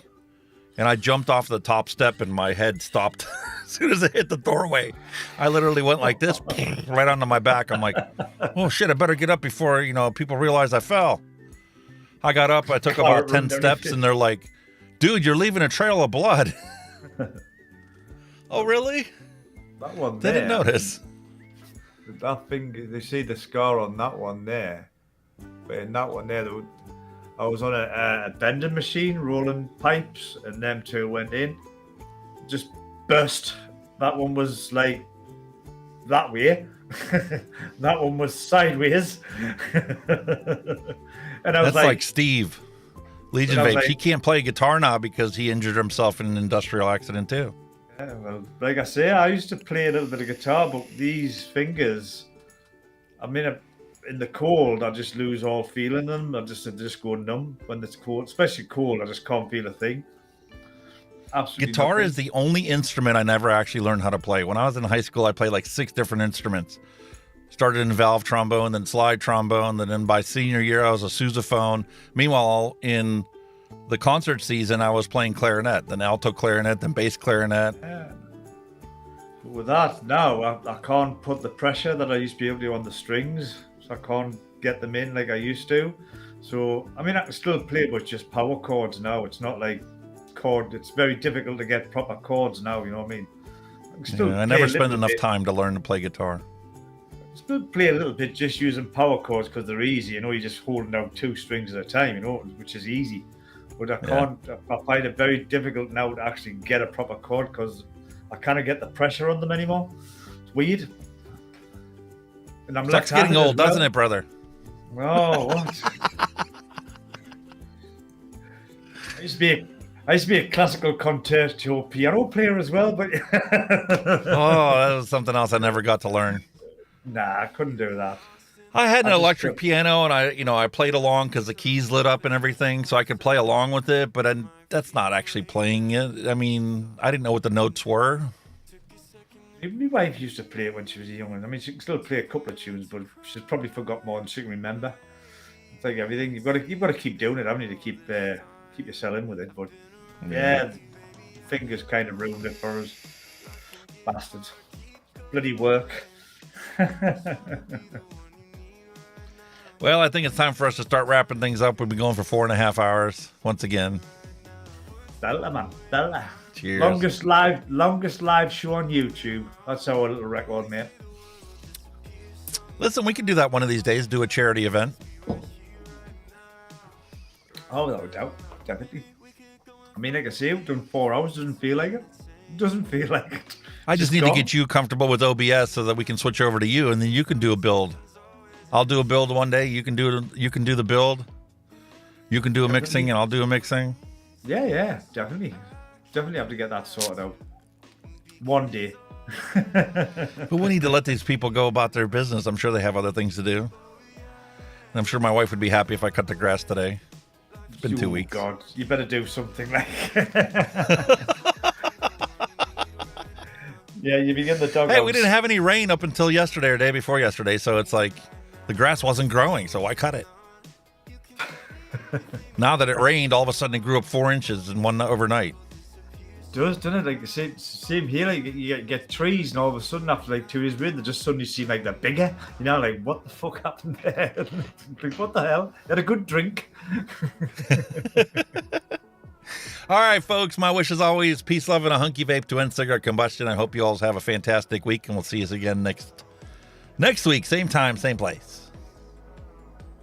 Just reiterate, boys and girls, my words aren't coming out. They need other. I'm all tongue twisted. Yeah, again, all you guys in chat, thank you very much for joining us. Wouldn't be the same without you guys. Absolutely cracking stream again.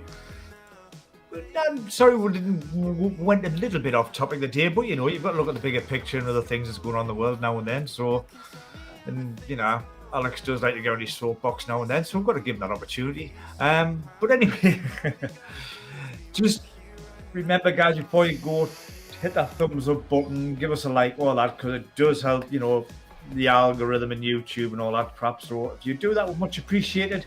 But in the meantime, we shall see you same place, same time next week. And I hope you all have a very good week. You take care now. Stay safe. Vape safe. We'll see you all very soon. Take care now. Bye-bye. Bye-bye.